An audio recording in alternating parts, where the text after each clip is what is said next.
Located in the heart of Motorsport Valley, this 1,200-metre circuit is a premier destination for some adrenaline-fueled action. Welcome to Whilton Mill.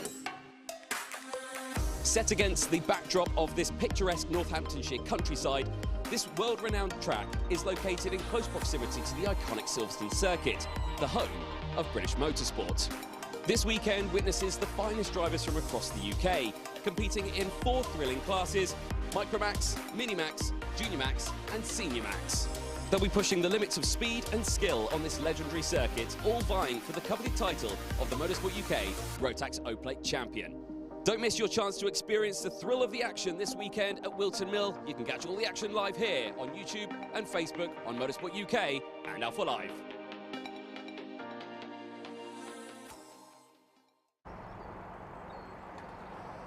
Well, good morning, everybody. Welcome to Whilton Mill, the 2023 Motorsport UK Rotax British O-Plate, the British Open Championship. And joining me alongside in the commentary box, as always, Anthony Jordan. Anthony, it's time to kick 2023 into high gear. Yes, we've had a couple of smaller events. There's been club races, PF Cup, things like that. But this is the real curtain raiser to the main season in general. This is where we find out, who's been quick in testing, but when the lights go out, that is when we really learn who we're going to be seeing in contention for the main British titles this year in Rotax. Exactly that. We see the best of really the world here represented in the UK. It is quite an international paddock that we've got here at the international circuit. We've got drivers representing Germany, Belgium, Lithuania, all sorts. We've got drivers from all over the world. It is fantastic to see a little bit more about the track as well. Yes, let's see what those drivers from all around the world have to contend with. This 1,200-metre, 12-turn circuit, plenty of elevation changes.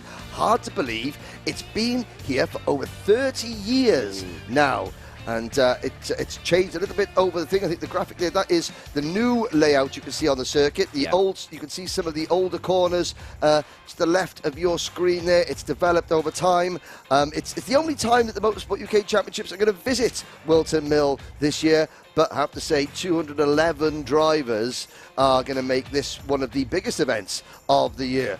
Weather for today. Yesterday, it was decidedly mixed. But today, as you can see, it's not the warmest, being March in the UK, but it's going to stay, touch wood, everybody back home, it's going to stay dry. No, we like to scare the mechanics a little bit at the track. I say, I reckon there could be a sprinkling of rain. Well, those poor karting mechanics. Yes, we've got a packed schedule to bring you today as well. We had lots of heat races yesterday. We've got a couple of heats this morning. There is a look at the start-finish line and some of the members of the paddock getting ready for what will be our first race of the day. 14 races in total. 4 classes in action. We have got Micromax making its debut in 2023 as a fully fledged Motorsport UK class. We're going to see it all year in the British Kart Championships. We have got Minimax. It's the first big event of the Minimax with the new 950mm chassis. So the karts are going to look smaller. But the karts, they're not going to look smaller. They are smaller than last year. Then we've got Junior Max and Senior Max. 59 seniors, 79 juniors, 43 minis and 30 micros. Anthony, what a day we have in store. Over 200 drivers enter this weekend. Yeah, it's a brilliant sight to see at the start of the season as well. And, to kickstart the season with a one-off, the O-Plate, that's what we like to see. It's a one-off event. You're going to see some white-knuckle racing all the way to the end here. I've got to say, I like this concept of having the O-Plate at the start of the year. The Grand Prix, Kart Masters, that's always been the first weekend in August. But if you win this event, if you win today, you get the 0 on your kart, and you get to use that the whole year. Having it halfway through the year, drivers to move up classes at the end of each season. So you get to run the O-Plate at the start of the year. There's a quick look at what will be race number 14. It will be the third and final Minimax heat of the day. Anthony, while we get going, let's have a look. What has brought us to this point in Minimax? But before we do that, a big hello and welcome to everybody on the live chat. Say hello, Anthony. Hello, everyone. Yes, indeed. Unfortunately, the only live chat we can see is the Alpha Live YouTube live chat that we can see. If you are watching on Motorsport UK YouTube, get your comments in still. We would love to hear what you've got to say after the race. We can check through those as well. Yes, on Facebook as well. If it's going out on Facebook, I know people commenting, we can't hear or see those comments. But we can see it on the Alpha Live YouTube. On the Alpha Live YouTube YouTube channel. Can see that one, so do get your comments in and let us know where you're watching. Michael Burke joining us again from Bathurst, G'day! Australia. G'day, mate. 9:39 p.m. there watching. Nice evening's entertainment. Wow, what a way to round off your weekend with a Castlemaine 4X and, yes, some great kart racing. Let's have a look. So, where are we in terms of Minimax? Now, we had one heat yesterday. We had 2 heats yesterday. Of course, the drivers competing in 2 out of 3 heats. 43 drivers. We're going to see 29 drivers going out in this next race. But the qualifying yesterday, Anthony, how did we fare, and where are we in terms of results so far? So, timed qualifying yesterday in Micromax saw Luca Ballot, Colby Patterson and Oliver Spencer rounding out the top 3 overall. Of course, those have been taken from the 3 best lap times that accumulated throughout. Am I right in saying that? Yes, especially that, but that's Micromax. That is Micromax. Yes, so we got Minimax on the grid going first. Okay, fine, Minimax. We can talk about Minimax. Boys and girls at home, it's been a long winter. I've got to whip him into shape now. Right, Jacob Ashcroft. There we go. Put it on pole position in Minimax. Cole Denham and then Albert Friend. Ellis Bell at the end of that one, P4 in qualifying as well in that one. So it was a pretty solid qualifying that we saw out there. Really, really close as well in terms of the lap times we were talking about yesterday. Even in the senior category, one was at the top 54, separated by just 1 second out there. That's incredible. It's so close, so competitive. It bodes very well for some exciting racing this afternoon. So that was qualifying, but we had Heat 1 yesterday. That was an interesting one. It was indeed, yeah. Cole Denham took the win from that one from Oliver Majewski. Albert Friend rounded out the top 3 on that one, so they did chop and change in the top 3, but no real dramas. The top 5 separated by less than a second. Finley Lyons finishing in a P4, gaining 3 positions in that race yesterday. Brilliant start to his weekend. Heat 2 a little bit later on in the day. After the rain. But while the track was drying. Thomas Hill took the race win in that one, but he did get a nose cone penalty. But he was leading by such a way. Because he went on slicks? He went on slicks. He won the race by half a second. Yeah, by 5.5 seconds he won. With that 5-second time penalty, won it by half a second from Jacob Ashcroft. And then Charlie Wolfett finished that one in P3. 4 positions he gained. So there we go. So that's some of the drivers have completed 2 heats. Some have done 1 heat. So the drivers are now getting out to go for their second and final heat. It's race number 14, Minimax 950, coming right up.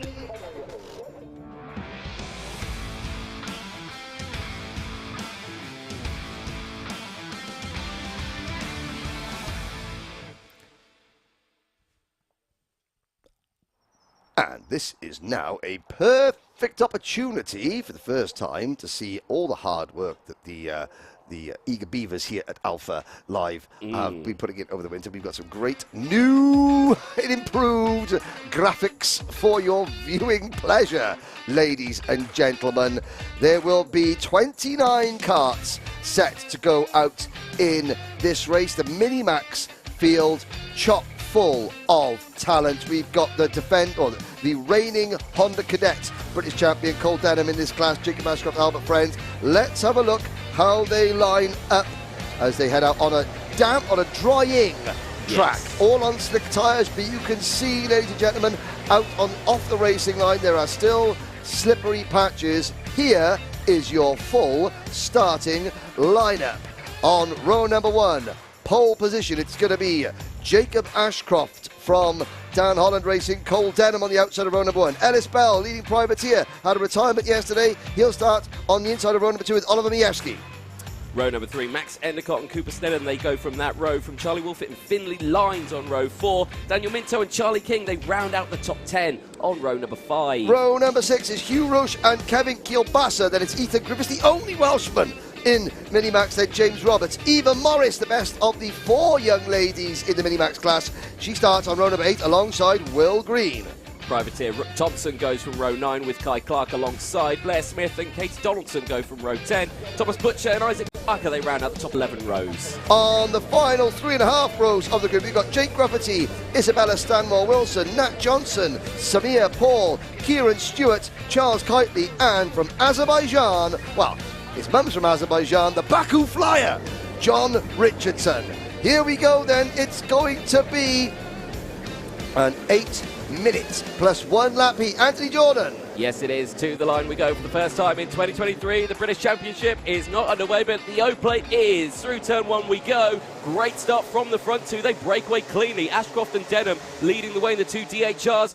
With a good little scrap, they're now scrapping for position as they nearly chop noses off each other through the apex of Christmas Corner. But amazingly, they all get round in the back of the field, chopping and changing, and round goes one of the KR Sport drivers, I think that was. Yeah, that was, I think Ellis Bell got a little bit offline coming through Christmas Corner, coming out of Christmas Corner, and as he corrected himself going through Inkermans, there was a bit of a chain reaction behind him, and somebody gets turned around, but up at the front, it's Majewski in P2. It's Majewski in P2 for KR Sport, but it's Cole Denham. Yeah. It's last year's Honda Cadet champion leading the way. Then it is Majewski in the number 40 kart, followed by Jacob Ashcroft, who has been very, very consistent, won the Winter Cup earlier this year. Finley Lyons up in the 4th place, Charlie Wolfett, Max Endicott, Charlie King, Daniel Minto, Ellis Bell and Kai Clark rounding out the top 10. Looking back, I think it was Ethan Griffiths, the KR Sport driver, got turned around. He is down in 28th position, only with Kieran Stewart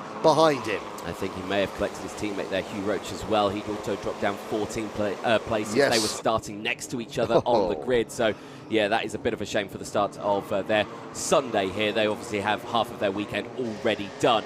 So far, though, so good. Quite calm at the front now, as Finley Lyons, I think, has moved up into P3, potentially, or is he still there in P4?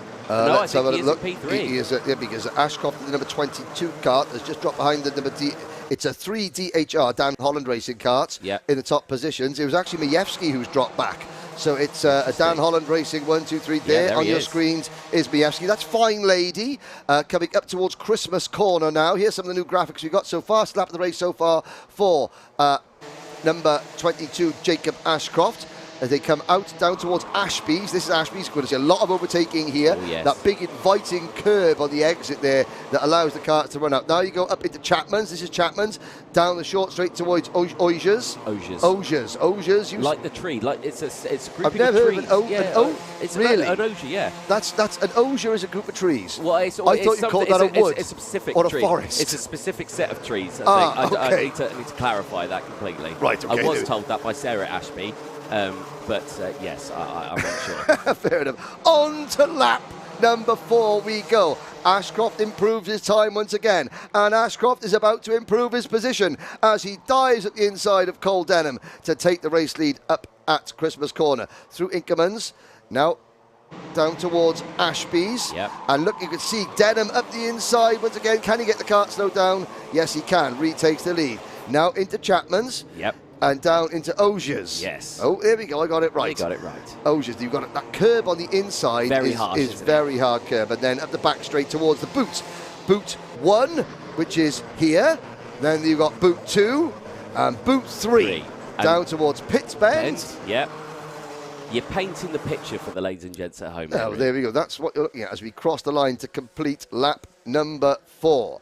Ashcroft, less than 0.2 of a second behind Denham. In fact, he's about less than 0.02 of a second. He's almost sitting in Cole Denham's lap as we've got a kart off the side of the circuit there, and that could be our Australian driver. No, it's Kai Clark. Kai Clark, yeah. Oh, so we got another. So we got a Dan Holland Racing 1-2. Finley Lyons has dropped back to 5th position, but a Dan Holland Racing kart sadly out of the race. Kai Clark, one of the number of drivers that move out of the Honda Cadet class into Minimax. Yeah, Charles Cartley with a black flag out there.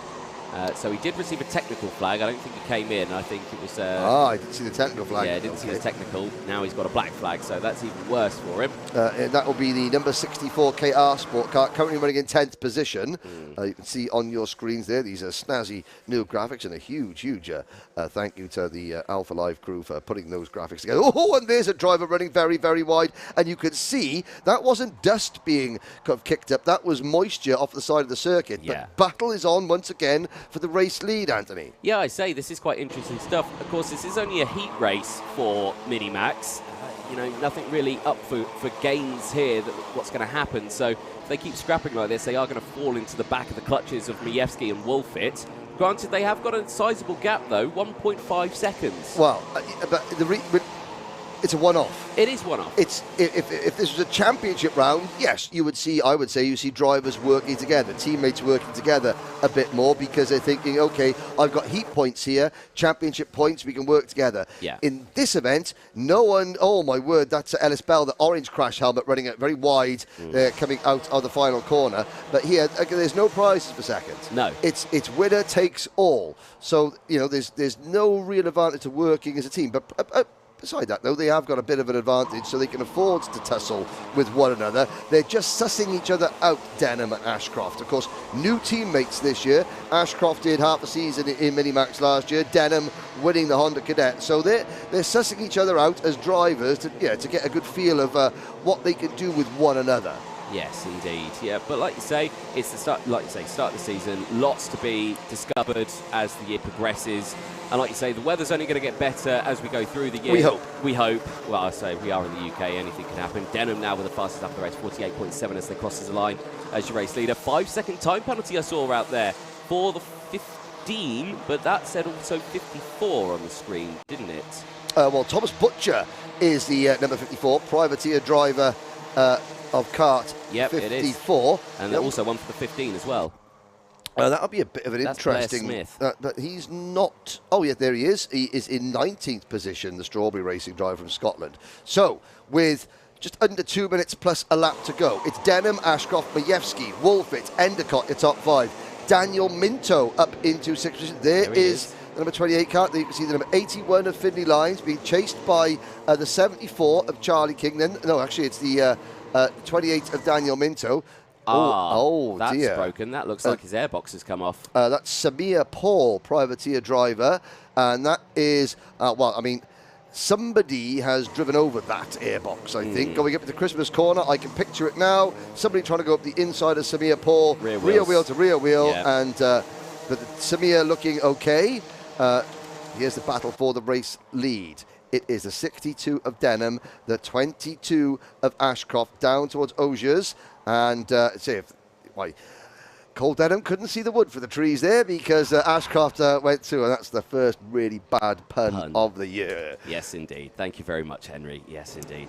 Like you say, these two doing a pretty good job at the front of it. They may be scrapping, but they are increasing that gap now to 1.7 seconds than they had earlier on. But they've got to be careful because there on your screen, Charlie Wolfit, new fastest lap of the race, 48.610, is on the hunt of these two. Yeah, the Synergy Racing driver. He's working with Majewski. So Wolfit setting the fastest lap of the race, pushing Majewski along. There they are, you can see. Yeah. And you got Wolfit on that Synergy kart, the 4th position driver. He is really now trying to gain ground because the clock is ticking down. Next time by, they will see the last lap board.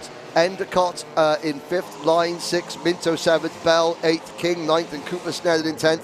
The field quite spread out, I have to say. It is, yeah. It is quite spread out. But like I say, it is only a heat. Later on today, we've got repecharges. We've got pre-finals. We've got new graphics for the repecharges. To help you, ladies and gentlemen, at home can't wait to see those. Know who is in the bubble as well. Look forward to that one. Ashcroft, though, once again, fastest lap of the race, 48.5. Yes, he's there in the lead, and look at the gap he's opened up. I think he's pulled the pin a little bit here. I don't think he likes what's happening and what's coming up behind. He figured out where Cole Denham was strong, where Cole Denham, maybe isn't as strong. He thinks, okay, I've got that one in the memory bank for later on, and now off we go. Here, though, is the battle of the 3rd place. It's Majewski in the KR Sport number 40, and Wolfit in the number 95. Wolfit trying to go around the outside, Osiers. doesn't quite work for him. Up the back straight they go. Still pointing, saying, come on. But no, Majewski's defending. He is indeed, yeah. I don't think Wolfit's overly pleased about that one. But out of the final corner, checker flag will go out, and Ashcroft will take the win from Cole Denham. Majewski will cross the line to hold on to P3. Charlie Wolfit will take P4 from Max Endicott. Finley Lyons at the end of that one does cross out in the top 6. He was a leading driver in a pack of 4 with Minto, Bell and King rounding out the top 9. Cooper Snedden rounds out your top 10. You can see there the graphic there. Number 1, Jacob Ashcroft saying, yep, he is P1. The other photo was taken with the fastest lap. That was the sort of the standard driver portrait. Yeah. Moody looking. Here we go with the rest of the field coming across the line. Kevin Kielbasa finishing in 11th position. Top privateer in that one was Ellis Bell in 8th position, the young Scotsman, and that's going to give his dad, who's going to be happy with that, because again, in the paddock show yesterday, if you watched it on YouTube last night, you'll be able to see it again during the lunch break today. Ellis Bell's dad was a little bit down on himself. But he's redeemed himself there. Ellis taking a top 10 finish, top privateer.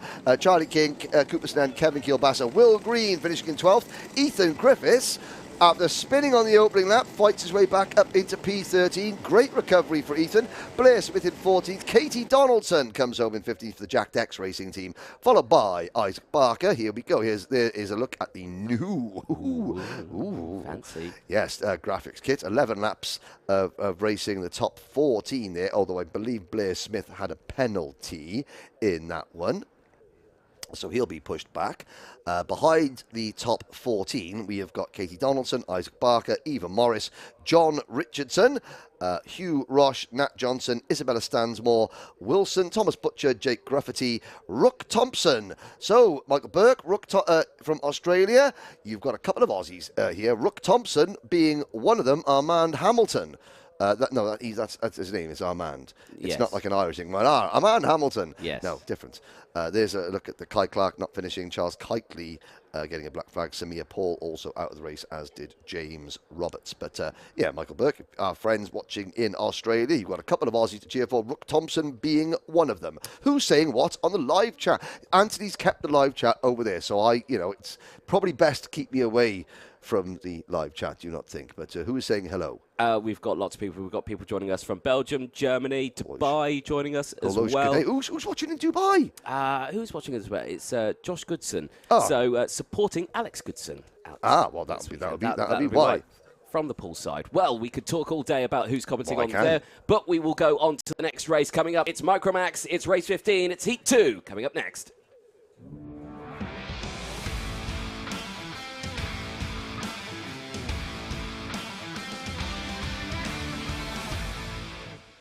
Yes, indeed. Races coming thick and fast today. We've got one more race after this one before we go into the repecharges. Stay tuned for that one because that will be exciting. The bubble, who goes through to the back of the grid for the pre-finals, and then the finals coming up later today after the lunch break. Henry? Yes? Busy day we've got.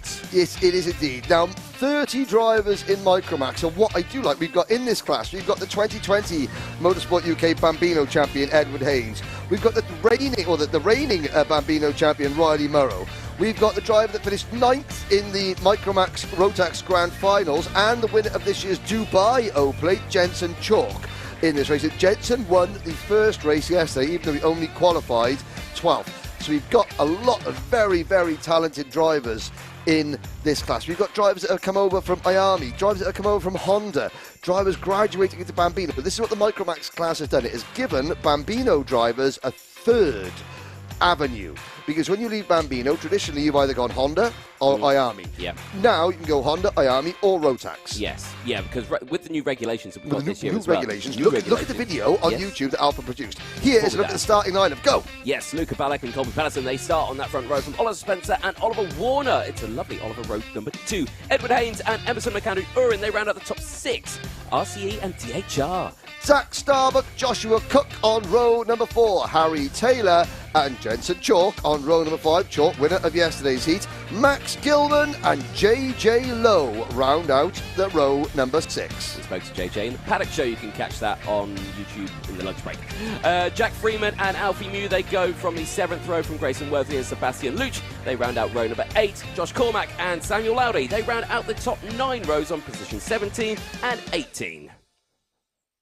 And still they come. Austin Oman and Harvey Bacon on row number 10. Riley Murrow, graduating out of Bambinos, the reigning champion. He starts 21st alongside Dian Pahal. Then it is Lewis Cacaldi and Maximilian Abrahart. That is row number 12, and still they keep coming. They do indeed. Alex Goodson and Rhys David Richardson, they go from the 13th row. Ethan McClellan and Frederick Wood, they round out row 14 from Maria Roberto. And Luke Millwood, who round out the 15th row. 30 drivers in this one.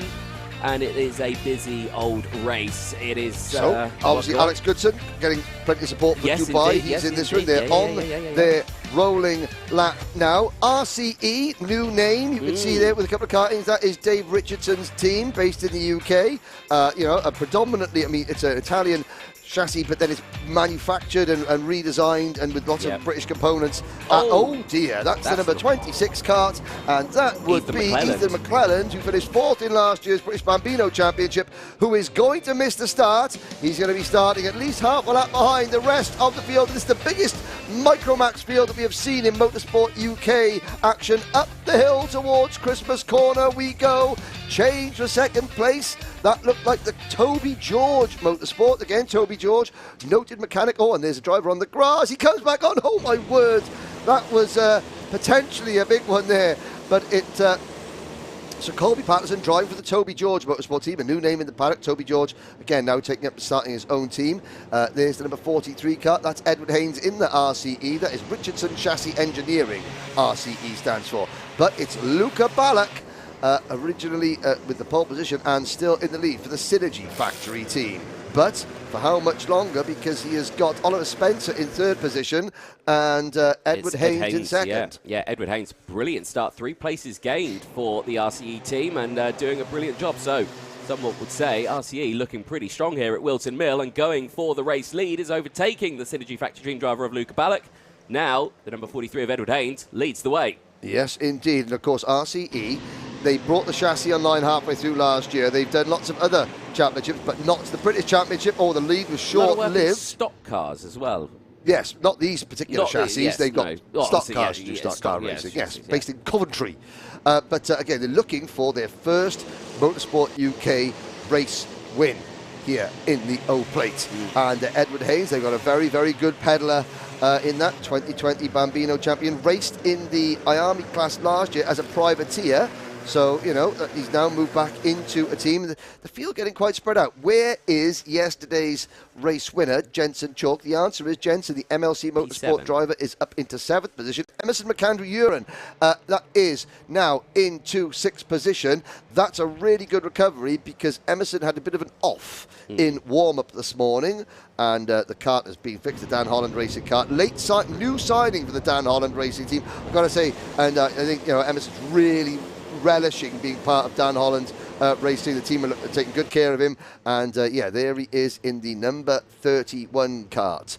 Remember the last time you saw Emerson in a Motorsport UK event was at Kart Masters last year with a crash helmet. He is, because it was his birthday.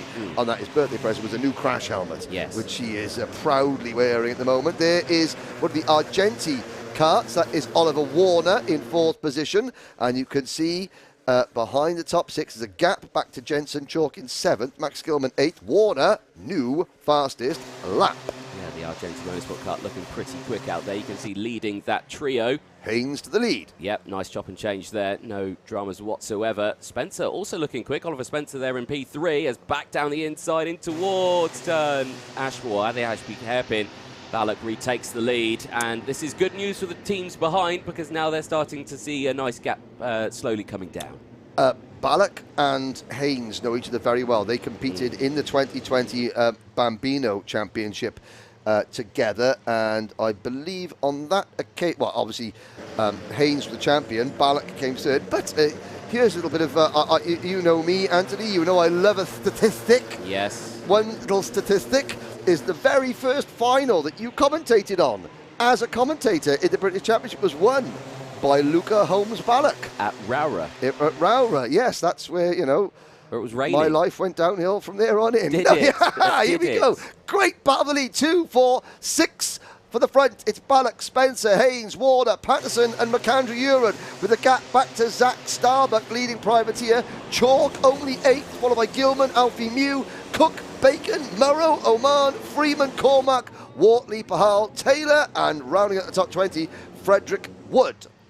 Got to give a shout out to the privateers out there. Riley Murrow, 8 positions gained at the start of that one, up into P13. Brilliant start. Same with Austin Oman, 5 positions gained. Also a little further down, Frederick Wood, 8 positions gained, up in now the top 20, so brilliant start. And again, Austin Oman, and we did a little feature video which you'll see on the various social media channels later this week. We did a little feature video on Riley Murrow, and there's the number 23 kart of Oliver Warner trying to get up the inside of Colby Patterson. New change for the lead, and that is Haynes back in front.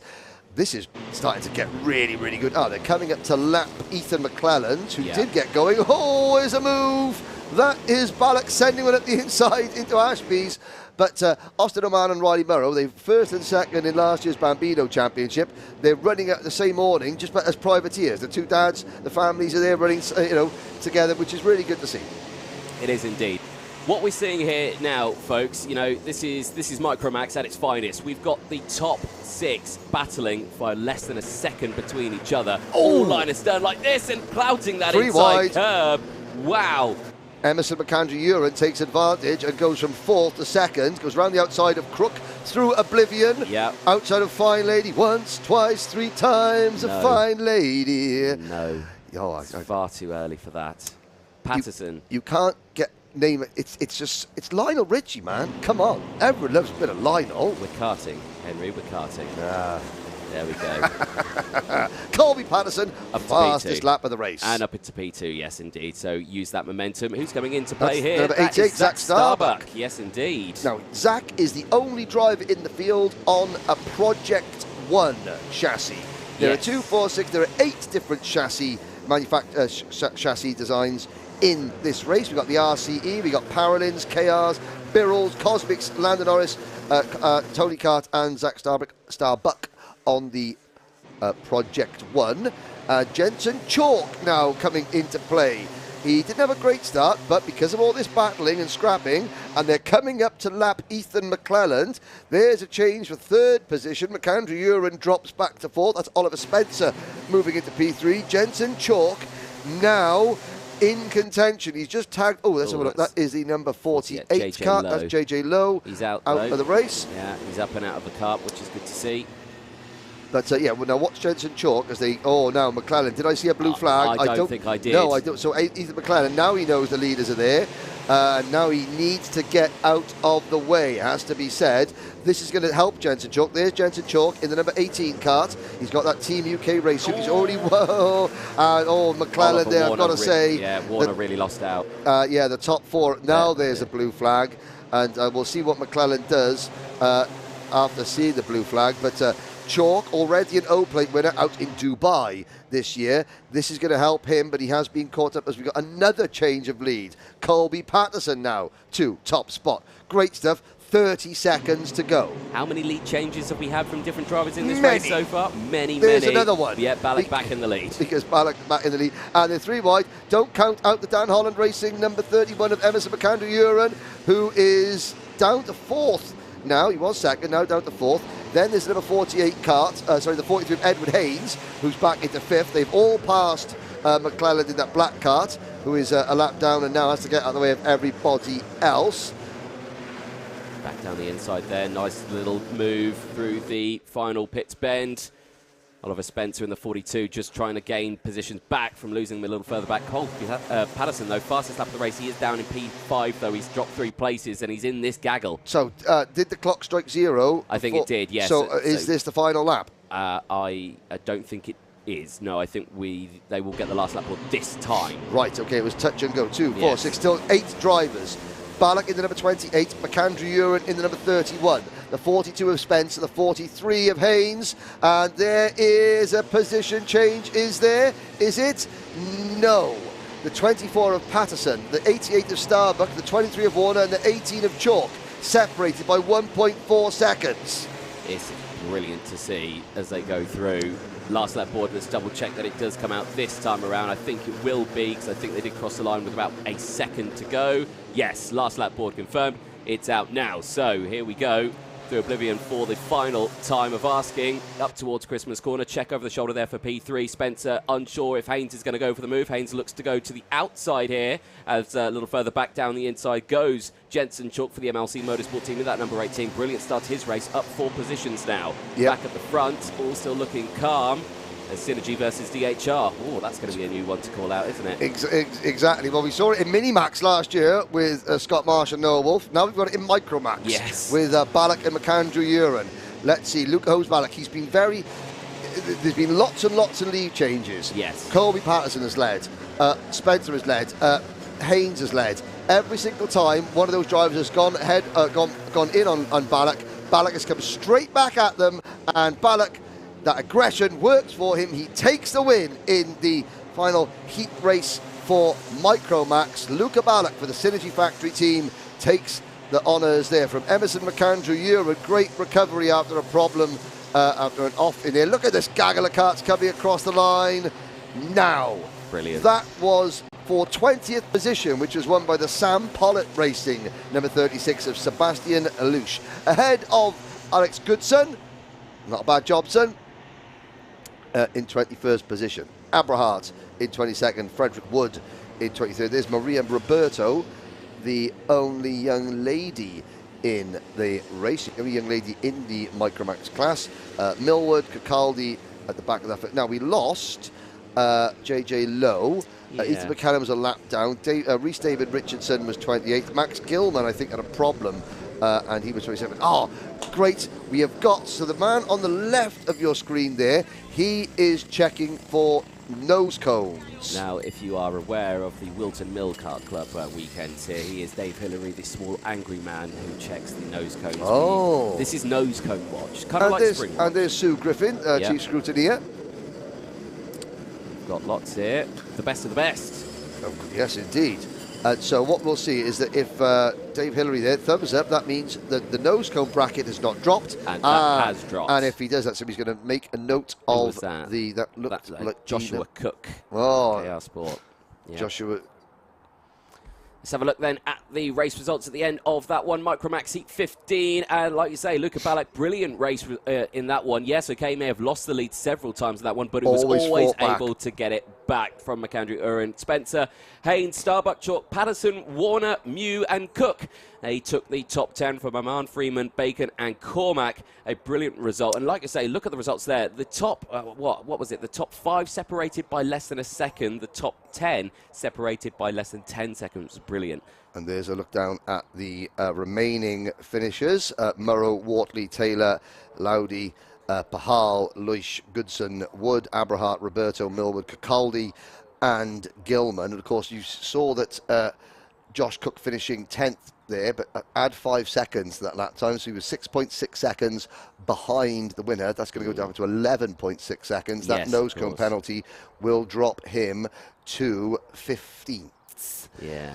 It just goes to show how close this is. One mistake can cost you. Okay.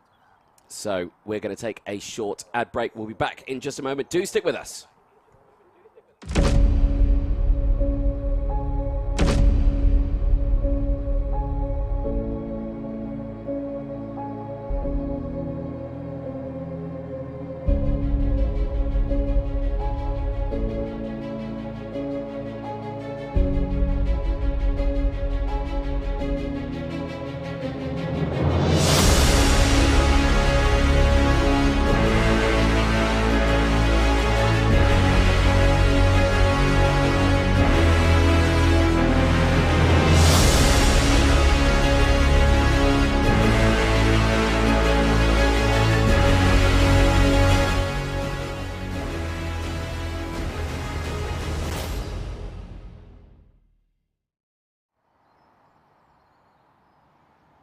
Welcome back, ladies and gentlemen. That's a very new dramatic advert there from our title sponsors, Wera Tools. Great Be to have them back. a tool rebel. Anthony, you've got the first part of that right. Yes. I've got the tool part. Yes. All right, here we go. It is the Wera Cup. And again, a big thank you to the sponsors. So this is for the drivers that haven't made the repechage in Junior Rotax. 79 drivers, and here are the drivers that didn't make the repechage. They get their own consolation race. It's the Wera Cup, and there's 15 of them in there, led by Harry Gilbert and Matas Miazanskas on the front row of the grid. Oliver Smith and Ollie Hughes on row number 2. Craig Stevens and William Archer go from row number 3. Ethan Carney and Zach Helsop, they go from row 4. George Spilsbury and Macy Creed round out the top 10 on row 5. Lachlan Johnson and Henry Cameron for Ultimate R, they round out that row with the final 2 rows of the grid. Cameron Edmonds, Owen Timon Clydesdale, and Aidan Hassan. It's not been a good weekend. So again, this is a tale of... So Lachlan Johnson, one of the Team UK's Micromax drivers in the Grand Finals last year, is in this one. Lights out. We'll tell you about Aidan Hassan. Watch for the number 64 privateer driver, Aidan Hassan, at the back of the field. Aidan, fastest in... we got a change of lead. So we change of lead up at the front. That is Matas Miazanskas going through into top spot, privateer driver. Aidan Hassan, very quickly, fastest in practice, had a circlet come off the engine in qualifying, caused many damages. Then in heat number 1, had an off and the nose cone broke, so was excluded from the race. In heat number 2, in his second heat rather, he had the battery die on the grid, so didn't even go out. Starting plumb last, but was among the fastest of the 79 junior Rotax drivers we've got here in practice. He's already picked up 1, 2, 3, 4, 5 places. So watch for Hassan in kart number 64 to be making a big progress there. Who is... We've got lots of chatting. We've got obviously a lot of people joining us from Germany and Belgium who are joining us. Ethan Carney is American. Yeah. But a new rule that's been proposed, and I like the sound of this rule. Henry is only allowed to sing Lionel Richie if the drivers in the class would reasonably have been born at the same time as the song came out, which is no one who was racing here this weekend. So, Henry, no more singing. May I, as we're watching the Wera Cup, and I will go back, there's a move from Aidan Hassan. Christian Engelstadt, you are on my list. Oh. Don't be dissing Lionel. Carry on. Excellent. Oliver Smith, Harry Gilbert, and Matas Miazanskas, the top 3. Craig Stevens, Ollie Hughes, Cameron Edmonds, and Aidan Hassan already up into 7th position of the 15 drivers in this race. And unsurprisingly, Hassan has set the fastest lap. There he is. He's got the MBM Mark Baines Motorsport race suit on there. It's the only time we're going to mention Frag today. The real member of the Baines family, Jordan Baines from Force Motorsport, is here. Doing well, so. It's good to see. But, like you say, this is, if you're just joining us and you're wondering what you are watching right now, this is the Wera Cup. This is a consolation race, basically. Anyone who has not made it to repechage, many drivers. And there's no transfer. There's no transfer. There's no transfer into repechage. Yeah, this is it. Bubble. It's a one-off race. Maybe the only ever time that the Wera Cup will be awarded. Who knows? We may never have 79 drivers in Junior Rotax again. So this could be a unique thing. You could be putting your name in history, boys and girls, as the only winner. Oh dear, of the Wera Cup. And Aidan Hassan, elbows out. Ollie Hughes, the Ultimate R driver, so the only Welshman in the race. Ollie Hughes has now dropped back, so it is still Oliver Smith, the leading driver, privateer driver number 38, fellow privateer Harry Gilbert and Matas Miazanskas running second and third. Then it's the Racing Perfection driver Craig Stevens from Scotland in 5th position. Then it's the Ultimate R. No, then it is Aidan Hassan, the Ultimate R kart of Ollie Hughes. Then privateer driver Cameron Edmonds, Evolution Racing Zach Heslop, Racing Perfection's George Spilsbury. Then the Coles Racing, the American driver Ethan Carney in 9th position. William Archer from the Synergy Factory team is 11th. Then it's Thule Motorsports, Lachlan Johnson, privateer Maisie Creed, Ultimate R's Henry Cameron, and Thule's Owen Timon Clydesdale rounding out the field. And look at this. This is a good little battle going on, all chasing the number 86 kart of Ethan Carney. Yeah, that was Ollie Hughes, the only Welshman in the grid at the moment in this one. Henry, I'll give a little shout out for you. There we go. Yeah, it looked like it was going for a move down into the inside of Christmas Corner. Failed to do so. There was a move, though, that you saw. That was George Spilsbury, I think, getting past Heslop through the Racing Perfection Birrell kart. And see how it gripped up there on the apex of the corner. So. out of the boot. There's a bit of a gap in the field there, and there's that red white Vero kart there up the hill. That is our 7th place driver, George Spilsbury, and you can see in front of the Aidan Hassan is now into 4th place, and he's on a very quick lap. So put it this way, race leader Oliver Smith, his best lap so far is 46.55. Aidan Hassan a 45.9. He's on a charge, isn't he? Oh, absolutely. I mean, I spoke to his mum this morning, and you know, so it couldn't get any worse. So I think Aidan's gone out and goes, right, I got one race today, and I'm going to end. You know, the weekend has gone horribly wrong, but rather than dwell on, you know, what has gone wrong, I'm going to just So do you know what? The one race where things didn't break, we won, and I'm going to go away. I'm the winner of the Wera Cup. And here comes Hassan, and I've got a feeling that our pole sitter, Harry Gilbert, will not be long for 2nd position. Now, he's down as a privateer, but he has got a BKC race suit. And BKC Racing, I think Harry Gilbert might be a student, past or present, of the Rob Dodds School of Karting, under the tutelage now of Matt Nibbers Isaacs. Nibbers! And he's about to lose 2nd place to Aidan Hassan. I can't remember if Gilbert's got a mullet or not.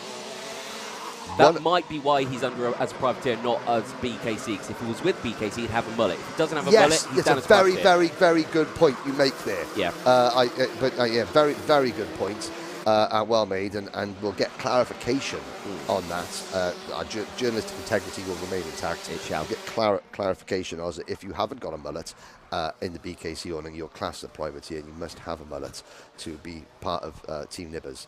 Here we go. Oliver Smith leading. The gap between him and Aidan Hassan, 1.7 seconds. 2 minutes to go as they come across through Inkermans down towards Ashby's. You're looking at the number 11 of Ollie Hughes. Ollie Hughes has now dropped back to 10th position. So on your screen, 10th, 11th, 12th and 13th. You see Lachlan Johnson for Thule Motorsport there in the number 98 kart, 3rd in line. Lachlan, so think about this. Lachlan has gone up from Micromax to Junior. Yes, that's a big jump. That's a very, very big jump indeed. And of course, he went to the Lachlan qualified for the Grand Finals last year, the very first qualifier event we had at Warden Law.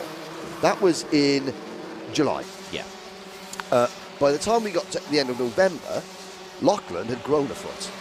And obviously, they used it, and it was way too heavy for the class, but went anyway, and thought, well, there's no point going to Minimax because they still use the same.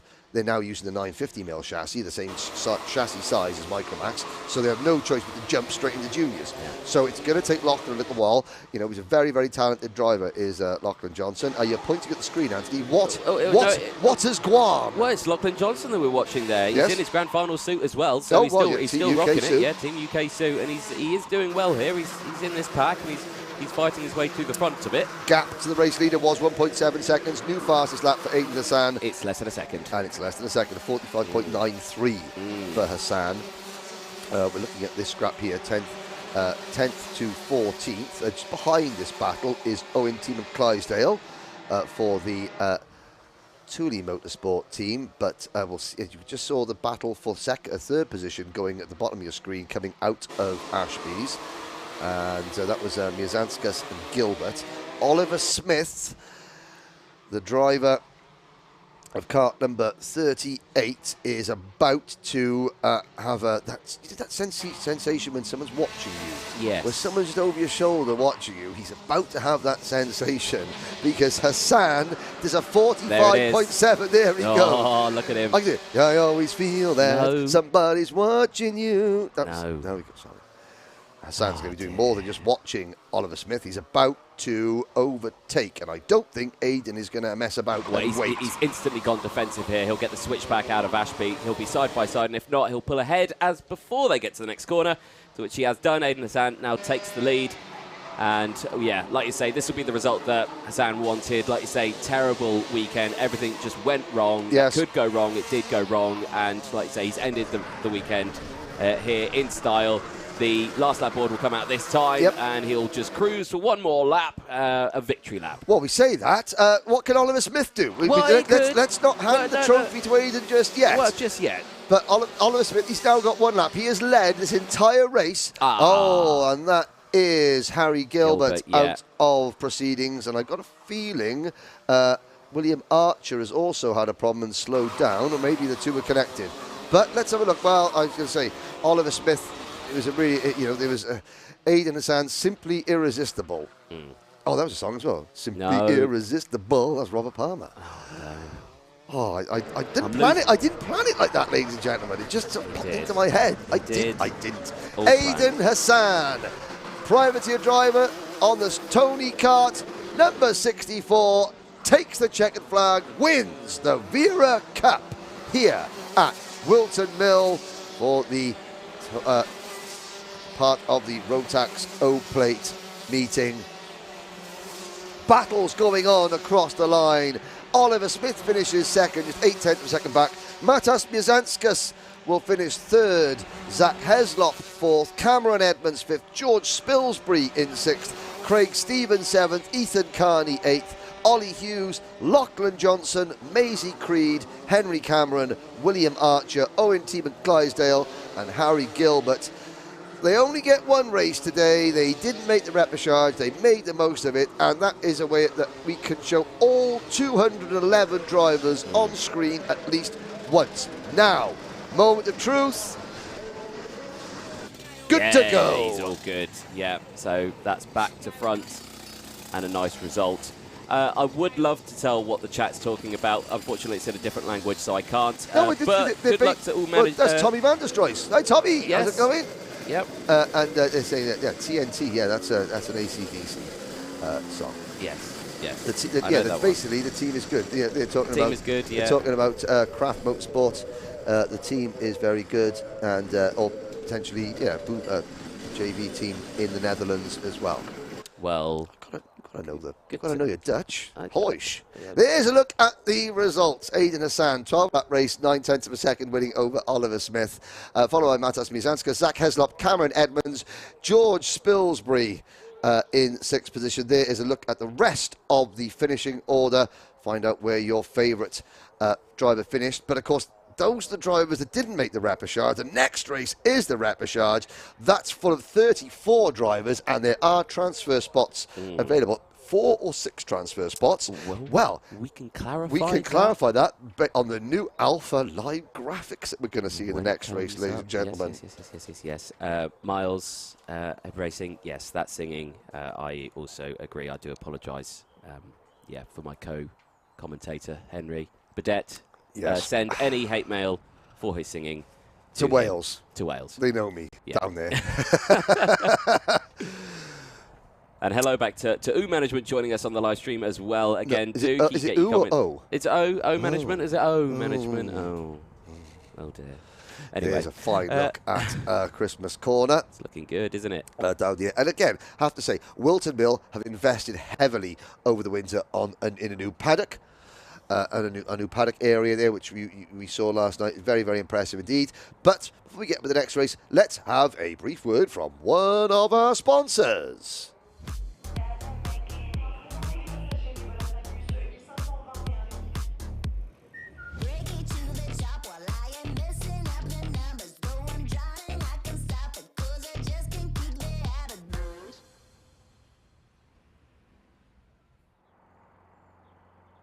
Welcome back, ladies and gentlemen. And brilliant look there at some of the sponsors, some of the gear that is available. You can all grab onto that one. Just head over to their website and you can get your hands on some of that merch and gear as well. Like as Henry said earlier on, race 17 is coming up next. It is the first of the repechages. This is the first of the groups that will determine who can go through to the pre-finals a little bit later on. Henry is waffling his hands around. Go on.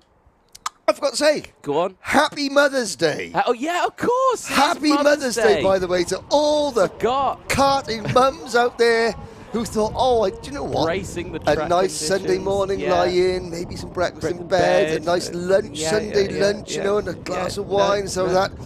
Or a bacon roll at freezing Whilton Mill. Happy Mother's Day, one and all. Yeah. Whatever you watch. Happy Mother's Day, Mum. Yeah, I need to give my mum a phone call. I'll treat her to lunch tomorrow because I can't really do much today. Why not give her a really nice Happy Mother's Day live on air? Well, Happy Mother's Day. Happy Mother's Day to his mum as well. There you Here's a look at the starting lineup for the repechage Junior Rotax. Here we go, Anthony. Thomas Van Spearing and James Shotton, they go from the front row from William Murphy. Armand Hamilton and Gracie Mitchell and Alexander Savinkov round out the top 6. Hamilton from Australia, Savinkov from Ukraine, Adam Wooden, William Ray, Brandon Truman, and Charlie Neve round at the top 10 ahead of Matthew Sayer and TKM convert Luke Bate. Yes, indeed. A little further down on the grid, Oliver Sander and Jack West go from row 7 from Archie Heron and Lloyd Hare. Deacon Russell and Harrison Crowther, they round out the top 18 on row 9. Archie Heron, former frontrunner in the Daniel Ricciardo series, like Aidan Hassan. Cian Geraghty and Ethan Head start from row number 10, followed by Kai Veach and Zach Turner, Victor Hansen and young Finley Buck on row number 12. Eli Baden and Luca Magni, they go from row 13. Magni from Italy. Italy, yeah, indeed. Max Taylor and Joshua Smith going from the next row. Omar Cindy and Gabriel Cullen rounding out the top 30. Omar Cindy from Saudi Arabia. Josh Turnbull, Lewis Goff, Džiugas Pravilonis from Lithuania, and Sky Parker round out the 34 kart grid. Now, repping Ultimate R. In the Repecharge. In the Repecharge. Ultimate R, North Wales-based team. Sky Parker, also from North Wales. Now, this is an 8 minutes plus 1 lap race. On the left-hand side of your screen, ladies and gentlemen, very shortly when the race gets underway, you'll see some new graphics. Now, we talk about the bubble. Obviously, there are transfer spots into the main event. How many will be easier to see now on the left-hand side of your screen, courtesy of the new graphics, as we're off and racing into turn number 1. Oh, and a spin, that's going to be big. Dear. That is 4, 5, 6 more. Oh, a dozen karts delayed with that. And yeah, there was one kart very lazily turned around, other drivers being forced to the outside to defend. Now, it doesn't look as though many drivers had a lot of damage. 1 or 2 are stuck in the, I think that's one of the Argenti karts. That was Savinkov there going very, very deep into Ashby's, but it has cost a lot of people a lot of time, that has. As you can see the green flag waving now as everyone's... Oh, dearie me, and that is the number 16 car of Savinkov getting elbowed out of the way at Ogiers. Yeah, that was just turned in. There was another kart there, and just the front wheel clipped the rear, and round she went. There's the number 73 in the middle of the action there. That is Cian Geraghty. Oh, look at the water that gets kicked up there. So, as they complete lap number 1, it's Thomas Min-Spearing leading, James Shotton, followed by William Murphy. Oh, no, it's not. It's not. I think there's been a glitch. Oh, I think up at Christmas corner. That's Finley Buck getting elbowed out of the way for the Ultimate R team. Yes, indeed. So there's a slight problem with the live time at the moment, so we'll try and get that sorted out. And the number 75 is the next one off. It has been a messy start. That was Kai Veach. There we go. That was Kai Veach. It's Min-Spearing, William Murphy, Armand Hamilton, James Shotton. So, 4 drivers will transfer out of this race. You can see the little blue line there. Those 4 drivers are in the bubble. They would transfer to the back of the main 8, or the pre-final and the main final. So Gracie Mitchell at the moment is the first driver on the outside looking in. Savinkov is 6th. Then it is Wooden in 7th, Ray in 8th, Truman in 9th, Charlie Neve rounding out the top 10, ahead of Sayer, Bate, Sander, West, Archie Heron, Hare, Deacon Russell, Crowther, Geraghty and the rest. Sky Parker, Pravilonis and the rest are well down there. So again, we've got there's a few issues on the I think outside. it's the actual timing itself is having a bit of a hiccup at the moment. So yeah, excuse us there. But it's Min-Spearing, Murphy, Hamilton and Shotton, the top 4. Oh, Džiugas Pravilonis, our Lithuanian driver, the Sodi Vitesse team, Brady Barrett's driver, was one of the drivers that did not get out of the first corner. The other driver was Oliver Sander, from Dan Holland Racing, a driver that we saw a lot of last year. Matthew Sayer, Archie Heron, Luca Magni, Kai Veach, Zach Turner, Max Taylor and Victor Hansen also delayed. Sky Parker is up to 25th position after his incident. Oliver Savinkov has dropped 17 places down to the... Oh, and a change. Yeah, that is, well, that is true Aussie grit. Yep. Armand Hamilton making a move for Strawberry Racing into top spot at the expense of Thomas Min-Spearing. Yes, indeed. Yeah, I'm not sure if they've maintained that lead. Yes, he has. You can just see him coming through. Tony Kart chassis, white lid. And there are your top 4. There are your transfer they drivers. Are indeed. They That's are your Hamilton, Murphy, Min-Spearing and Shotton. Obviously, they can battle for position. It'll But only why? determine, I don't know. Why? Yeah, they'll only determine where they start at the back of the grid for the next race. If they just stay like this, they will all start the next race. If they keep scrapping, your man in 5th place, who's coming up by quite a way, Cian Geraghty. Yes. 14 places gained. He's on a charge. There he is. And Cian Geraghty, he's a teammate of James Shotton. So Shotton, he's on the all-plain white kart. He's actually running with the MDL racing, Mark and Dave Richfield. They've got Terry Fullerton. No less, Carlton royalty if ever there was, overlooking that team, helping them out as well. So Geraghty trying to, this is working for Cian Geraghty. He's thinking, right, come on, James, you start, get amongst them, and that's a way of slowing the leaders down, and I can catch them and maybe nick a place off their 4th place driver, Thomas Bin Spearing, for the Argenti team. So it just shows how insanely competitive Junior Rotax is, because you've got Strawberry Racing, the Factory Synergy team, MDL Motorsport and Argenti Motorsport battling just to make it, their drivers battling just to make it into the main event. Lewis Goff with a warning flag, the number 51, that's coming from Race Control. It is just a warning, unlike over in Europe, that doesn't come with a 5-second time penalty. What gives you a 5-second time penalty is you receive a 5-second time penalty, which is its own thing in the UK, a little bit different to what it is in Europe. There is the number 96 Kart, and looking down there, that would be, so on the 4th page of mine, that would be William Murphy, the Synergy driver, in P2. So Hamilton, the white crash helmet, green and white Tony Kart for the Strawberry Racing team leads. Shotton is doing a really good job of just following. That's going to be very, very tight. You don't want to do that through Inkermans there, almost wheel-to-wheel contact. And Cian Geraghty has now caught the top 4. The problem that the MDL Racing team have is that Geraghty has now eliminated his own teammate as things stand from the 4 transfer spots into the pre-final and final itself. Geraghty, what a drive from Cian Geraghty, although as experienced driver, we've seen him race in X30 classes in the British Championship. Obviously yesterday went very badly for him. He is now showing just what he can do. Now, if he's trying to help his teammate out here, as Murphy and Hamilton now try to push away, our man Hamilton really needs to sit behind William Murphy and just let him go. Here comes Geraghty. Now, will he squeeze Bin Spearing wide to allow his teammate Shotton to move into 4th place? The answer is no. So it's all down to James Shotton to try and eliminate Thomas Bin Spearing from the bubble position. Yes, indeed. He's got some work ahead of him on this one. 2 minutes to go, plus that 1 lap. Not much time remaining in this one. But look at Geraghty here. He's just latched onto the race leaders. He's closed that gap up. Once again, fastest lap of the race. Look at that. He's now in lunge distance. I suspect we're going to see him move up into Christmas quarter this time, because he's not going to want to waste time. He's got the momentum. If he stays behind them, he'll stay at their speed. With 5 drivers in this lead group, meaning one of them won't make the pre-final and the final, I think Geraghty, and you can almost see the... Oh dear, that could have... I think there was a miscommunication there. There was. Who's that? That's gone through. Is that Bin Spearing from 4th to 1st. And now, the erstwhile race leader, William Murphy, is out of contention. He's out of the bubble. The first driver below the blue line on your screen. Murphy is currently 50. He's got it all to do. And I tell you what, with 1 minute and 10 seconds to go, if they carry on like that, the next driver, Sam Pollitt Racing's number 61, Gracie Mitchell, could just squeeze herself into contention for a transfer spot. But miscommunication there. Our man Hamilton, you could see him coming up the hill last time towards Christmas. He gave a little signal, and Cian Geraghty thought, that means he says I can go to the inside. What our man was saying, he said, I'm about to go to the inside. That's where karting hand signals start to get a little bit confusing, doesn't it? So, a little bit of miscommunication there, but all in favour for Bin Spearing. He loved that one, 4th to 1st. He is laughing at this one. He's gained, 6/10 of a second advantage now. And with 30 seconds to go, he can afford to drive. He doesn't have to defend. He just quickly looks over his shoulder just to make sure so he doesn't need to defend going into the boot.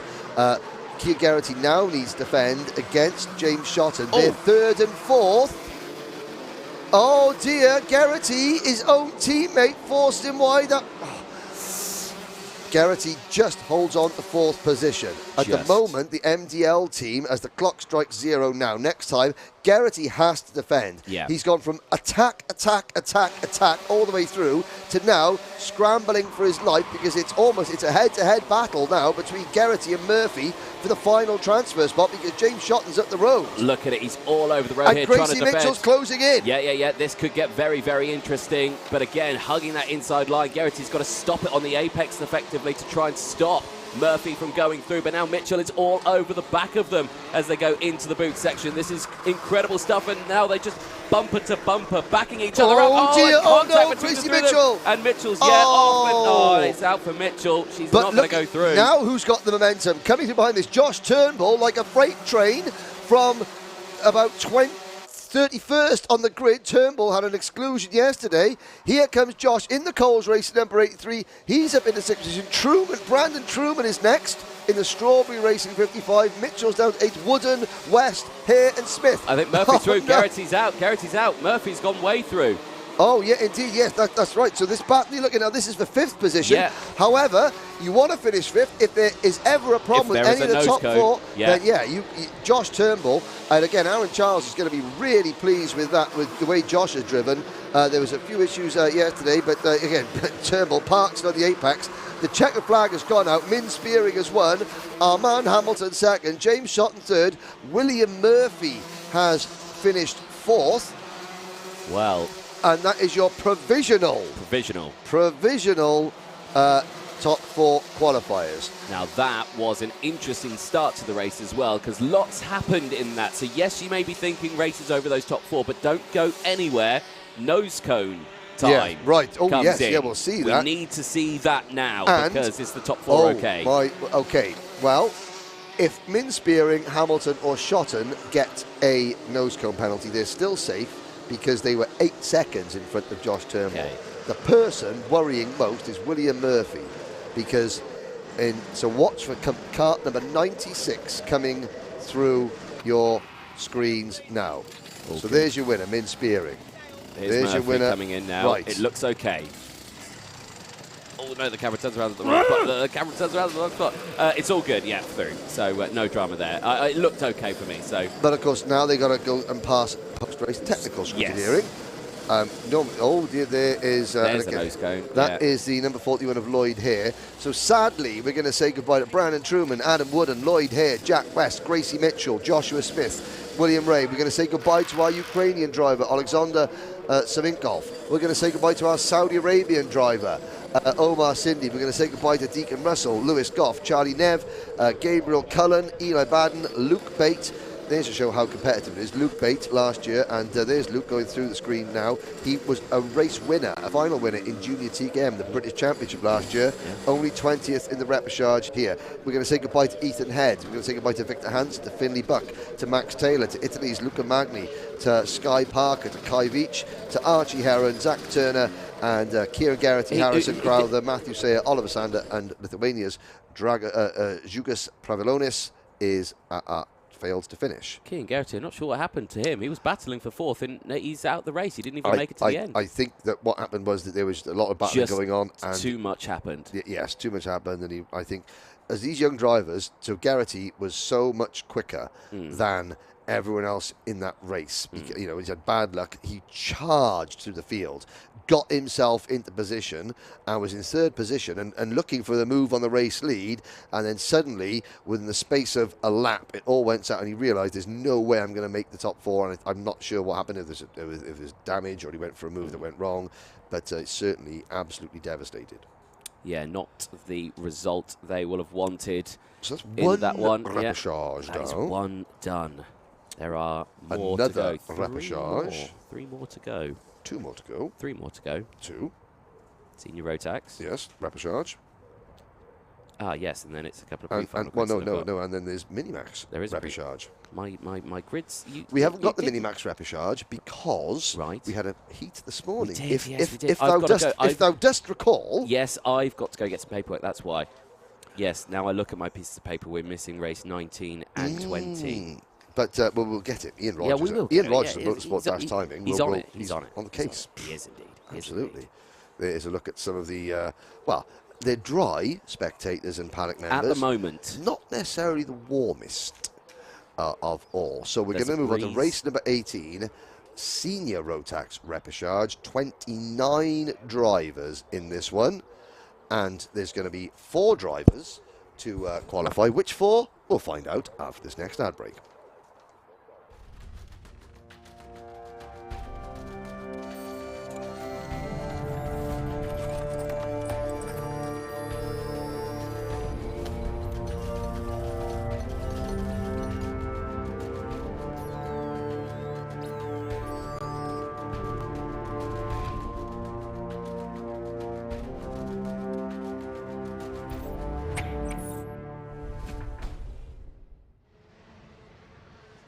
Here we go on the rolling lap for the senior Rotax repechage. 29 drivers, 4 to qualify. 8-minute plus 1 lap race. The grid as follows.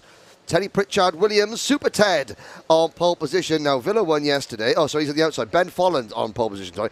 Well, Villa won yesterday, Teddy Pritchard Williams' team, so hopefully a win here today. That'll be good for him. Angus Scrivener, William Young, Jude Fernhow, and Rhys Lomax, your top 6. Charlie Pritchard and Leo LaCastro, Leo the Lion LaCastro, say, starting on the 4th row. Samuel Hawthorne and Matthew Lambert, they go from row 5, rounding out the top 10. Jack Cox and Jay Lewis rounding out the top 6 rows. Sam Stansbury, Dylan Brierley, Jay Lawrence and Theo Frederick are next. Then Nathan Guzzi, Will Ellswood after an exclusion. Mats van Overhoff from Germany, William Pemble, Leo Purchase, Gary Bird, Marcus Littlewood, Alex Duncan, Brentley Sims, Isaac Goodlord, Scott Mackerel, Max Kettle and George Donald are your remaining starters. Again, one of the craft drivers, Mats van Overhoff, only driver to make his debut on the paddock show and required the use of the bleep button twice in one interview, is starting in this one. It was a poor start from the number 98 Kart at the back of the field, and I couldn't see who that was. That was William Pemble going backwards. But our pole position driver, Ben Folland started this event. He was quickest of all in one of his practice sessions. He's not gone wrong, and that's going to go wrong.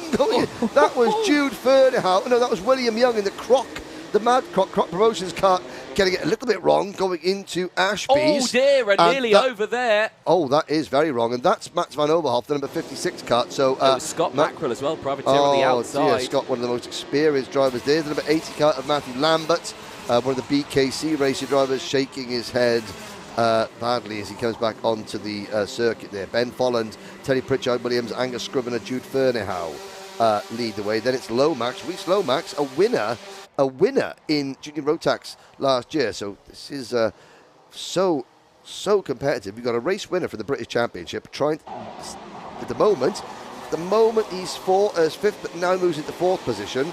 Shows how competitive things are.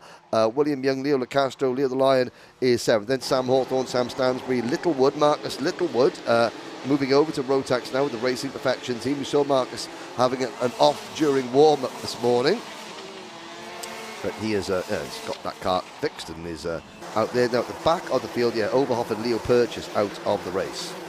Yes, indeed. So, much cleaner start that time around for the seniors than we saw from the juniors. But again, just showing their brilliant start. And like I say, this driver here, the number 22, William Young, you saw him on that first lap. I don't know if we've got replays. It would be fantastic if we did. Just the under braking into Ashby, you can imagine that someone missed the braking zone because you saw his body stiffened up. He went up like that. I can imagine the words that were coming out of his mouth weren't fruitful. I can imagine probably something coming out the other end as well. It wasn't fruitful either. Oh, and there he gets past here. That's Sam Stansbury making a move in the number 37 privateer entry. Hansen saying, right, come on, let's work forward, because that is now 7th and 8th. Oh, dearie me. And now, well, there we go. Well, and R, and the picture said it all. Stansbury, moments after making the move, now finds himself looking backwards and out of contention. He was saying there, though, to think, look, what's happening? They're disappearing from us. We need to catch them, work together. And I think he said, oh, right, they're disappearing. I've got to go for a move. Oh. Yeah. There's a move. That was Super Ted at the inside of Ben Folland for the race leader, Ashby's. New leader, number 55, MLC Motorsport. Oh, and there's a nose cone that's come off. It's an Evolution nose cone. And it's the number 91 of Jack Cox going backwards, and it was Brentley Sims' nose cone, I would hazard a guess. I would imagine the same. And Sam Stansbury, he's got to quit smoking. It's bad for you. Well, I suspect he's not going to be too happy with that one. Then he's on the recovery drivers. Leo Lacastro sets the fastest lap of the race. I said this was a clean start to this one. It's gone a bit P-tongue now as black and white flags are coming out. And that is the number 19 Kart of Will Ellswood. Yeah, so the Craft Motorsport team have had a rough start. Ellswood made a mistake, and his dad said, "Oh my goodness me!" Right, that's the number 50. Oh, he was number 5. Is that Isaac Lord potentially going out there? This has not been a great advertisement. It's a senior Rotax. No, it has not. It's quite out there, scrappy, messy, lots of mistakes, unnecessary contact. Ellswood with the 5-second tie penalty. Because right, okay. Is it interesting? So Ellswood's got a penalty. It's he made a mistake yesterday. There's a confusion over if you missed the grid or if you're stuck on the grid, can you use a cut through to catch the field? Or he used the cut through. He used the cut through, and they were told you're not allowed to. So that is what has put him down in this position. And with a 5-second penalty, he will not qualify for the thing. Scott Mackerel recovering from an earlier incident with a great lap there, 44.57. Something fishy about that, though. I mean, he's done well there, boys and girls. He's done well. There is the recovering number 91 of Jack Cox. Brenton Sims has... Oh, no, it's not recovering. He's retiring. Yeah, he's coming. So we're down... Now, Sam Stansbury is still out there. A long way back. In fact, he's a lap down. I wonder if Sam...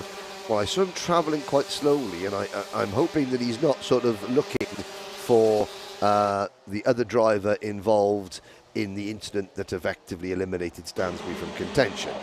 Top 4. Well, here are 3 of the top 4. This year, top 3. First, second, third. Well, this is good racing. Lomax now leads from Pritchard, Williams and Folland, and then there's a 4-car battle for the bubble. So we've had at least a dozen drivers ruin their own chances of qualifying. We're left with Angus Scrivener, Jude Ferneyhough, battling with Leo Lacastro, then Marcus Littlewood, Will Ellswood, and it's getting very close. That's Ferneyhough passing Scrivener for 4th place. So the Jack Dex Racing MS Kart moves into the 4th and final transfer spot. These top 3, that's what you want to see from the leaders in a repechage. It's getting away, working together. Sam Stansbury is a lap down in kart number 37. He's obviously very upset. But he's also obviously very quick because he was at the front.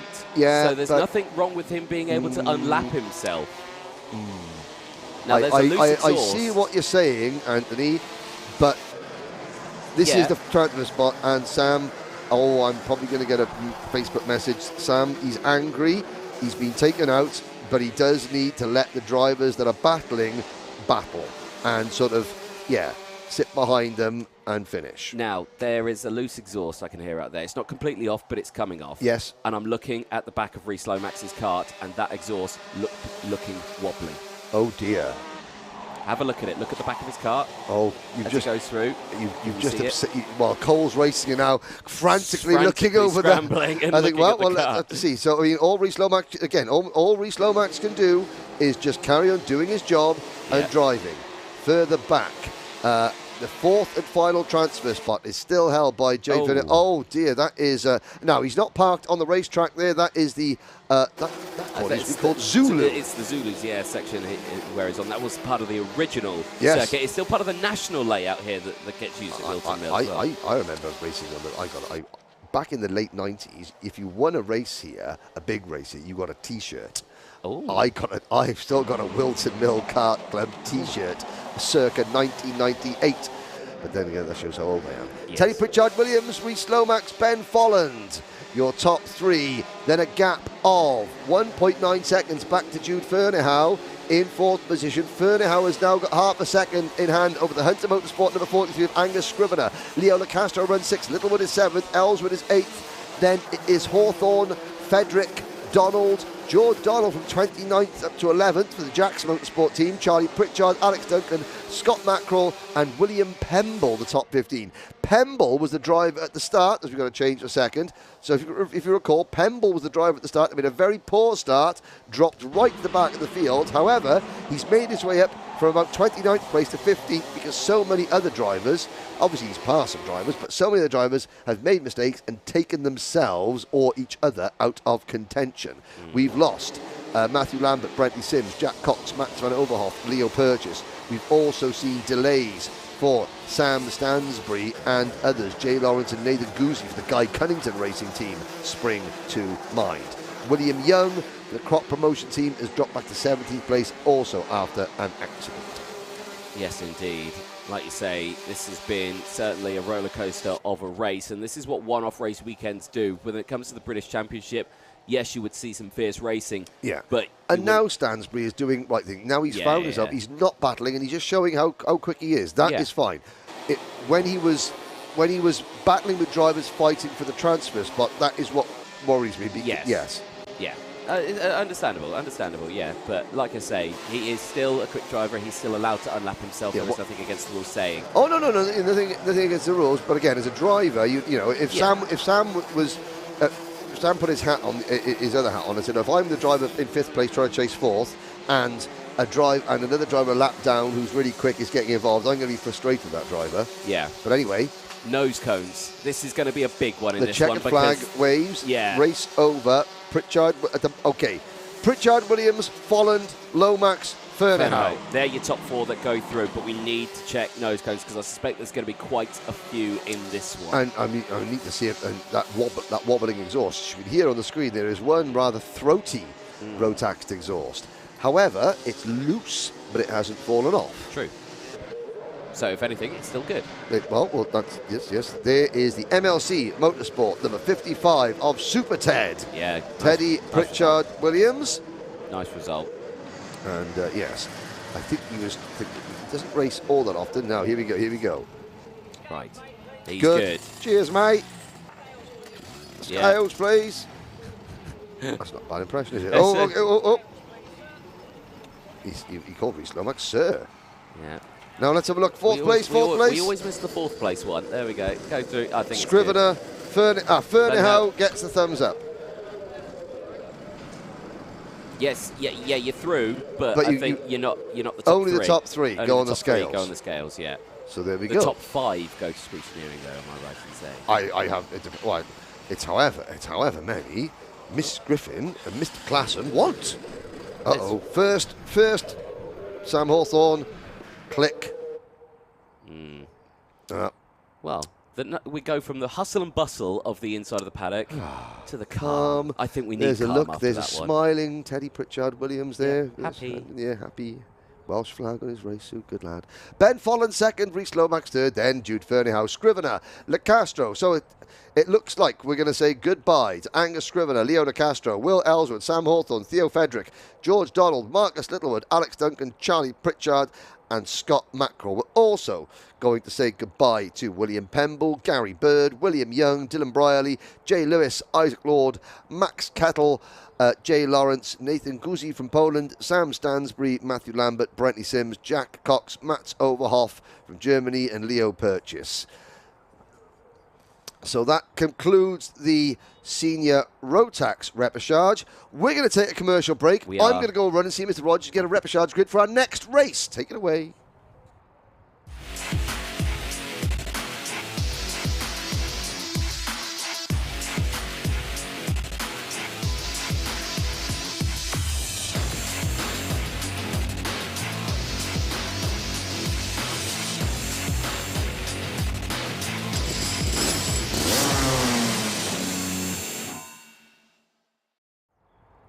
Welcome back. Good look there at one of our another sponsors, Demon Tweaks, providing a lot of equipment for drivers across the UK. You can head to their website, of course, and you can grab all your little bits from their fantastic shop. I've actually got quite a few bits from Demon Tweaks myself, so definitely recommend it. Live chat is still going strong. Let us know where you're watching from. Let us know who you are supporting. The next race coming up next after the end of the Senior Rotax 1 is race 19. It is Minimax 950 for their repechage. That is due to start on track at 12 o'clock, which is now. So they will be heading out on circuit. Well, I say now, it's in a minute's time. Motorsport UK have one rule, and that is to stay on time as much as possible, and they do that. A nice shot there of the Christmas corner. This is the run-up. This is the main heavy braking zone, the first major braking zone that the drivers would enter to at the start of a lap. This is where most of the overtakes are done. And you can see then the rest of the grid would go through. The whistle blows, and I believe the drivers are going to start making their way out onto the circuit in just a moment. So the next race is coming up next. It is Minimax 950.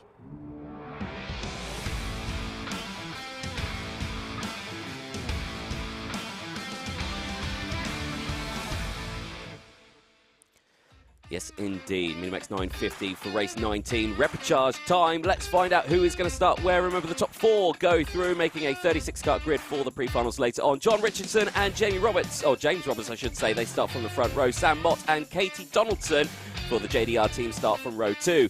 Thomas Butcher and Ryan Gador, they go from row 3, running out the top 6. Nat Johnston and Stanley Clark, Jake Rafferty and Ella Lucia, they round out the top 10 on row 5. Rick Thompson and Kieran Stewart, they take the next row, with Samir Paul rounding out the grid, privateer driver on row 7, starting in P13. A small grid, but of course the top 4 from this one will go through, and it looks like a driver has not gone out. Ryan Gandor for Chaos Sport, the Canadian driver, not going out. We have got drivers representing Azerbaijan, Canada, Australia, and I will say Scotland. Technically they are another country, they're in these United Kingdoms, so out on circuit. There's a look then at some of the drivers. Number 25 just gone out. That is Gandor, the number 25, so is out on circuit, but has not come across a timing beam.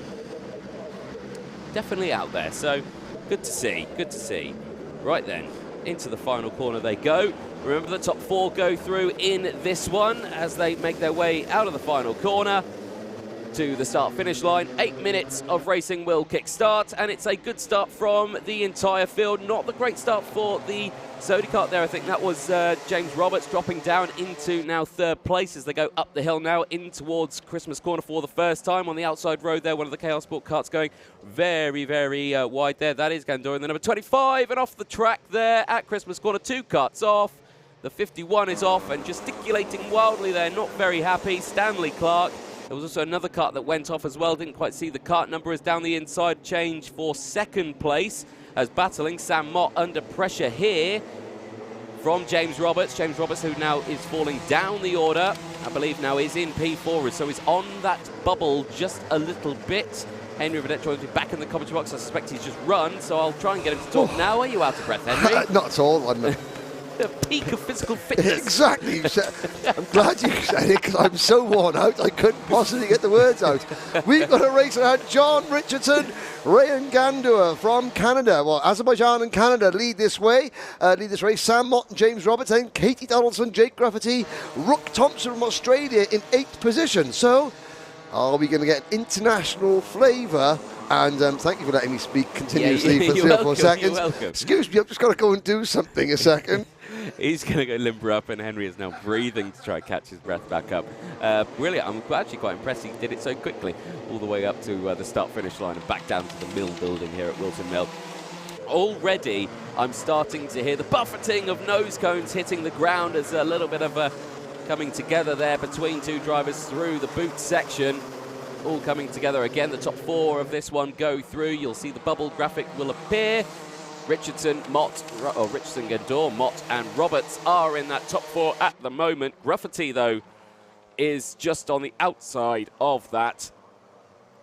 But you've got to keep an eye on it as the battling is fierce. I say Rafferty's on the outside of that one. It's all chopping and changing. This is the battle. This is the bubble that you're seeing here on your screen. All of this group, and it's all going in towards the hairpin at Ashby. Everyone just hitting that breaker zone at the right time, and everyone just concertinaing up. And yes, definitely, that number 27, Jake Rafferty, I will say, is looking slightly loose there, which is a shame. I don't know if it has dropped, but we'll find out at the end of this race, but it's not looking hopeful. Stanley Clark at the back of the grid, fastest lap of the race. So, crossing the line, 5.5 minutes to go.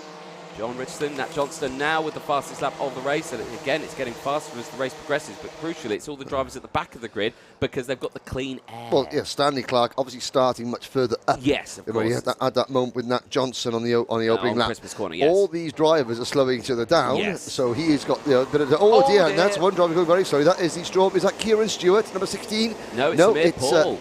Oh, Samir Paul, another privateer driver. We saw him in his previous race this morning, failing to finish, having an incident at Christmas Corner, and he doesn't look like he's going to make it through into the pre-final itself. It's John Richardson, Ryan Gandua, James Roberts, and Jake Gruffety. So Ryan Ganda's here. He's part of the Ben Cooper Racing Academy out in Canada. And Lucas Pernaud, who we're going to see in senior Rotax, he is sort of coaching Ryan Gandua, so Lucas is doing some racing as well. But a big hello to everyone out in Canada, the Rotax family in Canada, the Ben Cooper Racing Academy. Yes, indeed. Up at Christmas Corner. Yeah. The number 11 car, that's Rook Thompson. So Australia's Rook Thompson. And yes, he's got a bit of work to do to get up there. He's on that red and white, the Birrell ART car, chasing the number 26, Ella Lucia. Yes. Number 11, looks like Rook Thompson, also nose cone, not looking that attached to the bracket. Yes. Yeah. Well, we'll have to wait and see. But it's Richardson, Gander, Butcher, and Gruffety. But the big battle again. You've got to see the top three. Gruffety in, Roberts rather in the number 37 car. Oh, hang on a sec. Things are changing. So yeah, Gruffety in the number 27 has not got much breathing space. In fact, he's got where's the number 77 getting overtaken? That was Katie Donaldson by James Roberts. Roberts, another graduate, I believe, from the Daniel Ricciardo series. There's number 35 car, Nat Johnson, further back in the pack. Oh, and almost running wide there. Yes, indeed. Yeah, this is certainly a little bit interesting in this top section. They've got to be careful here because the top four are breaking away. Wow, I mean, look at that, 3.27 seconds. Now, the Zip Factory team have been riding the crest of a wave. They've already had one big win in this class. And now, if they can get their second driver into the main event, oh dear, that's Rook Thompson's nose cone has just buckled underneath. He went over the bumps, and there we go. Yeah. I think Dave Hillary can put his piece of paper away. That's. I don't think you need to take a photo. She done. Sadly, Australia's Rook Thompson will not qualify for the Minimax pre-final and final. Now, Yes. I noticed earlier when Stanley Clark set the fast lap of the race several minutes ago, he was 11 seconds behind the race leader. Less than 10 now. He's now 9.5. So I mean, he's going to be kicking himself there, as young Stanley. The Sam Pollock racing driver, but it goes to show how quick, all these drivers are. These drivers, it's easy to say that these drivers here are in the Repshaws because they're the slowest. Yeah, it's not the case. Not the case at all. One bit of luck, one tiny bit of misfortune, can make such a difference. Yeah. And there's the number 54 Kart, the Butcher, chasing Ryan Gandua. And the front of Ryan Gandua's kart. Looking very low there indeed, isn't it? It's going to be giving the KR, Jordan Chamberlain, Ash Orchard, the rest of the KR Sport team a few nervous moments. What they need to do, they need to make sure that Ryan Gandua finishes 5 seconds in front of the 5th place driver. Yes. At the moment, Gandua is 3.9 seconds behind the leader. He is Nat Johnson 6.6, so he's 2.5 seconds in front of 5th position, Nat Johnson.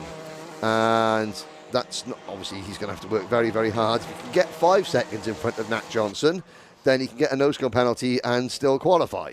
Yes. Unfortunately, unfortunately for Rayan, Nat Johnson has just set the new fast lap of the race, 49.08, and is closing in.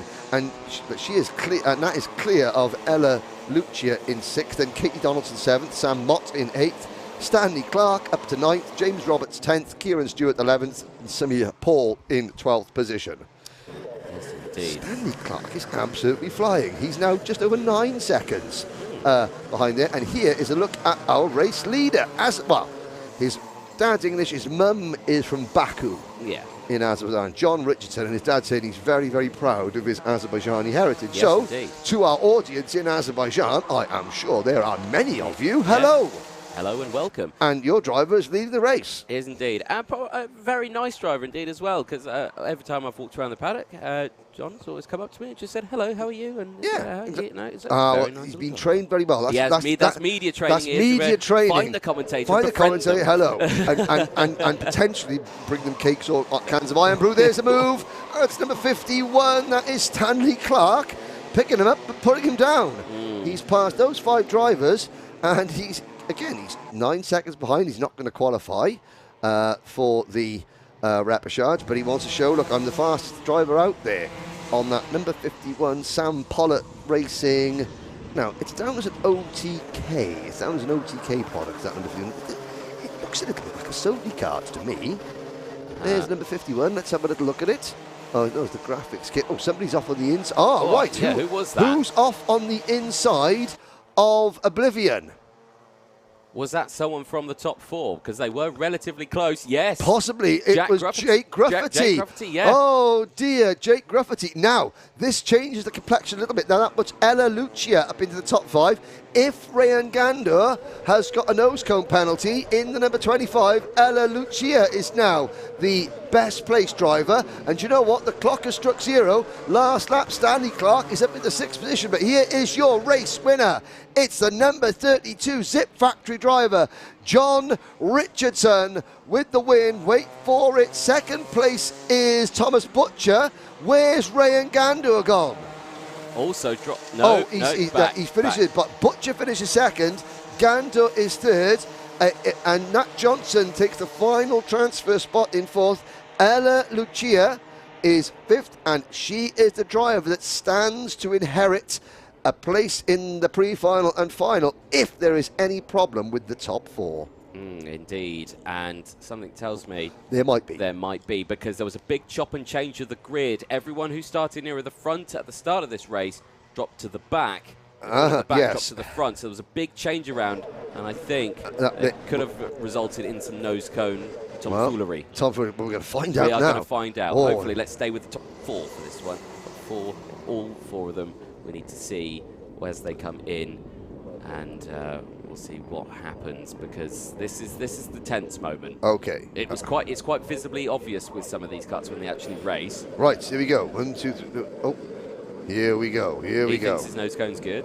It says John Richardson. Thomas Butcher's happy. Yeah, John, you've got to come up to the line and you've got to have a chat. All right, there's the driver, number 26 of Ella Lucci, who stands to gain. It's going to be, well, one KR Sport's going to make it, one KR Sport is not. No. And, we've lost. All right, okay. Oh, 25. So that was... Looked like he was having his nose... Okay, so Rayan Gandour potentially, unofficially of course, but it does look as though there's a nose cone penalty for Rayan Gandour and the Canadian driver. So for the KR Sport team, Carter's giveth with one hand and taketh away with the other. Yeah, indeed. Well, again, another interesting race in that one. Question marks then over the top 4 of who actually goes through. We'll find out the full classifications. You can see the race results as well. You can head to motorsport-timing.co.uk. Yes. And you can see all of the post-race results as and when they have been thoroughly checked and confirmed. Let's take a moment to have a look, see who is coming in on the live chat. We've had I'm noticing a lot of comments, and thank you very much. Keep your comments coming in. There's a poll. We got a poll up there. Oh, what's the poll? I mean, there's a couple of polls racing. What was your favourite class? Oh, right. I thought it was like about David O'Lesner. But there we go. So we'll get back to you after this next commercial break with an idea of who is on the live chat.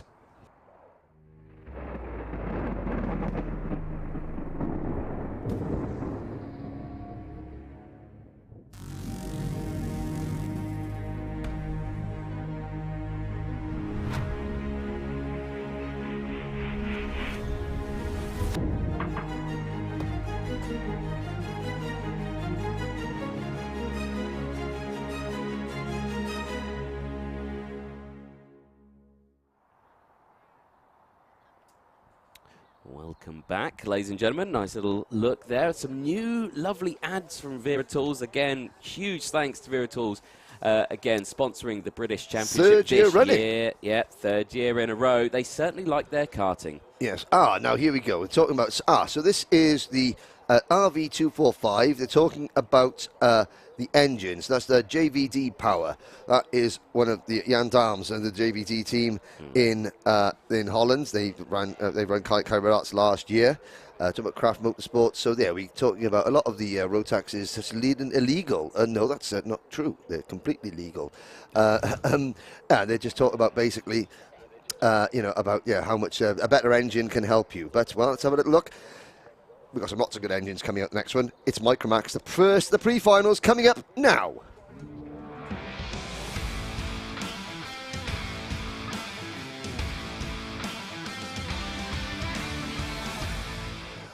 Well, we know we got a huge amount of people watching from Germany and watching from Belgium and watching from Holland because they're all on our live chat.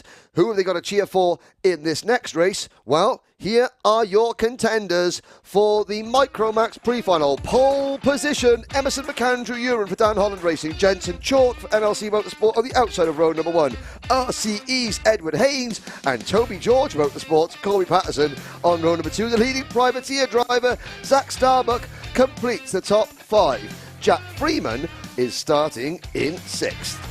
Austin Oman and Grayson Worthley, they go from the 4th row. Josh Cormack and Harvey Bacon round out the top 10 on row 5. Oliver Spencer and Alfie Mew for Coles Racing, they round out row 6. Riley Murrow and Harry Taylor go from row number 7. Max Gilman and Frederick Rudd on row number 8. Luca Balak, now problems for Balak after we saw him win his second heat.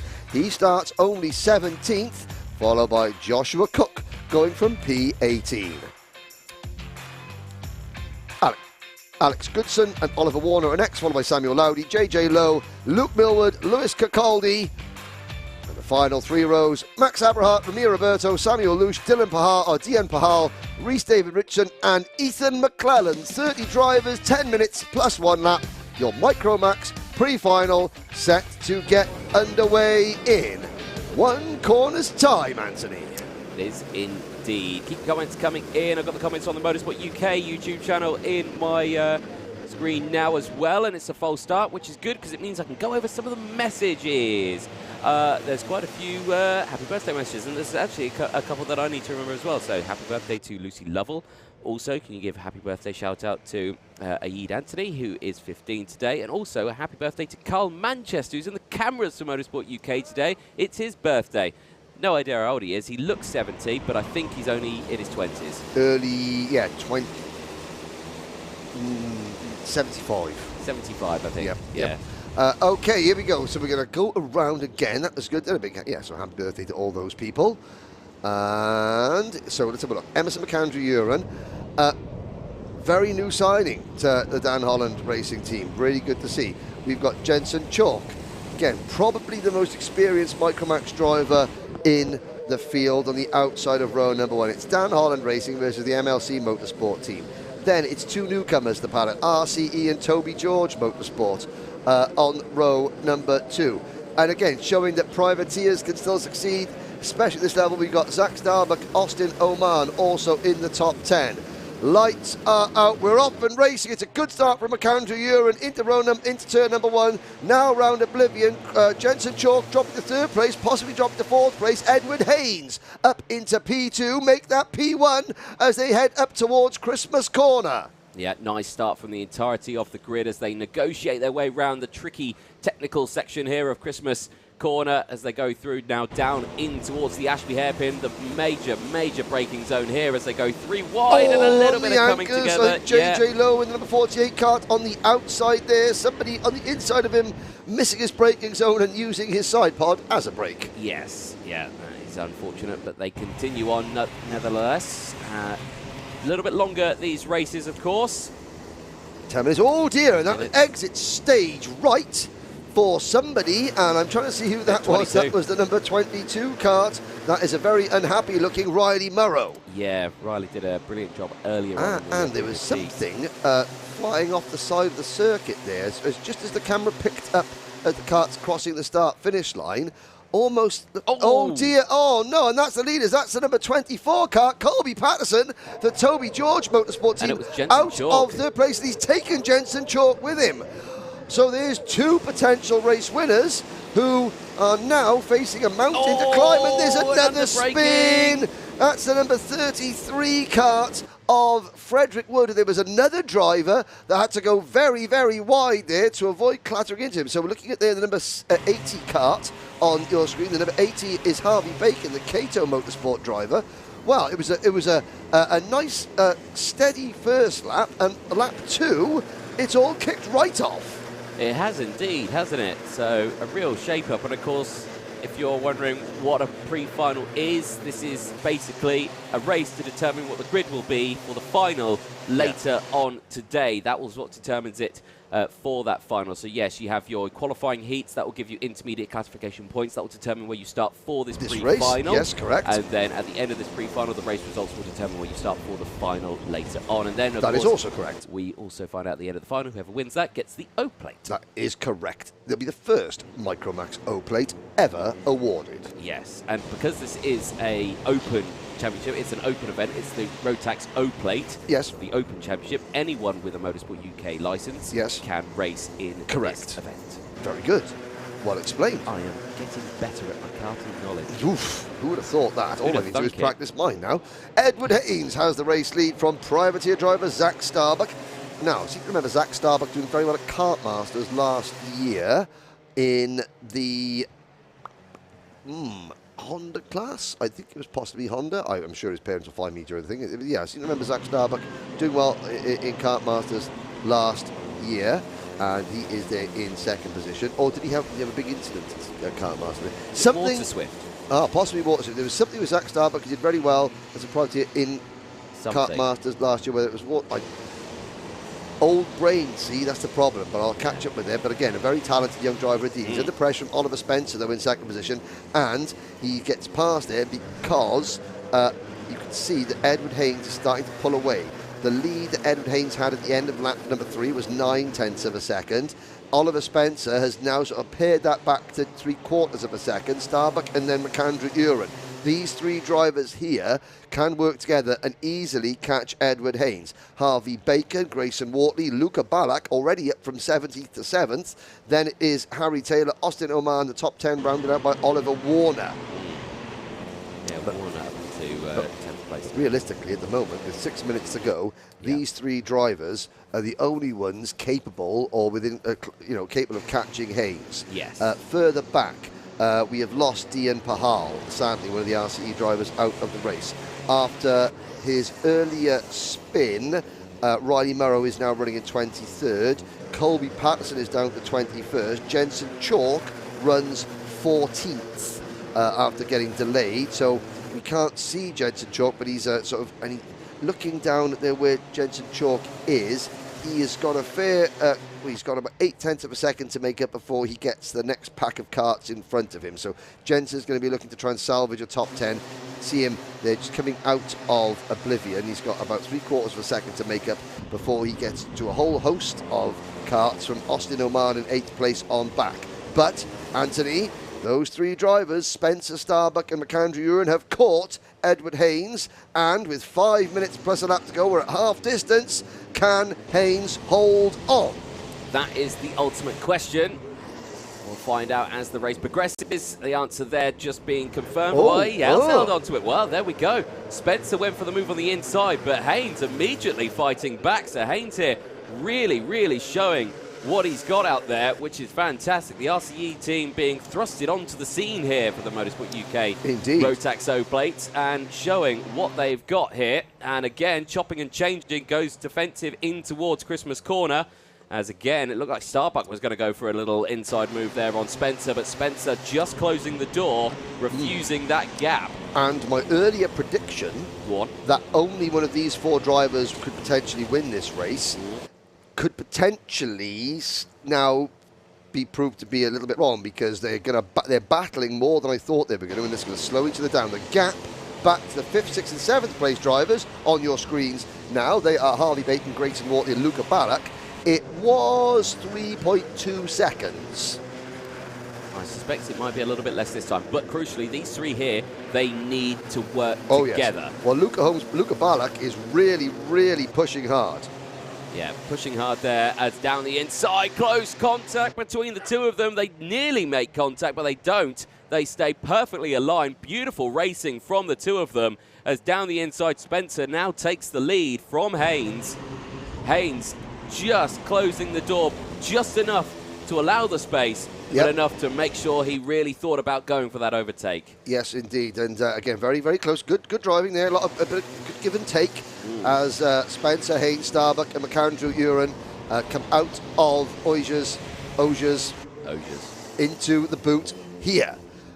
Those tyres, I've got to say, the drivers did a very good job. There's 5 tyres just off the curbing there to stop drivers going over the curbing and dragging dirt and mud onto the racing surface. And everyone's given those tyres a healthy bit of respect. Yes, I suspect you'll probably want to avoid those by quite some way. Anyone diving out of the slipstream here? No, as Warner sets the fastest lap of the race, currently in P7, is behind Harvey Bacon, like you say, pushing. Ballack, though, has got up into 5th place. Curious to see where Ballack is. Yeah, they're not closing in. It's gone up, isn't it? 4 seconds. My earlier prediction was correct. I'm pleased to say. There we go. There we go. Redeemed yourself. I am just about. The question now is Haynes. He is sitting in 2nd place, working his way to try and figure out how Spencer can be deposed into the boot. That's boot 2, boot 3, and here comes Haynes to the inside. Backs out of it. Smart move there, because again, he could. If you make a mistake going into that corner, you cost yourself momentum all the way through, not just this corner, but all the way up towards Christmas. It's very difficult to get that momentum back if you make a mistake. Oh, there's McCann. Zach Starbuck just kicking up a bit of dirt coming out of oblivion, and Emerson McAndrew having to wipe his visor because, again, that there's still patches of water just off track. You've had a fair bit of rain over the course of the last few days here at Whilton Mill. Deploy the hand wiper there. Yes. You know what I really miss from karting? The windmill. The windmill. I knew exactly what you were going to say. That. I mean, is it not allowed anymore? Is it something that's been banned? Has it been I don't know. It just disappeared. Well, it came onto the scene and everyone loved it, and then it disappeared. I think someone needs to bring the windmill back. Yeah. Start the campaign now. If you know, if you're watching on the Motorsport UK YouTube channel, the Alpha Live YouTube, and you're a learned fellow or fellowette, then please, has the windmill been banned for use? And if it hasn't been banned, I want to see it this year. I want to see some driver this year using the windmill. Yeah. But, well, we'll have to see. Because, like you say, it was a terrible looking thing, wasn't it? No, it was amazing. What are you on about? I thought it was. Fast lap of the race. Oliver Spencer, 51.79 seconds. You can see that he has actually now got a 3 or 4 kart length lead over Edward Haynes. That's significant. 30 seconds plus 1 lap to go. Haynes, in turn, has got a little bit of a gap over Starbuck and Uren. So Haynes has got no one pushing him along, and Spencer has been able to just eke out a couple of kart lengths. He checks over his shoulder. Now Haynes is going to get in the slipstream. He's going to get a good run out of oblivion.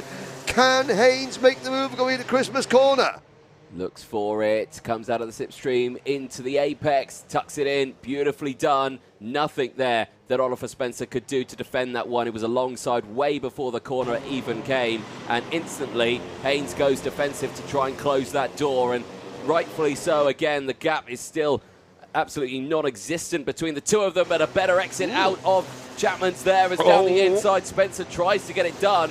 Fails to get it done, but that, that allowed McAndrew Uren to move up past Starbuck. So Starbuck down into P4 now. I think that sort of like little, almost that side by side, that sort of allowed, I thought Starbuck, I'm going to set myself up for a movie, and he got himself offline a little bit, and that meant that McAndrew Uren pounced. We start the last lap. Who is going to start the final in micro action pole position at the moment?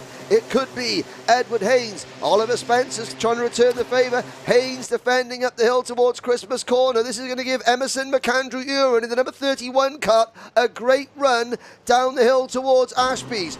Will he risk a move? Here comes Starbuck round the outside. Now it's Starbuck's turn. Starbuck's going to get a great run, but he has no track position. He's got karts in front of him all across the circuit, and Haynes, I think, has just about done enough, Anthony. I think he has indeed. You can see there Spencer putting his hand up in frustration, saying, why are you defending? But I'm thinking Haynes here is trying to back him up into the driver's point. The last lap for pre-final. Exactly. Of course he's going to defend. Exactly, and maybe thinking, I don't want you to start alongside me for the final later on. I want you to be further back. Yeah. Here we go, out of the final corner. Edward Haynes did everything he needed to do. He will start the final later on today after the lunch break on pole position from Oliver Spencer, Emerson McAndrew, Uren, from Zach Starbuck, Luca Ballack, Oliver Warner, Harvey Bacon and Harry Taylor. Grayson Worthley and Alfie New round out the top 10 across the line. The rest of the field, Jensen Chalk, Aman Freeman, Gilman, Cook, Abrahart, Lowdy, Patterson, Lush, Wood, Millwood and Goodson. Crossing the line in 22nd place. Next to cross the line should be Riley Murrow. There he is, followed by JJ Lowe, recovering back to P24. Josh Cormack crosses the line from Maria Roberto. Lewis Capaldi and Ethan McClellan should be the next to cross the line. There he is. And Reese David Richardson will cross the line, P29. One retirement from that one. Dial Patel, or Pial. Dian Pahal. Dian Pahal, thank you. And I've got to say, so congratulations so far, the RCE team. Again, they've done very well in other championships. Now they're making their debut in sort of Motorsport UK, you know, the big series, and they will start their first big final from pole position, courtesy of the 2020 Motorsport UK Bambino champion, number 43, Edward Hayes. There's a young man with a very bright future in front of him. All these drivers have. Please don't think that I'm signaling one out of another, but Emerson McAndrew, Uren, you know, and Zach Starbuck as well going through. Luca Ballack, great recovery. He will be starting at the final from P5, not to be ruled out. And we now look at the next driver of interest as Alfie Mew goes through with a nose cone penalty. Jensen Chalk, only 11th. Jensen will be champing at the bit to get going, chomping at the bit. In the next race that we see, there is the number 16 car, goes against Austin Oman. He dropped to 12th place in that race. And we'll also be looking at Colby Patterson, only finishing 18th. So there are potential winners up and down the grid here in Micromax. Obviously, you've got the top 6 that have all been in contention, but then you've also got the likes of Chalk, Oman, and Patterson, who are going to be starting much further back. Riley Murrow, only 23rd in that race. So he will be looking to move forward as well. Yes, indeed. So, well, that was a very interesting pre-final there. Real shake-off of what you're potentially going to see later on today. And I reckon that is going to be a battle for the ages all the way to the line. Well, I mean, not all the ages. It's going to be a battle for the age group that is allowed to in between that, yes. Yeah, of course, yes. Thank you for that, Henry. We will take another short ad break. We'll be back in a moment with the second pre-final, which will be for Junior Rotax. Junior Rotax, yes. I'll be coming up next. Bye.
Abstract is the word I would use to describe that latest Wera Tour advert. The dancing tool, I think we shall call it, with music from Chopin or something like that. Can I call you the singing tool?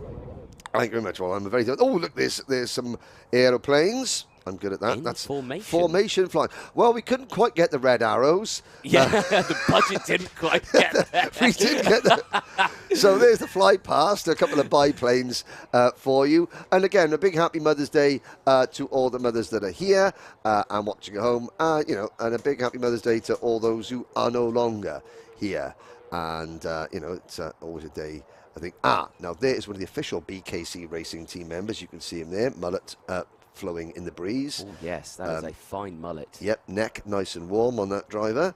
Our spectator, there we go. It's good to see. Who else have we got on camera with us at the moment? I say we've not done a mechanic. We haven't done anything. I can see Dan Holland there in the black jacket with a little red thing on there. Always watching away. Who's that in the Synergy coat? That is one of the Synergy Racing team mechanics whose name escapes me. Is that Rob Hanscom? Possibly. Let's have a look. I said we've got a couple of rather pensive-looking mums waiting to go out, either pensive or bored, one of the two. There's Archie Heron just coming into the shot.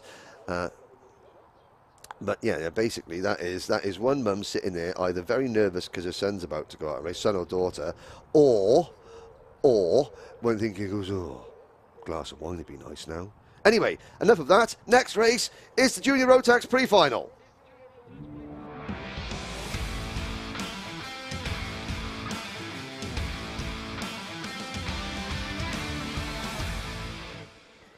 Pre-final time, it is race 21 of the weekend, and this race will determine where they're going to start for the final later on for Junior Rotax. If you're a Junior Rotax fan, the final for that will be later.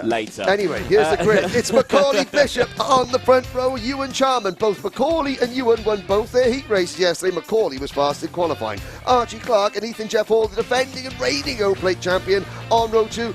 William Antrobus and Jack Hobson at Tyrone is in 6th. Yes, indeed. Joshua Graham and Timo Youngling, they go from row 4 from Tommy Harfield and Ollie Stevens. Gustav Uzakovs and Freddie Lloyd, who didn't want to take his photo for some reason, he starts from that 6th. Kenzo Craigie starts from the inside of row number 7, the latest member of the AMG Mercedes Junior driver program. Then it's Harrison Whitcomb, Hugh Moulton, Leon Hasty, Freddie Ingram, Finn Leslie, your top 18. Archie Buttle, Adita Kulkarni, Reg Hayward, Alex Cole, Liam Hartley and Lizzie Mentier on grid 24. Then it's Charles Green, Arthur Thacker, Owen Neve, Thomas Ingram Hill, Jacob Jukes and Indian driver Ayman Bansal. Thomas Bin Spearing, Armand Hamilton from Australia, James Shotton and William Murphy, the 4 transfer drivers in the from the repechage. Round out your 34 driver karting grid. In a couple of interesting stories, Owen Neve is mechanicking himself this weekend. Mechanicking himself. I think Timo Youngling's dad is helping take the car to the grid, but Owen Neve spannering for himself, and it's a false start. So the Charmander, Ewan Charman, he won both the heat races yesterday. Then Macaulay Bishop, he obviously has won everything so far. A bit further back, a couple of names to mention. Timo Youngling, we last saw Timo in Motorsport UK back in 2021 when he won the Honda Cadet. 2021 Honda Cadet, British champion. Gustav Uzakovs from Latvia, raced for Latvia in the Rotax Grand Finals. Kenzo Craigie, Argenti Motorsport, yes, you heard that correctly, he is officially on the AMG Mercedes, or Mercedes AMG Junior Driver Program. Yes. Aditya Kulkarni, a race winner, or top 7 in the country last year. The S plate, Leon Hasty, the Scottish Super Series champion. Harrison Whitcomb, the best place of several Welshmen in the field. Freddie Lloyd, Arsenal did yesterday, I quote, "Binned it in the wall." Yep, indeed. Well, this is going to be an interesting one, of course. This is the first time we've seen these drivers today. Only 4 drivers we've seen so far because they had their repechage earlier on today, but this is the first time we have seen the majority of these drivers today. Now, a quick, what did I say? I was looking at the thing. So we've got the best of the young ladies in the field. That would be Lizzie Mentier in 24th position on the grid. Here we go. In the tram lines, lights are out. We're off and racing into crook and oblivion. Macaulay Bishop gets across the front. He was over the curbs, and I have to say, Ewan Charman almost had to back out of it a little bit, but Macaulay Bishop fully committed up towards Christmas corner. Bishop leads. Now we're going to get 34 drivers cleanly around this next corner. Yes, we are. Down towards Ashby. Oh, and there's 2 cuts off. At the very top. Bishop? No. No. Bishop, Charman, and Ethan Jeff Hall are safely through. Somebody has gone very, very well. It's another one of the Dan Holland karts at the back of the field. Possibly Thomas Ingram Hill or possibly Ollie Stevens. Out of the boot for the first time. Now, there was one driver up at the top there who was, I think, one of the marshals with him. He was in a bit of discomfort. It's Bishop, Charman, Hall, Clark, Antrobus, Graham, Hobson, Usakov, Stevens, and Harfield. So it wasn't Ollie Stevens, it was Timo Jungling. And, Kenzo Craigie is the driver who has been in trouble. And Kenzo Craigie was at the top of the circuit. I hope that Kenzo is okay. And Kenzo, there is he's out of the kart, so the Argenti Motorsport kart, and he was a long, long way off there. I wonder what happened, didn't quite see, we've got the replays with us there this weekend, but yes, unfortunately,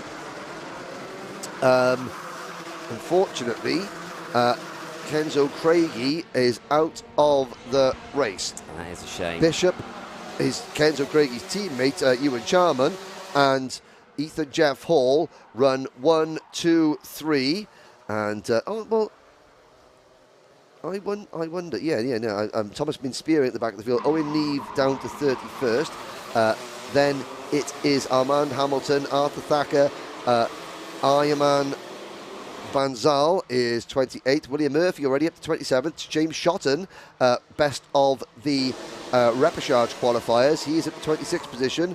Ingram Hill 25th. And I'm looking at other drivers who have made good progress. Lizzie Mentier up into the top 20. The Jack Dex racing team on that MS chassis. Looking quite strong there as well. That was an Anthony, what were you spotting? Oh, there's a bit of movement in the background there. I'm not sure who it was. But someone clipping that inside curb. And it looked like it may have been Gustav Uzakovs in the number 4. He was just trying to get his nose down the inside through the final section of the boot. And didn't think it paid off too well. It looks like he's still in the race, though. Eyes on this one because Bishop under pressure here from Charman. And he's not dropped Jeff Hall. Now, you remember in the mini categories we saw Bishop racing here at Whilton Mill would get to the front and would drive away. This time around in Junior Rotax. Yeah, well, I mean, so in Junior Rotax, I mean, it's so close. I mean, so competitive. Bishop with the number 68 kart, he's using that curb a lot going through turn number 1, and I know Macaulay is hoping with the, obviously as a driver, Dan Holland had picked him up. He ran as a privateer originally, won the British Army British Cadet Championship. And then has run with Dan Holland the last 2 years. There's a move. So Ethan Jeff Hall moves into P2. Macaulay Bishop, they're hoping to do that. I mean, Macaulay has won races in, I think, 4 different classes in the Motorsport UK British Kart Championship. Micromax, IAMI Cadet, Junior Rotax, and Junior X30. No other driver has won races in 4 separate classes. Yeah.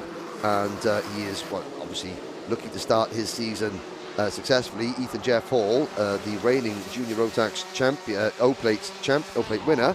And there is Aditya Kulkarni out of the race. And alongside that looked like it could be, it was Armand Hamilton. Yes, it was. So Australia's Armand Hamilton, and there are exit stage left.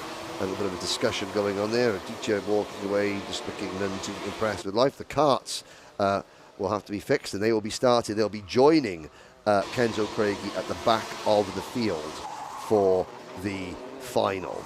Top 3, game on. They're pulling away from Antrobus, and you spoke to William Antrobus in the paddock show yesterday, and without wanting to give anything away about your interview with William, he was quite pleased with how it went yesterday. Archie Clark is next. Then it's Usakovs, Stevens, Joshua Graham, Jack Hobson, and Freddie Lloyd. That is your top 10. Then it's Ingram, Whitacombe, Moulton, Buttle, Hasty, Green, Leslie, and Mentier, with Dukes and Hartley rounding out your top 20. Uzakovs with a great move down the inside at the Christmas corner, and beautiful move. He moves up into P5 now. He'll be happy with that one. Jeff Hall, though, again with the fastest lap of the race, is catching up to the back of Bishop here, constantly reeling him in.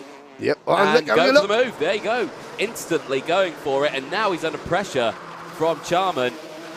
So Charman looking like he was going to go for the move there. The exit of the boot failed to do so, stays there in P3. Look at the different line. Yes, they're using through turn number 1. Yeah, very different line Jeff Hall off the curb. And straight back. Bishop all over the curb. And Bishop retakes the lead. And here goes Ewan Charman to the inside to take P2. Freddie Lloyd, well, split the phrase down this morning and said they'll be looking for a tenth. We're looking for a tenth of a second. Yeah. Looks like they found it because fast Freddie. Oh dear, that's Bishop. Oh, no. Charman and Bishop. Well, Charman went in on Bishop there. Bishop closed the door.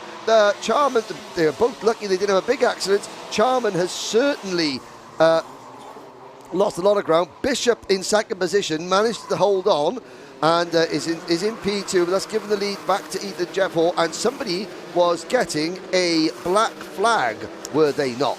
Yes, it was the number Jacob 34, Jukes. Jacob Jukes, receiving that black flag. He also did receive a technical flag before that as so well. It was Wagon not working, please come in. He didn't come in. Wagon is now excluded. Yes, from the race. From the race. Not the meeting. Here is the battle on screen you're watching. It is third on back.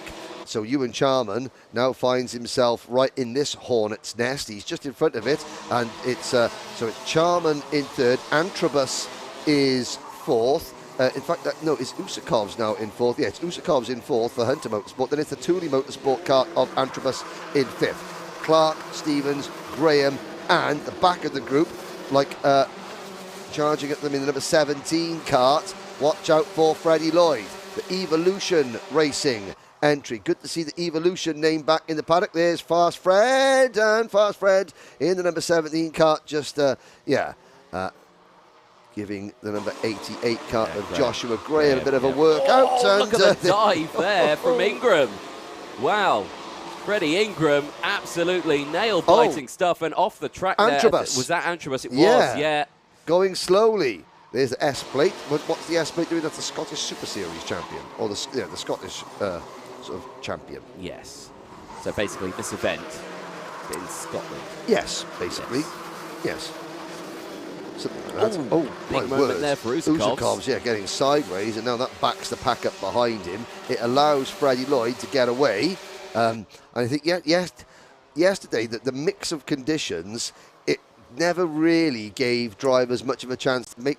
Did that change definitely work? Well, I don't know, because the conditions were different. Yeah, and it was the same on Friday as well when it came to practice, and everyone went out for practice, and then it would rain and no one would know, and then it would get dry and then it would rain again, and so no one could really dial in a decent setup, which is why you're seeing such close racing here this weekend, because no one really has a decent setup at the moment. Yeah, and but again, whatever they put on that number 17 is working, because Freddie Lloyd is now at the 6th position. He does have 1.5 seconds to make up before we get to the next group of karts, and the next group of karts is a bit too far away to catch with the time we have left remaining. There is Harrison Whitcomb, Wales' finest. Harrison Whitcomb coming through Inkerman's there, and Harrison up 3 places to 11th position, and working there, I think, with Jack Hobson.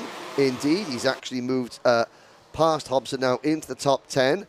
So Jack Hobson for the ultimate, running for the Ultimate R team now.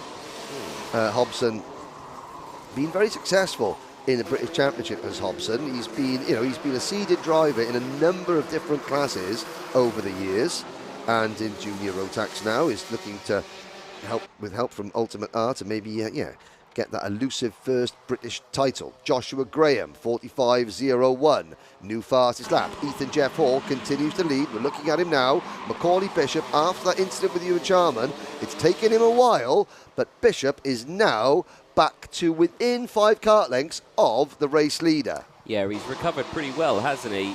His pace has been pretty good in terms of sector times. A little bit faster through the on the lap overall, a little bit faster through sector 1, a little bit, I say, identical through sector 2, nothing between them. But yeah, just eking it back. Hasn't got enough there as he used all of the track and a little bit more. He sets the fastest lap of the race, but then Charman takes it back in P3. So despite the fact they had that coming together earlier on, all three still on the pace. This is the battle a little further back. This is Ollie Stevens and Archie Clark. And Archie Clark now switches positions and says, thank you, I'll take P4. Sam Pollock Racing's Archie Clark in the 4th place. Yes. Well, next time by, they'll get the last lap board. There is Clark.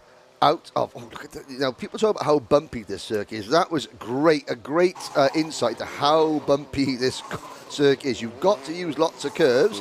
There's your 3rd, 4th, 5th place karts. So, last lap board goes out. Macaulay Bishop, do you sit or do you attack? Well, you know, starting on pole for the final, that's probably a little bit better than starting on P2. Granted, you're still on the front row, but you've got to go for it. I thought he was going to go for it there. I thought the gap was there. I reckon he could have done it, but I don't think he wanted to do it in the way he wanted. I think that the way it was going would have maybe ended in tears if he had done that. So let's have a little look now. We're going to dive up into Osiers.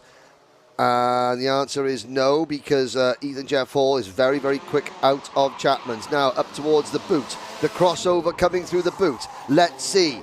Does Bishop start to set up the move? It's going to be a last corner lunge, if anything, for Bishop. No. Ethan Jeff Hall holds on and wins the pre-final in Junior Rotax. Bishop 2nd, Charman in 3rd. Who's going to take 4th? It is the Sam Pollock, number 43, of Archie Clark, with Stevens, Uzakovs, Lloyd, Graham, Ingram and Whitacombe rounding out the top 10. A huge gaggle of karts comes across the line from 12th back to 21st. And looking at our repechage qualifiers, William Murphy from 4th and in the repechage, 34th and last on the grid. He finishes top 20. Well done. Those drivers who will be starting from the back of the grid for the final include Dietrich Kulkarni, Australia's Armand Hamilton, and Kenzo Craigie, who didn't even complete the lap. Now, hopefully Kenzo is okay. I know the Argenti team, Danny Sweeney and the boys, will get that wagon fixed. Kenzo will be starting shotgun on the field with tyres that are 15 laps fresher than his rivals. Nose cone watch, like spring watch, but without Bill Oddie and with go-karts. Exactly, that's spot on.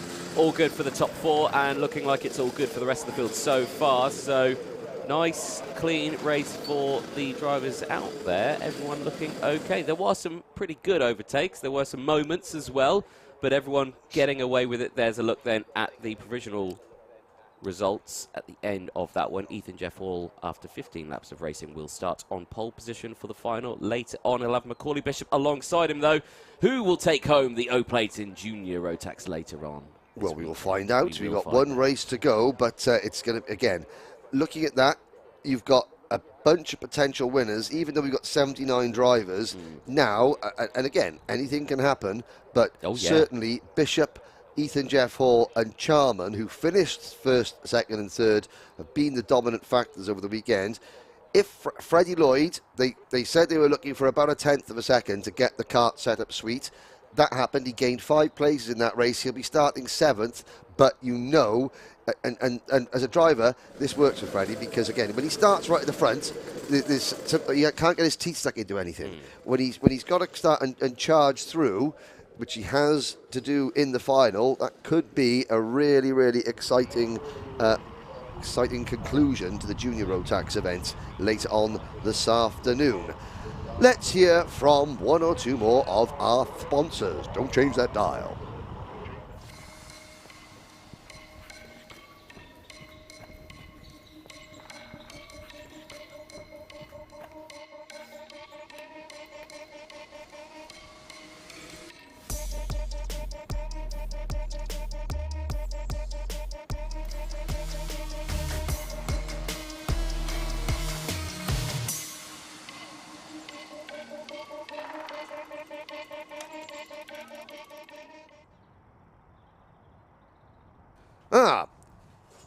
Now it's Dan, the lesser spotted Dan Holland team. Okay. Yes. Well, second on the left, that's Sam Haig. Ed Matthews just walked away. There's Kitty Thatcher, that's Macaulay's mum. There's Jack Dex in the middle. There's Mr. Carter. And Mr. with the sunglasses on the top of his head. That's only man like... Oh, no, my old brain has forgotten. I'm sorry. Oh. His brother plays rugby. He's a rugby boy. Oh, dearie me. Oh, I'm going to get mullered for forgetting his name now. Yes, indeed. He won a lot of races as a mechanic last year, and his brother did. Yeah. Well, oh, dearie me. Well, I suspect this is the one a lot of our maybe German and Belgian fans and Holland fans across the. Let's have a look. Let's practice my Dutch. Senior is coming up next. Yes, so you've been stop the music. Oh, management. Yep. Yeah. Why? I can hear some music playing in the background. That was just me singing. It's just me singing. That's all. Here we go. Now we have the chance to big up our European, our overseas drivers, because in this next race we have drivers from Belgium, Kai Rillarts. He'll be starting on the inside of row number 7. We've got Zsombor Kovacs from Hungary starting on the inside of row number 8. We've got Austin Lee from the United States, but also based in Germany now. He's starting down on the 13th row of the grid. So a lot of the drivers from Craft Motorsport that came over here, they're in this next race. Let's have a look at the starting lineup, which is coming up very shortly. It's race 22, Senior Rotax pre-final.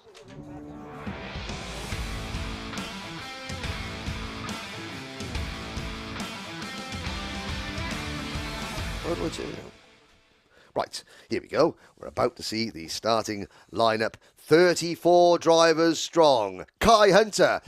He's won this Oak Plate twice in senior, once in junior. Could he make it a fourth? He led every lap of both his races yesterday. Gus Lawrence, the defending senior X30 British champion, starts alongside him on row number 1. Matthew Higgins, former junior Oak Plate winner. He starts on the inside of row number 2. Morgan Porter, former British champion, starts on the outside of row number 2. Guy Cunnington, a 2019 British champion, starts on the inside of row number 3. And Lucas Ellingham for the Jack Dex Racing team, the only driver starting in the top 6 who's not a current or former British champion. He's in P6. Yes, indeed. Sam Gorner, who came 6th in the championship last year, he starts on the 4th row of the grid with David Allegin alongside Leo Brown and Spencer Burham. Lewis Gilbert and Tristan Rennie round out the top 6. Then it's Kai Rillarts, Neil Clark, Zsombor Kovacs, Pearson, Bullock Carter, Jack Steadman and Jamie Perilli. Further down in the order, Lucas Pinot, Leon Henderson, George Hunter and George Holbrook, Samuel Baker and James Jackson round out the top 12 rows, rounding out the top 24. Sam Longley, Austin Lee, Jack Collins, Brandon Nagelvort, James Alexander Acton, Alexander Adams Acton, AAA, and then Thomas Pryor. Further back in the order, the 4 that came through, Teddy Pritchard-Williams, Ben Folland, Reece Lomax and Jude Fernahoe round out the 34 kart grid. They make their way round the circuit, and here they are at the final corner. Look at that. Blinken would have missed him. Good formation. Kai Hunter has led every... excuse me, is a cough as we start. I'll take over if you if you want to sort yourself out, Henry. Yeah, good start then from senior through turn 1. Brilliant start then as they go through, but it wasn't there, and that was that Spencer Burham. It looked like a CRG. We'll see that. I mean, that is well and truly up the bank, and I'm looking, and it was a CRG that is missing now. Oh, yes. Yeah, it is. And sadly, Spencer Burham is out of the race. Well, the leaders, Kai Hunter, Gus Lawrence, Matthew Higgins. Higgins up in the second. And that is the number 3 kart of Guy Cunnington. We usually see Guy in the strawberry racing colours, but now obviously racing for his own team. So Guy is the only owner driver in the paddock. We'll try and keep you up to date where our Zsombor Kovacs up to 14th place. Lucas Perneau up to 17th. Kai Rillarts has dropped to 20th. And Austin Lee is up to 25th. Well, nice little train forming at the front here. DHR versus Strawberry versus Guy Cunnington Racing. Not a new team, 3rd year. New to this particular paddock. This paddock, yes. Matthew Higgins, who has got a great career beckoning in the United States. He is going to be doing some, I think, Formula 4 racing out there. Oh, yellow flags waving in the background. Somebody has left the prepared surface. I went to see Lucas Ellingham now tried to hang on for dear life in the top 6. There is one of the Craft Motorsport cars. Great new livery for the Craft Motorsport team. And you see that the Lewis Gilbert and the Gilbert family, you know, the Potenza Racing Engines team, they've now sort of they formed Kraft Motorsport, which was running out in Germany. Oh, and nice there's dive. a move. So for the first time all weekend, Kai Hunter does not lead in senior Rotax, and it is Guy Cunnington, owner-driver. Guy Cunnington leading the way. They come into a yellow flag sector, so they won't be able to overtake through this corner. And there's wagon why. barrier, and that was like Kai Rillarts. It was, Oh dear, so the vice-European champion, and there's number 58 Kart, taking an all of Gus Lawrence, taking a right old little chew out of the rear end of Matthew Higgins' Kart. Lawrence there, backing out of it. Lawrence, again, he's done a bit of Rotax racing this year. He finished third in the Dubai O-Plate. Yep. Down the inside, here comes Kai Hunter, last year's runner-up in the British Kart Championship. That gets spits out. Sam Gornall, and he falls down the order. Again, he won't be happy with that one. Not sure how that happened. Was it a little bit of 2 into 1? Didn't go, but he will not be happy with that one. Hunter now up into third place, looking like he was going for second there at just that moment. But Guy Cunnington has started to break away. Nearly 8/10 of a second he's clear by from the rest of this field. Let's look at that shot. The commitment they've got as they go into the boot section. Yeah, so there you can see Lewis Gilbert, the leading Kraft Motorsport driver, now moving into 7th position. So the order is Cunnington leading by nearly a full second. Then this amazing battle of a second place. Higgins, no, make that. Hunter into P2. Lawrence into P3, or is he? No. Hunter still third. Lawrence fourth, wheel to wheel for 5th position. That was Gilbert up the inside of Ellingham. Yep, Gilbert up the inside of Ellingham. Porter also in the mix, followed by Neo Clark, graduating out of juniors.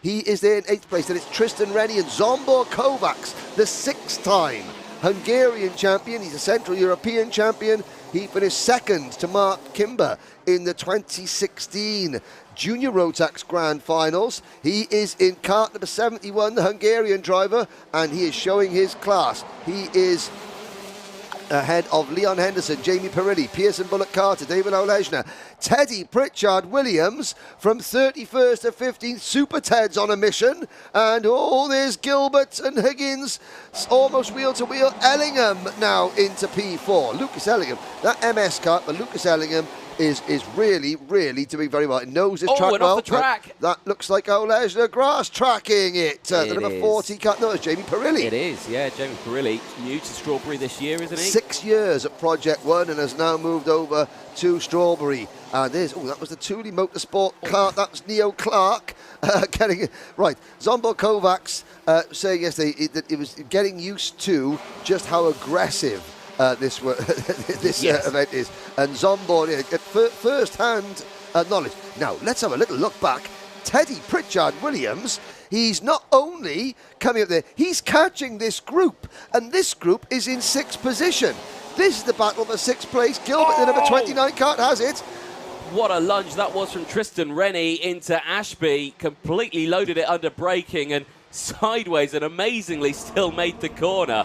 Brilliant driving.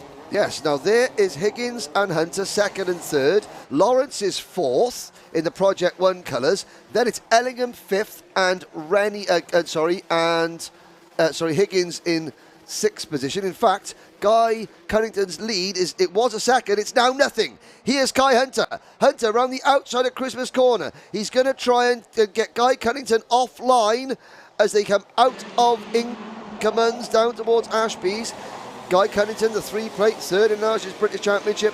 Kai Hunter, last year's runner-up, and was Pritchard Williams on the outside. That was Teddy Pritchard Williams, but I think Pritchard Williams may have had a problem. Yes. Well, there's Alexander Adams Acton at the side of the track. He's walking around like something's gone wrong. Yeah, we picked that up there because Pritchard Williams had just been off. Teddy Pritchard Williams had just driven up from 31st to 12th, and he's now going to drop back behind. He's dropping back to 18th position now, which is still a net gain of a considerable amount. George Hunter and Reese Lomax also dropping back. Lucas Pernaud from Canada is in 26th position. Austin Lee, American-born, moved for 2nd place. Sorry. Gus Lawrence, through past Guy Cunnington, and that's another big change in this paddock. Gus Lawrence no longer with the PF International team. Well, he's running in a Project 1 this weekend. Yeah. Well, he's still got the PF International race suit on, and when we see X30 racing, I think we'll probably see him back into that one. Right, okay. So with Rotax, he's repping with Project 1. Yes. But it's still a big change, though. It's still a big change, but Gus Lawrence, I think he's an experienced driver. Have Wagon will race. Yes. Now, there's the second and third place. There's fourth and fifth place battle. Higgins in the 75 and Ellingham in the thing. Leo Brown up into sixth position now. Haven't mentioned him all race, and he is going to come into he's not going to come into our camera shot. He's running in P6. He is ahead of Morgan Porter and Lewis Gilbert and Leon Henderson and Leo Clark and Pearson Bullock Carter. So Jack's team have got 2 drivers in the top 11. He's the next Kart in line. Now, we just saw a flash of him. But really solid job for Leo Brown. Keeping himself to himself, and he's picking up places because a lot of more celebrated drivers, shall we say, have raced their way out of contention, and he is racing his way into contention. Let's look back first. Zombor Kovacs has dropped back to 15th position, and Gilbert gets a 5-second penalty. So that's going to put... Oh, the 10X tea cakes are not going to be flying in ecstasy at in the Craft Motorsport awning, with Gilbert getting a warning flag. We're getting a penalty. That's going to drop him back to, well, 5. That could drop him back as far as 20th, just to go show how close this field is. Austin Lee down in 17th place. Teddy Pritchard-Williams 18th. Sam Gornall down to 19th place. Lucas Perneau still runs 26th. And Kai Rillart sadly out of the race. Yes, indeed. Down the inside, pulling out of the slipstream. Higgins down the inside on Cunnington. And Guy was quick at the first start. Quick out the gates was Guy Cunnington. Got to the lead pretty early on and now is just slowly eking down the order. Ellingham, there you can just see in the 99, staying just behind there, sussing the situation and just seeing where potentially could go for move. 1 minute remaining on the timer, and Hunter leading the way from Lawrence. Cunnington now who's down into P4. Higgins still there in P3 now as they go through. It's a nice little run here at the front, and the regulars as well. Can't speak highly enough of Lucas Ellingham, the job that him and the Jack Dex Racing team are doing. You've got different chassis. You've got the Dan Holland Racing entry, the Lando Norris kart. Then you've got the Project 1 chassis. There is the MS kart and Jack Dex has been so loyal to the MS brand. And likewise, they've got a good product. And again, when you can set the kart up right, it shows just what you can do, competing with the very, very best in the country. Of course, in the UK, the top 4 finishers in last year's Rotax Grand Final senior Rotax class were British drivers. Callum Bradshaw, the British champion, won the Grand Finals. Bradshaw is now no longer a full-time driver. He's got his own driver coaching program. He said he will be out. Now, I think we'll probably see him at the likes of Kart Masters this year. I would, think that Bradshaw would be out there. The likes of Clayton Ravenscroft. See Clayton in the pits. A big hello to Steve and Vicky Ravenscroft. They're on holiday. I saw I think Steve Ravenscroft saying, for the first time in 16 years, me and the wife are going to an airport and we're not going to a kart circuit at the other end. Post. Yeah, I did see that post, yeah. That's the commitment that all these families have. Oh dear. Coming together. Oh, no, Leon Henderson, Teddy Pritchard-Williams. And I would say that was David Auleshna as well in that group. In the 94. Oh, and no, it's Leon Henderson. Leon Henderson. Auleshna in the number. Teddy Pritchard-Williams, he went from 31st up to 13th, then dropped back to 18th, then had moved back up to 15th, and he's now back to at least 25th. No, make that last, 28th. Austin Lee has also had a problem and dropped back. He's doing 26th. So Pritchard-Williams is back to 29th. He's still gained 2 positions. Up and down like a yo-yo, like Aston Villa's league form for Teddy Pritchard-Williams. So and that's a real shame. And of course, he's used a lot of his tyre to try and get up there as well. As the checkered flag waves, it is Kai Hunter who takes the victory from Gus Lawrence, Matthew Higgins, Lucas Ellingham, Kai Cunnington, Morgan Porter, Leo Brown in 7th place, Lewis Gilbert is 8th, but he'll take a penalty, and that will drop him back to the lower reach of the top 10.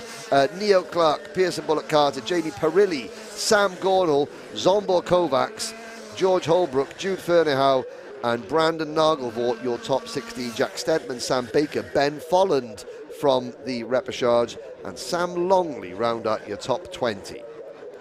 Yes, indeed. Well, that will be the starting order then for the final later on today. Stick with us if you are supporting anyone in Senior Rotax. That will be coming up after the lunch break. Of course, we come in for Nose Cone Watch. Dave Hillary checks. Kai Hunter is good. Gus Lawrence is good. Matthew Higgins is good. And crucially, Harry Covington, they're also good. It'd be interesting to find the thoughts now of, because obviously we spoke to the Craft Motorsport team, and you'll see that in the paddock show, which will be showing during the lunch break here. So stay tuned, boys and girls. Obviously, Kai Relatz, Zombor Kovacs, Mats Overhoff, and the Craft team, and also Lucas Pernod, Austin Lee, talking about why they're coming to race in the UK. Yeah, and they want to race against the best. They want to get used to the style. Kovacs and Kai Relatz, Craft Motorsport, will be doing the British Championship this year. So which is great news, and it does elevate there. But of course, they were saying how different the style was in the UK to Europe, and how in Europe, because a lot of the times you've got to be smooth, and they were sort of saying it's really aggressive over here. That was just the heat racing, lads. That was just the heats, and wait till you see the action today in the pre-final. I think they all realise that yes, you have to have your elbows extremely sharp to contend for one of these races. And there's a look at some of the drivers that didn't finish that race. Sadly, Aulejner, Pritchard, Williams, Rennie, Hunter, Adams, Acton, Rillarts and Browham out of the race. And that's a tough one for Spencer Browham. That was a big accident, and that's a privateer team. You'll see them in the paddock show as well. Hopefully they'll get that CRG fixed. There's Austin Lee standing next to his number 72 car, born Portland, Oregon, and now lives out in Germany. And there's Leon Henderson looking at the back of the pack there, just a helmet off. Yeah, nose cone as well. Never a nice feeling, is it? Well, we saw that incident, that we had there. So in the white T-shirt there, Lucas Pernod just taking his race up. The grey T-shirt, the grey T-shirt is Ben Folland in front of him. And so that is 3 pre-finals down, 1 pre-final to go, and we'll be back with that after this next break.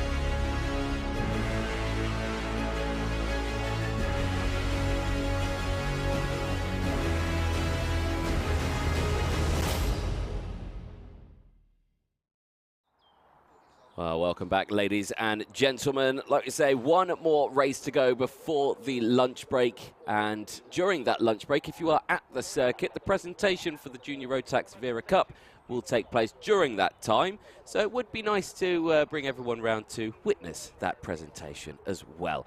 But the Minimax 950 race is coming up next for race 23, the pre-final. That will be coming up in just a moment's time. Jacob Ashcroft and Cole Denham starting on the front row of this one.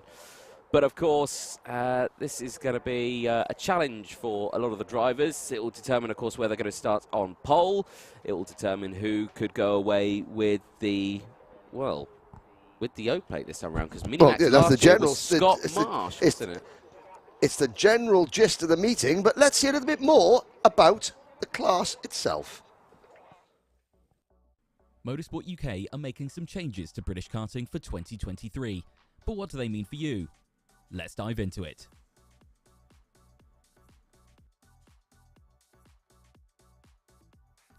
Motorsport UK are reshaping karting in 2023.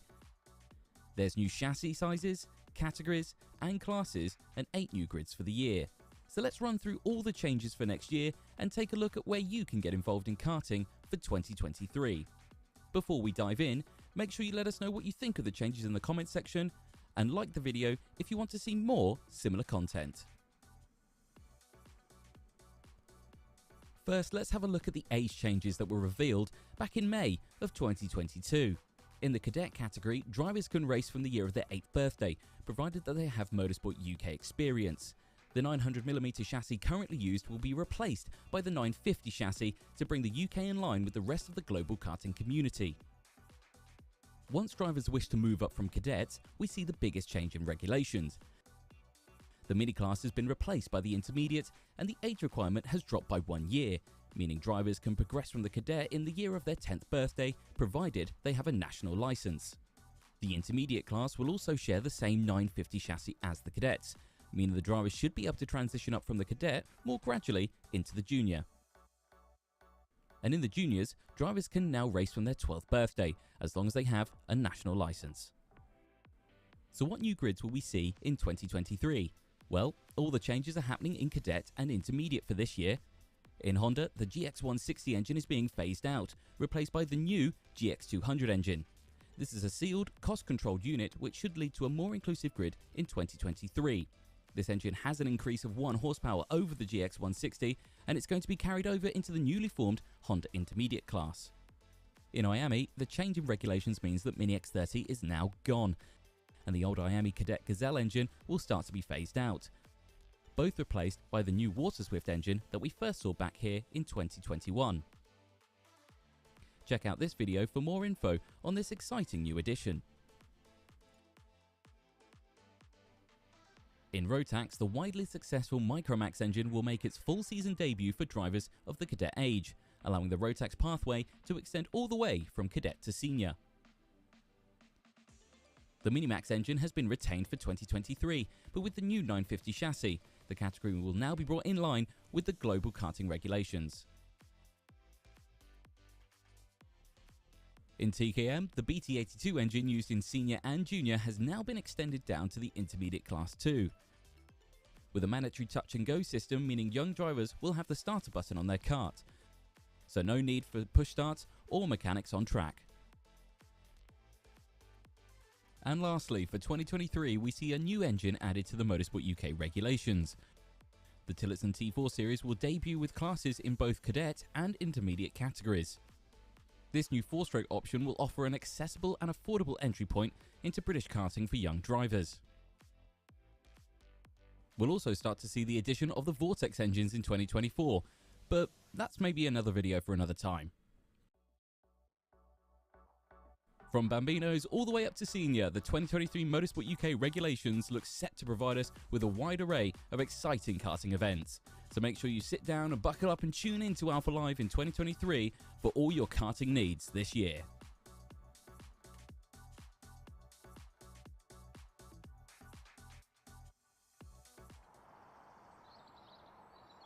Well, welcome back, ladies and gents. A good insight look there at the classification changes, the rule changes going into 2023. There are many changes. And, yeah, again, very interesting reading on that one if you really delve deep into it. I mean, but more significantly, it means that all my stat books are now going to be rejigged because, again, you know, there's no... Oh, dearie me. Anyway, moving swiftly on. The next race, 10 minutes plus 1 lap for Minimax. We started with 43 Minimaxes. We're down to 34, but before then we've got squeeze one more little word in from our commercial sponsors. Thank you.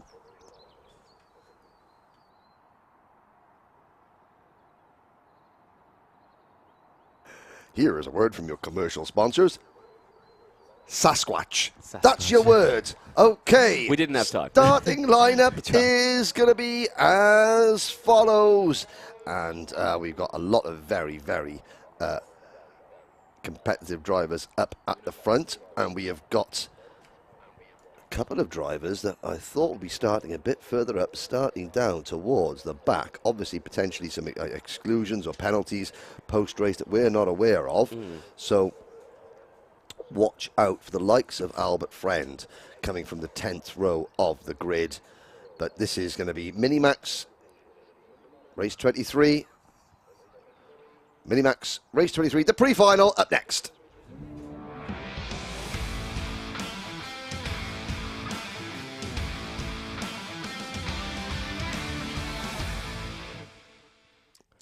Welcome back. Here's the starting grid. Jacob Ashcroft, Cole Dedham. They will start this one from pole position. Keep an eye on those two as the weekend progresses. Oliver Majewski and Charlie Wolfett, they go from row 2 with Max Endicott and Thomas Hill from row 3. Row number 4, Finlay Lines and Jaden Sherwood, Kevin Kielbasa and Rory Armstrong, Ethan Griffiths from Williams, and Archie Levitt on row number 6. Row number 7, which whizzes past us there. Hugh Roche and Eva Morris, then Cooper Snedden, Oliver Meek, Will Green and Max Wheatley. Then we're up to, back on our screens, go! Daniel Minto and Albert. So you passed that back to me the last second from Albert Friend. Charlie King and Joshua Griffin, Tom Reed and Isaac Barker round out the top 24. Just got to keep him on his toes, boys and girls. Blair Smith, Max Fallon, Charles Kitely, Ellis Bell, Isabella Stansmore Wilson and Kai Clark round out the top 30. Here are your 4. And there's been a change. So John Richardson and Thomas Butcher are 2 qualifiers. Then Ella Lucia, where we saw Rayan Gandour getting knocked out because of a nose cone penalty. Stanley Clark, who spun on the opening lap of the repechage, gets in because I believe it was Mr. Gruffity who finished in the top 4, who has not appeared on our grid. There is a delayed start. Thank you to Ian Rogers at Motorsport-Timing because we are actually not commentating from anywhere on there. We are down in the mill at Whilton Mill. Yeah, a little bit. We are at Alpha HQ, ladies and gentlemen. Yes. Now let's have a quick game of paddock spotting. We obviously got the drivers down there up on the restaurant area. Tried to go and get a meal at the restaurant last night. They were fully booked completely. Were they? Yes, they were indeed. Oh dear. And now the mechanics are asked to clear the grid, and the drivers are left alone. 10 minutes plus 1 lap. And will it be Ashcroft?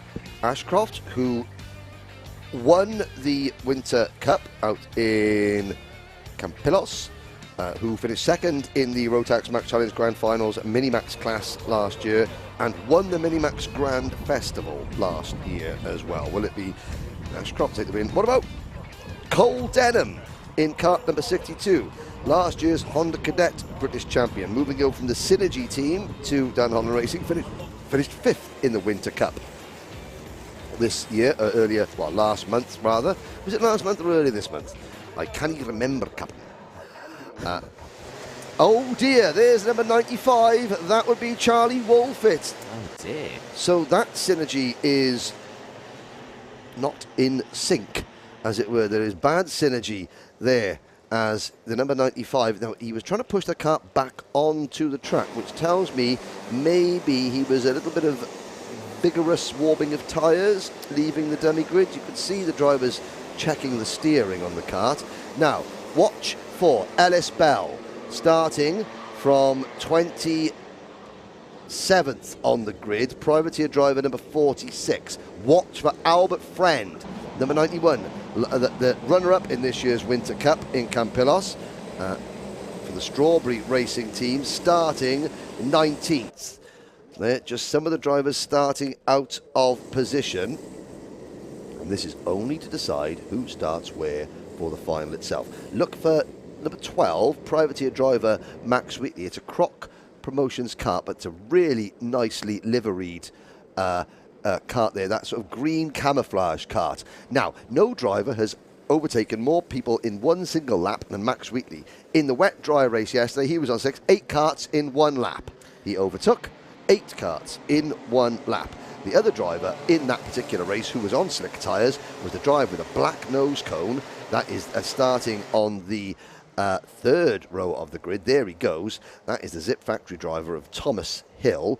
Now, Charlie Woolfit. Has Charlie Woolfit regained his place on the grid? I think he has, but very lucky. I hope that he didn't regain that place by cutting any of the track. Yes. I hope that he maybe just sat and waited for a lap for them to catch up. Yeah, well, we'll see that if that is the case.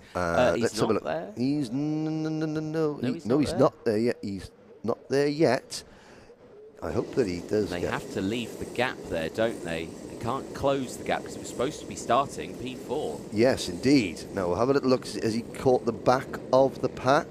I'm looking to see the number 9. No. So maybe that was a mechanical problem for the kart. And Woolfit does not appear to be... Oh, there he is. Oh, there he is. No, and he did wait. So, okay, smart. Well, that's the regulation. Here we go. We're going to go around again. Yeah, we are. It's going to go around again. So, okay, what does Charlie do?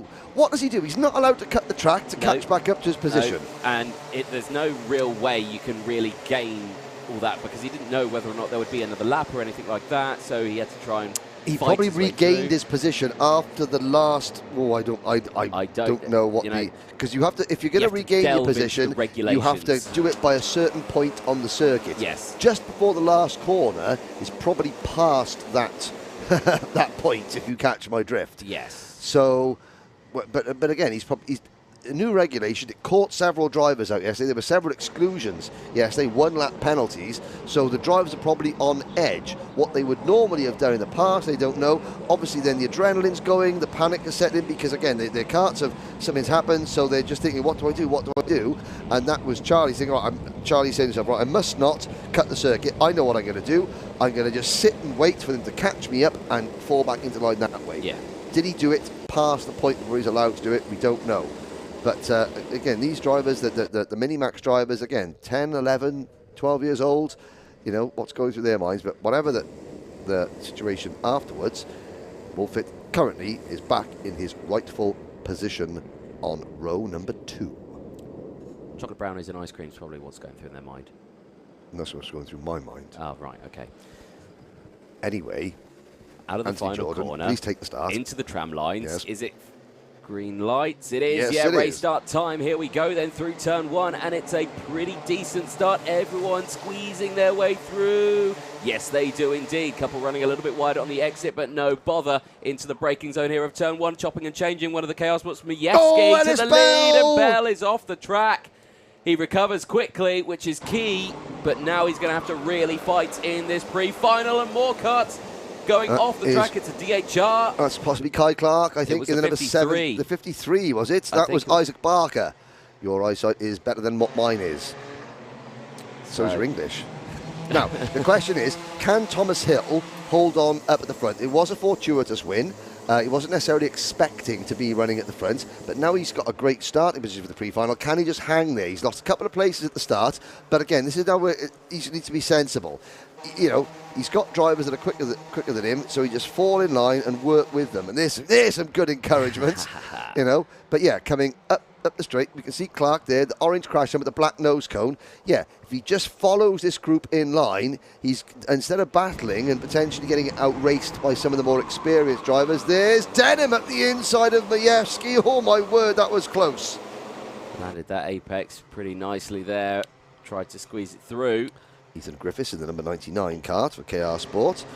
It's Ashcroft, Majewski, Denham, Woolfit, Endicott, Griffiths, Lines, Hill, Sherwood, Armstrong. That was the top 10 last time around. Had a couple of moves since, and look at that. They're all giving those tyres a bit of a wide berth, but you've still got to be aggressive on the curb. You've got to thread that needle, so to speak. As we complete another lap, we move on to lap number 3.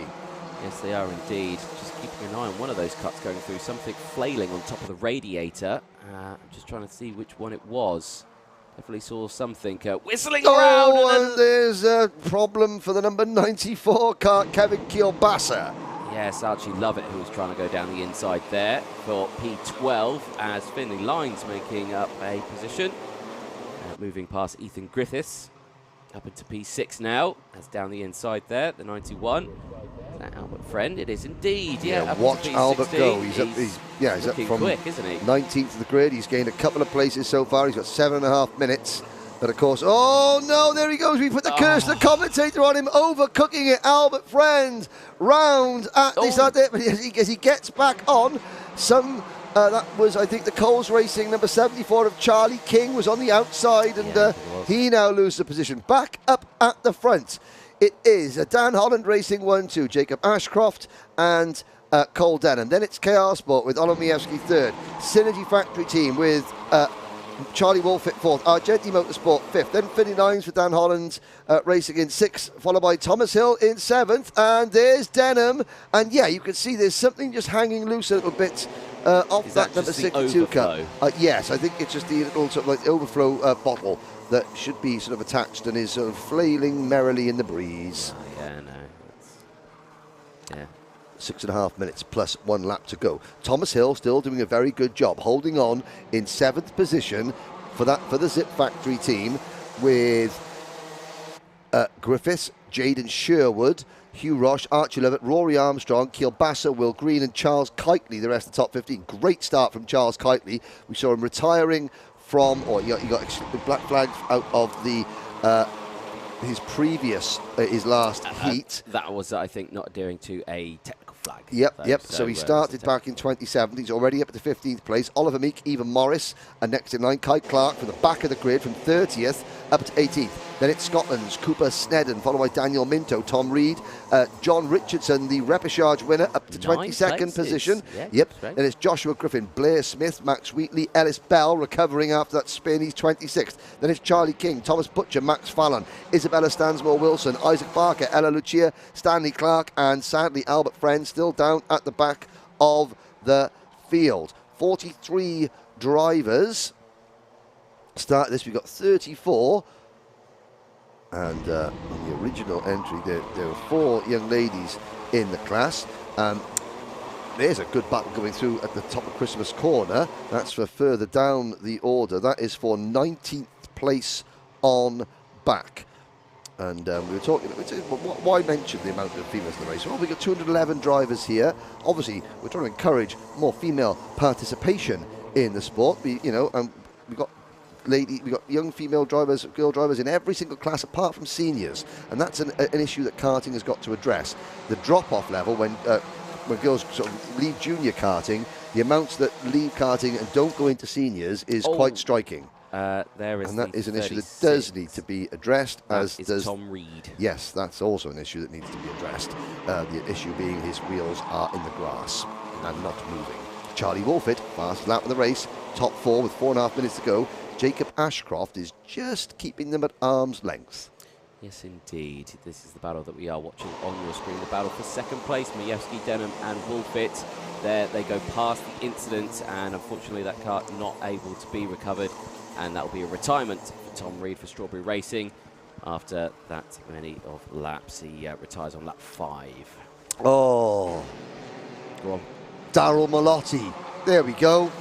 That's the mystery man. The mystery man whose name I forgot. Oh, from DHR. Yep, brain fart. Thanks, Daryl. Sorry. I know, I can't believe I forgot him either. I was thinking of his brother. Only joking.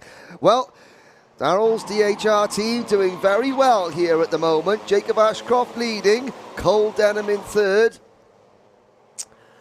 And there's that pesky KR Sport number 40. That is the... Oh, dear, that's not in the best place. So Tom Reed walking away. He's tried to get his cart back on the line. Now the marshal's going to have to get to grips with that cart and move it out of the way very, very quickly indeed. Out of the final corner. 3.5 minutes to go. Ashcroft, Majewski, Denham, Wolfit, Endicott lines. Thomas Hill, Griffiths, Lovett and Hugh Roche the top 10. But the top 4 have broken away a little bit from that Argenti kart in fifth position of Max Endicott. And there's Thomas Hill. Now that's the first time that Thomas Hill's really been sort of the more experienced drivers have just out-race crafted him a little bit. You know, he left the door open, coming up the hill, and those two drivers behind him, Ethan Griffith and Archie Lovett, they just sort of eased him out of the way. He goes, all right, there we go, time to go, Thomas. And oh no, Griffiths and Lovett side by side, and they get tangled together. Oh dear. In the middle of the track as well. Luckily, the rest of the field spot them.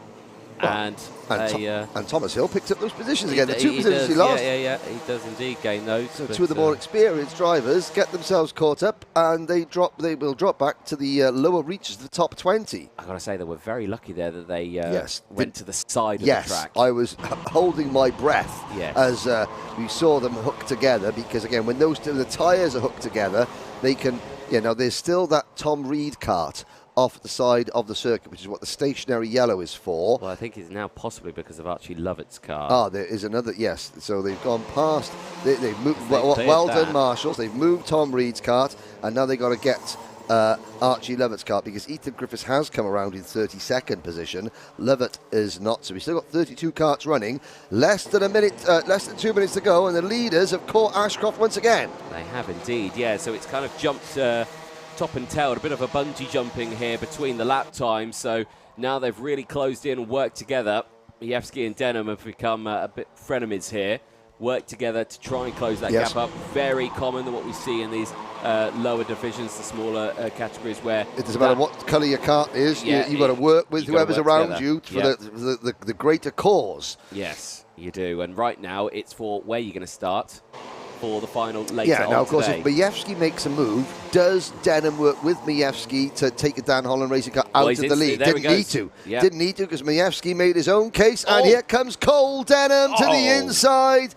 Makes the move, takes the race lead. Third to first, inside 2 corners. He let Majewski do the hard work and open the door, and he just went, okay, thank you very much. Now he's the pressure. Ashcroft is looking like he wants to move back into second place, the earliest opportunity. And Majewski's thinking, hang on a second, I made all the hard work there, making the move, and I still come away in second. I'm still in the middle of a Dan Holland sandwich. How is this fair? Yeah, he'll have to work on that one. Who's that in 4th place? Charlie Wolfett.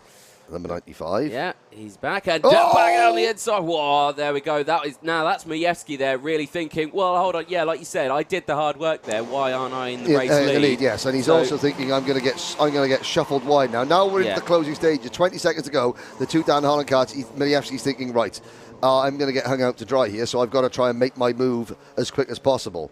But he's still in second place. They're going to get a run. So even though you think, look, Denham's got a bit of a lead. By the time they get to Christmas Corner, that lead will be nothing, because look at Ashcroft pushing Majewski along. Denham over his shoulder.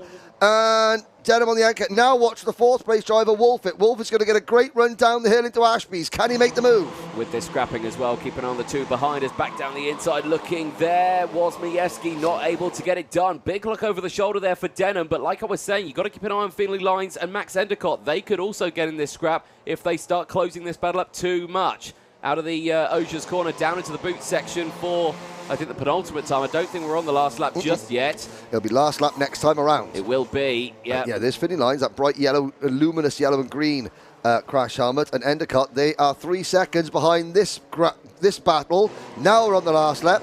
Can the chasing duo close in 3 seconds on the last lap? Well, look how Denham's defending. Oh, look at that. Now he's in a sandwich, and this is where the concertina comes in. Keep an eye on Wolfett now. He'll have the most momentum. He could possibly get the switch back here, or 1 or 2 of them. Not able to get it done, and that's what makes that section of track tricky. As sideways under braking, Denham really having to hit the anchors there as they go into the Ashby hairpin. And Majewski is trying everything he can, and he looks to go for the inside move here into Oceans. He can't get it done, as now side by side Wolfett is going through with Ashcroft. So now Ashcroft is under pressure here massively, not able to get it done, and Ashcroft has dropped down into P4 now.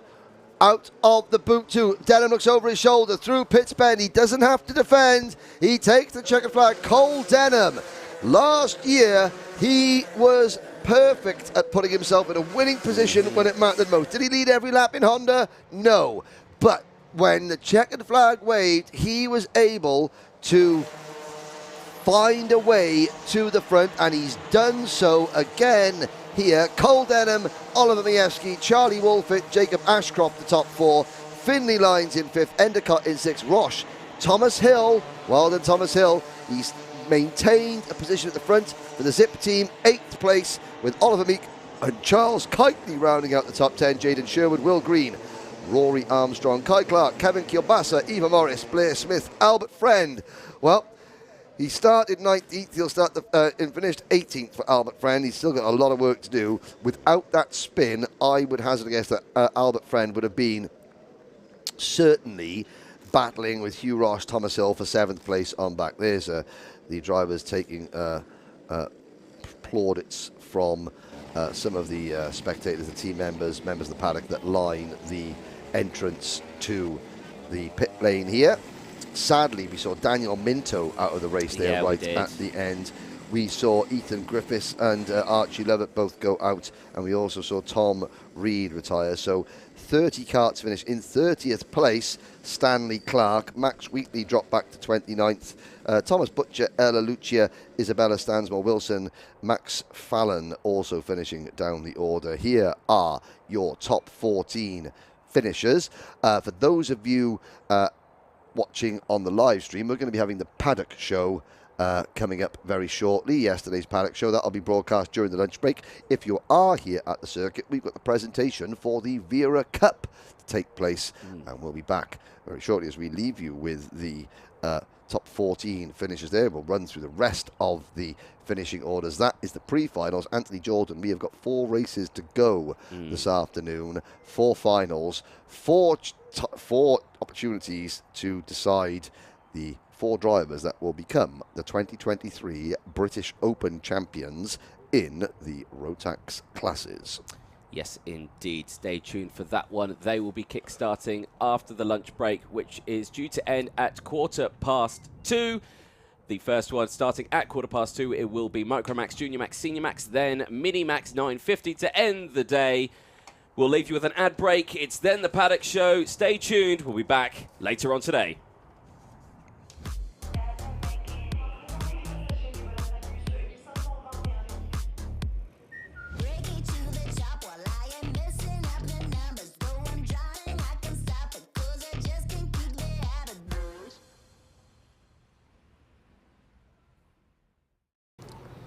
Hello, welcome back. Hello. It's 2023. It is. And for some reason, the governing body of motorsport in the UK have thought it's a great idea to have us back presenting the Paddock Show. Welcome to Whilton Mill. It is the 2023 Rotax Motorsport UK O-Plates, the British Open Championship. Tongue twister there for you, Henry. Yes, it's been a long winter. It's been a long winter, It's been a long winter. And you know what? It doesn't feel like we've even left, does it? No, welcome back. Hello to everybody back out there watching this, Alpha Live's coverage of the 2023 Motorsport UK British Karting Championship continues. It commences now, here, today, now. Here. Yes. Right now. Right now. Well, now this on is this brand new tarmac. It is lovely. It's a lovely tarmac lovely. paddock. I forget. This is lunchtime right now, isn't it? Yes. Lunchtime on Sunday. It's lunchtime on Sunday, not about 4 o'clock on Saturday evening. Yeah, no. But I tell you what, we've got 32 minutes, 31 minutes, 30 and a half minutes to go around 210, 211 drivers from 8 or 9 different countries, because we've got a real international flavour. This is the biggest O-Plate meeting that we have had in the UK for a long time. There are people, see, you can tell... Yeah, right. You can tell it's the start of a new season. Come on, you can come through. It's a paddock show. You don't have to stand and wait. You can come through. Now, doesn't matter. Someone's had a less than stellar heat. Yes. By the looks of it. Yeah, it's much mud on the wagon. Much mud on the wagon. But right. Let's go and talk some drivers. Let's do. Lead the way, Henry. Right. Well, first things first. We've got Mini Max, Micro Max, Junior Max and Senior Max. 4 classes, 211 drivers. We've got drivers from as far afield as Azerbaijan, Saudi Arabia, Italy, Canada, Belgium, Germany, Hungary. A real international flavour. Some of the best grids we've seen. But we want to start off with, it's all well and good having the international drivers and the huge teams. Let's start off with the bread and butter of this sport. Let's start off with one of the leading privateers in this country, young Ellis Bell. Top privateer in Honda Cadet last year. Yeah. And he's now moved up to Mini Max. Yeah. And we've got 43 Mini Max drivers. We've got 30 in Micro Max, 43 in Minimax on the new 950mm chassis. Yeah. We've got 59 seniors and, wait for it, 79 juniors. It's quite a packed field, isn't it? It's a packed field, and here's the man that you want to speak to first. He's looking a bit sheepish now. He's literally just... Ellis Bell, this young Scotsman as well. So, let's have a look at the wagon first of all, because today started really well for you, did it not, young man? Don't run away, don't run away. Right. Okay. 43 Minimax drivers, most of them in big teams, like the awnings you have to see behind you. You are in a somewhat more modest accommodation, and yet you qualified... second in my group. Second group, and that was 5th overall? That put me 3rd. 3rd overall. Oh, there you go. Look at that, top 3 in qualifying as a privateer. Now, as you can see, ladies and gentlemen, the weather has not been ideal today. It's been dry and it's been wet. Now, qualifying went well. Would you care to tell us what happened in your last race? Well, the wagon kind of dismantled itself, and Oh no. the wagon dismantled itself. Is this not a critique of the mechanic that was looking after the wagon? I've got the mechanic here. I have to take full responsibility for this, and this is the second time that I've done this where I haven't tightened up the nut in the bottom of the stub pin. So unfortunately, I've ruined his weekend, which is no great. No, for the dads. this is Saturday evening. You've got plenty of racing to go. It's a lot to deal with, and I've just forgotten to tighten it up. He's been into turn 3. Mr. Bell, yes, you are criticising yourself far too much. Yeah. Because Ellis, look after your go-karts. I know. How could I be so stupid? I mean, okay, how many races have you got tomorrow now? I think I've got 2. 2. So there's 2 opportunities to come back and starting up at the front of the grid, 2 opportunities to keep all the rest behind you. Tell us a little bit about moving it from Honda Cadet into Minimax. Oh, I mean, it's very, very different, because in the Honda you can just like come into corners and like throw it in, but with this you have to be very smooth, because if you're not smooth then it cuts off all your speed, and you also have to be careful of the throttle as well, because you can't like fully plant it, because if you do that then it just bogs. Well, we're 5 minutes into the first paddock show and I've been replaced already. There you go. Yeah, there you go. Yeah, I say. Oh my god. That's great. Okay, Henry's done. Ellis Bell's now my new co-commentator. Oh Ellis, so you're not racing tomorrow now. You're in the commentary box with me all, this is my new job. all weekend. Wow. Yeah, this is your new job. Well, we'll see you later, Henry. Okay, come on then, Ellis. Let's Oh my go God. then. Right, well, first paddock show of 2023. I've got to say, things have shaken up quite nicely. Henry's shrunk. He's, I think he's become a lot more mature as well now. So, yeah, this is all good. Where should we go first? I think we should go up. Everyone's running around. There you go. Hello, I'm a commentator now. It's my new job. What? He's joining me in the paddock show. Yeah, this is... Do you want to replace me? Ellis, what? Yeah. Go on then. I have to go to the... Oh, you have to go to something. There we go. I thought we were both going to replace.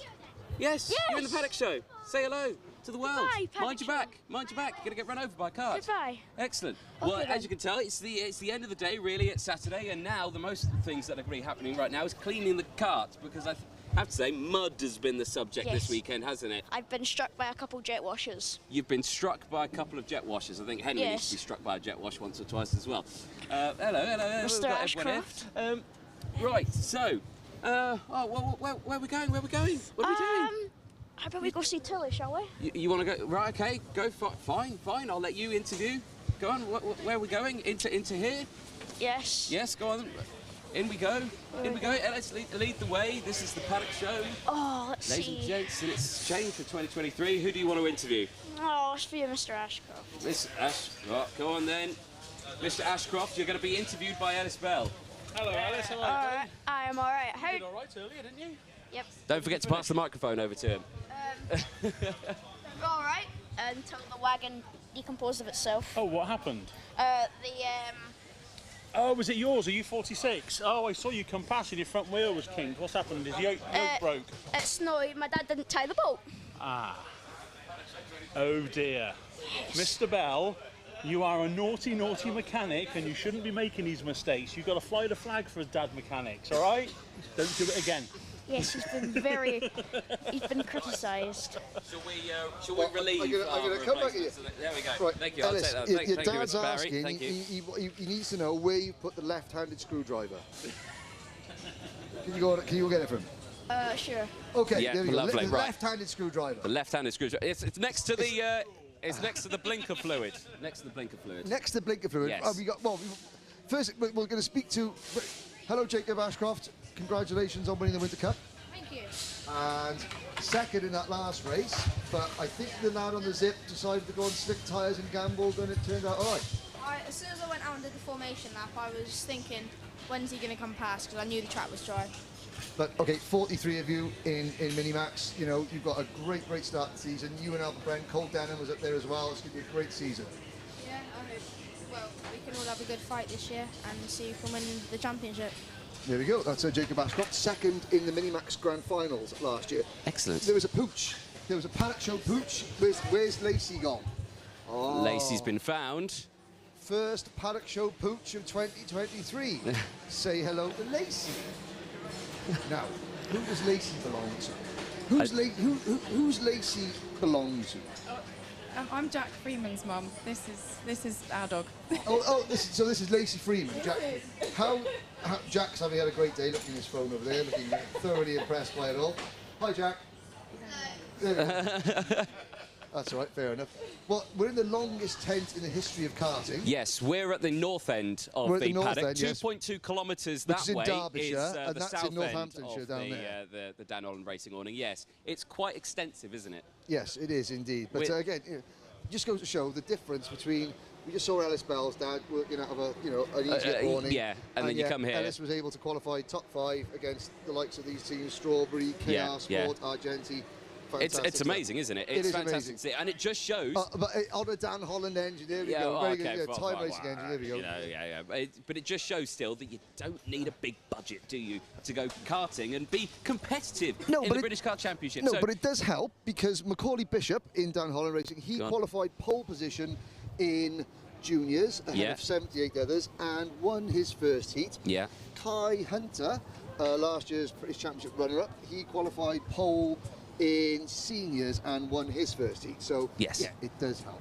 Yes, it is good. But look at this. Everyone's got new awnings as well. Thule Motorsport, huge awning. Yeah, big one. Strawberry, they've got a big one. If you can hear engines in the background, they're still racing. It's the last race of the day. It's the last senior race of the day. Yes, yeah. So which you'll be able to find out what happened on the live timing, courtesy of motorsport-timing.co.uk. Yes. Speaking of the technology, when you you've already have noticed. You've already have noticed by now, yes. However, Alpha Live have got some fantastic. It's mum o'clock, wine o'clock. The wine o'clock. Actually, a very important journalistic question, young lady. Young lady, come back and see me. So we have a new team in the paddock.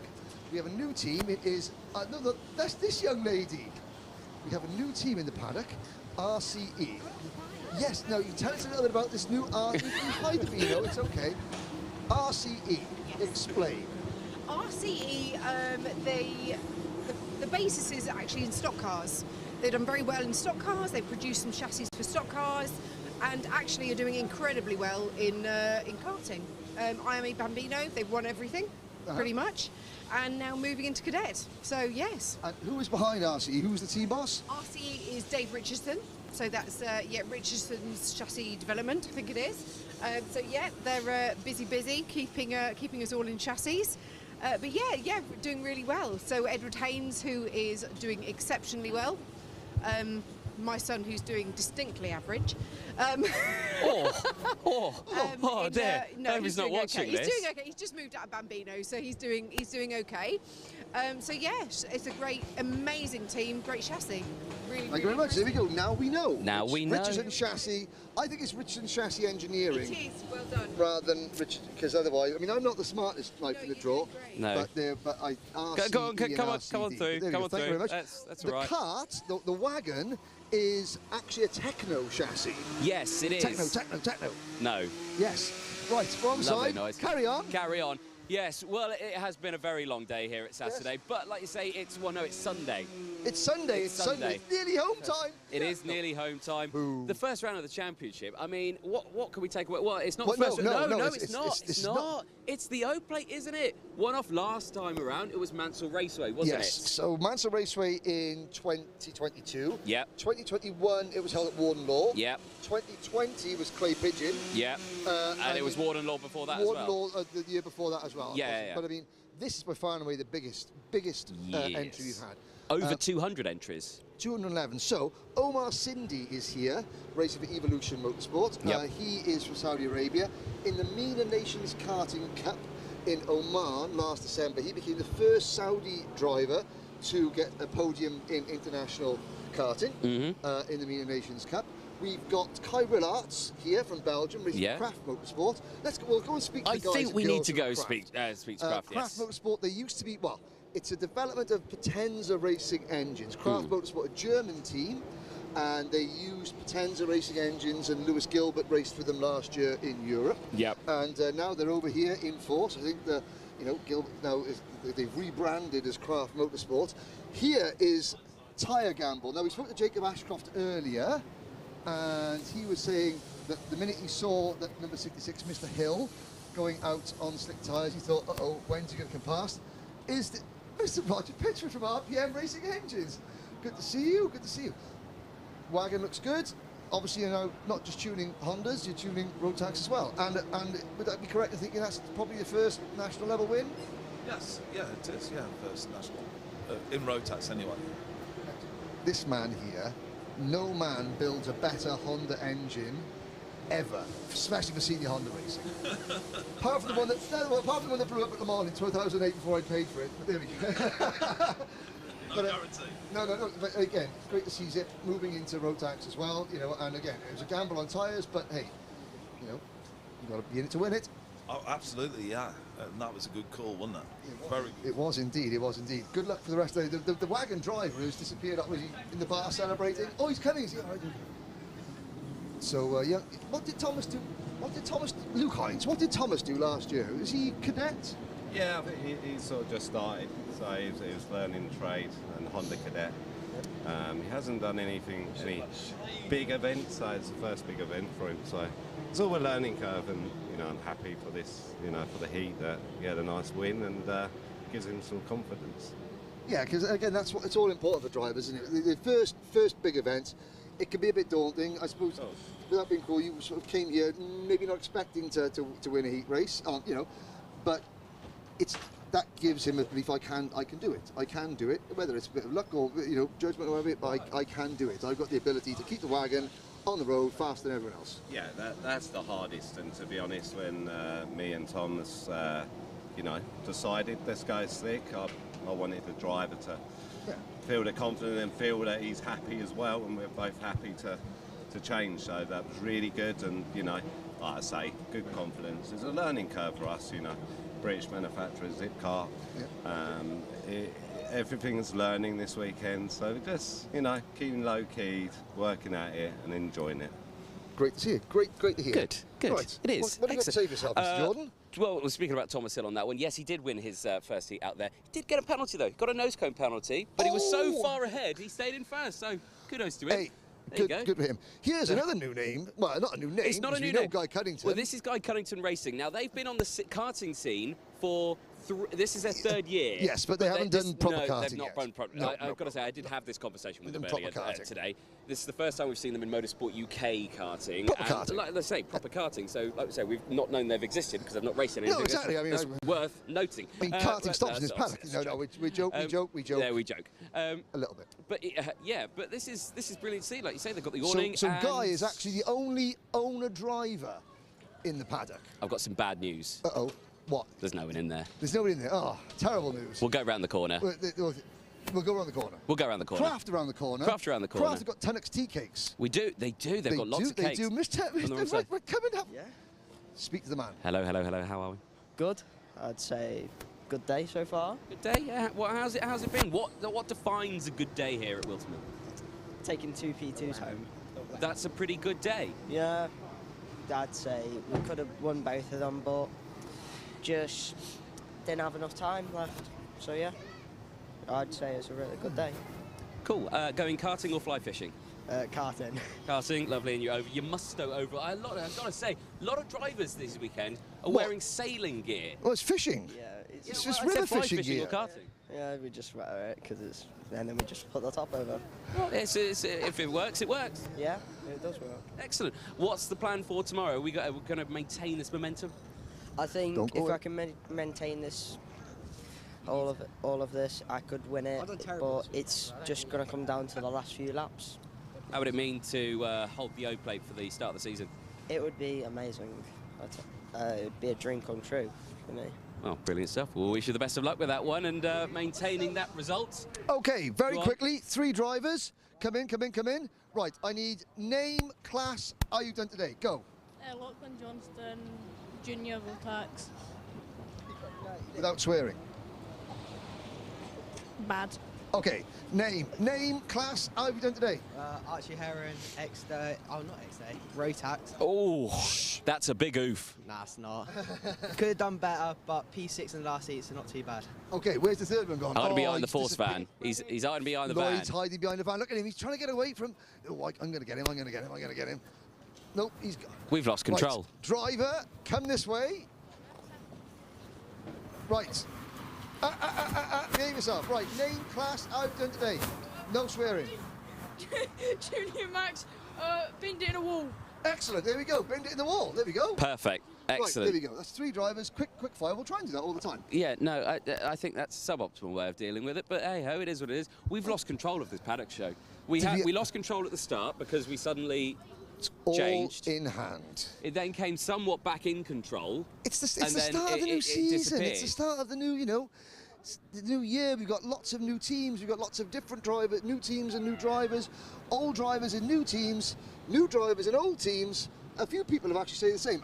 Okay, here we go, ladies and gentlemen. Let's play pronunciation 101. Anthony Jordan, take it away. We have our Sony test driver from Lithuania. And his name is... Pravalonis. You can tell he's been out in Europe. Hey, well done. Is that all right? What's his first name? I haven't actually spoken to him yet. I do need to have a good chat with him to find out. Go on. Dragonos. Dragonos? I think so, yeah. There we go. There we go. Let's go and speak to Kraft. We've been on our way to speak to Kraft. Hello, young man. Name, class. He's the one who won. This is our first national win. Congratulations, Mr. Hill. It's very difficult. Me and Luke decided to go slicks together. Just thought we would gamble it and try to get as far up as we could. First lap, lost a few places, but after that we got going 5.5 seconds. I think we had a gap to Jacob Ashcroft. Squeezed the nose cone penalty in there as well. Got away with it though by the skin of your teeth, half a second. Yeah, definitely. It's ridiculous. Yeah. It's very ridiculous race, really. Very difficult. Yeah, difficult, challenging, and a good picture to paint for tomorrow as well, maybe? Hopefully, yeah. Just focus now. Get good night's sleep. Focus on that. Don't get a nose cone penalty. Best of luck. We'll see you tomorrow. Right, let's go. On to Kraft. On to Kraft. Don't run away. Who are we supporting? Hello, young man. Right, on the head, son. Are we a driver or a supporter or just a scruffy oik? I'm a driver. Oh, you're a driver, are you? Okay, right, name. JJ Lowe. Go. JJ Lowe. And in Micromax? Yeah. And how did you do? I did alright, to be fair. All right, what does all right to be fair mean? 13. 30? That's not bad. That's all right, to be fair. Now, finally, thank you very much, young man. Off you go. Hey! No. we are nice, I swear. We've got a vice-European champion. We do. He's twice a top 5 finish in the Rotax Grand Finals. Yeah. One of Europe's top racers. He's wearing a banished top in a Rotax paddock, though. I'll give him that. So, Kyle Relats from Belgium. Welcome to the UK, Kyle. We've brought some nice weather for you. It's half weather. It's quite rainy. In the beginning of the day it was dry, but then in the middle of the day it started raining, but now it's dry again, so it's good. Now, you've raced against a lot of the British drivers out in Europe. You know, you've raced in the BNL, you've raced against them in the Grand Finals, European Euro Trophy, Winter Cup. What's it like racing against them on their own turf? On like a British-style circuit, it's a bit bumpy, it's up and down. Yeah, it's a big difference for sure. The driving style is really like completely different than in Europe. In Europe you need to be smooth, and here you need to be really aggressive. So it's quite hard to change that. And also the drivers here are with so many good drivers, and yeah, that makes more fun and even harder, and that's what we love here. Yeah. Now, believe it or not, we spoke earlier, and you were born not very far from where she was born. What do you mean, she? He's born in Belgium. Oh. Welcome to the British paddock. Yeah. This is how we do things over here. Yeah, he's a nightmare. I mean, you've got Genk is one of the best circuits in probably the world, I'd say, but it's a complete different kettle of fish. This, it's flat, open, wide, corners nice and smooth. You know, what was it? You know, what is it like racing around here? Yeah, it's compared to Genk is like smooth track, no bumps. And here there are a lot of bumps, and it's also hard to get one correct and good lap together because there are a lot of bumps. The track is not so wide, there's not so much grip compared to the European tracks, so it makes it quite hard. But we learned already a lot. So I think you qualified 24th. Yes, 24th, 12th in the group, one heat 8, one heat 9th. But yeah, the most important is we're testing the engines for the British Championship. That's for us the most important one, the British Championships. Of course it is, right. Tell you what, come and show us. Mrs. Jordan is going to. You and Anthony can go around and introduce all the drivers. Now this is your chance to make fun of them. Oh Go. yeah. Okay, so, go.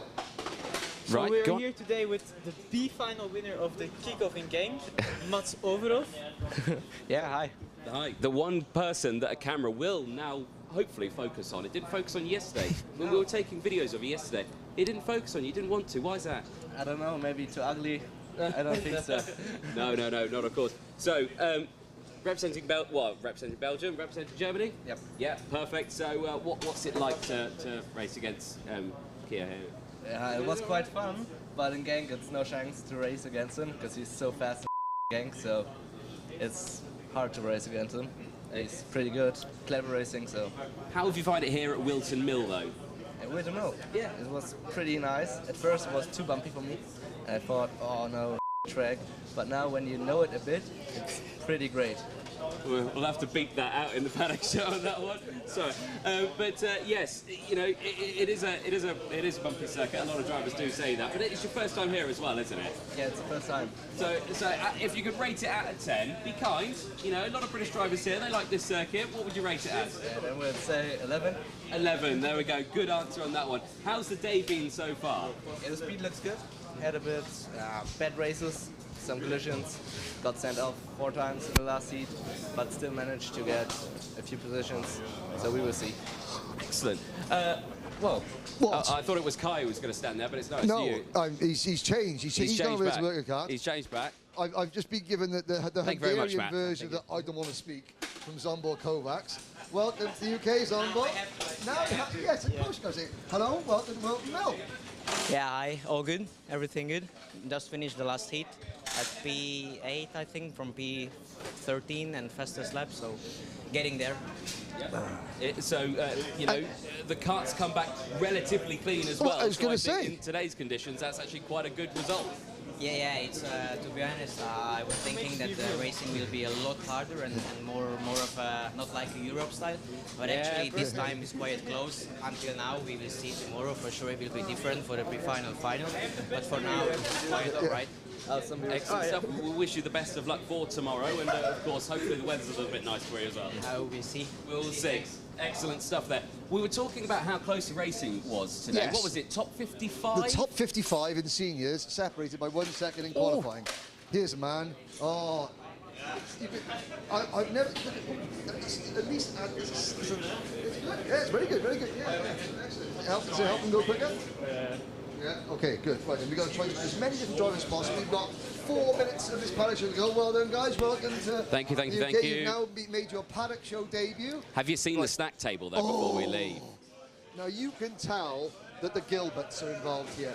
Well, nobody does hospitality like the Gilberts. I think more the open pot of Nutella that's in here. Oh dear. And I've been told that gets spread on pancakes. Team Wales absolutely fantastic. Oh right, God. I've been bullied. Bullied by Scotland? No, by my own brethren, my own fellow Welsh brethren. He's not Welsh. Luke Hughes is Welsh. Oh, Luke Hughes is Welsh, but... Deary me. Mr. Gilbert isn't. No, Mr. Gilbert's Scottish. Anyway, that's dear. Craft Motorsport. That was a big welcome to the British paddock, Yes. Craft Motorsport. I think we've very much made them feel welcome after that. Say, a big welcome. I mean, this is Mr. and Mrs. This is Mrs. and Mr. Gilbert. Second, Dougie's off. Big Douglas is gone. Well done for assembling the most bright and the best hospitality table in the paddock. Well, I do try. Right, there we go. Lewis came in looking not wonderfully impressed with that last one. How did it go?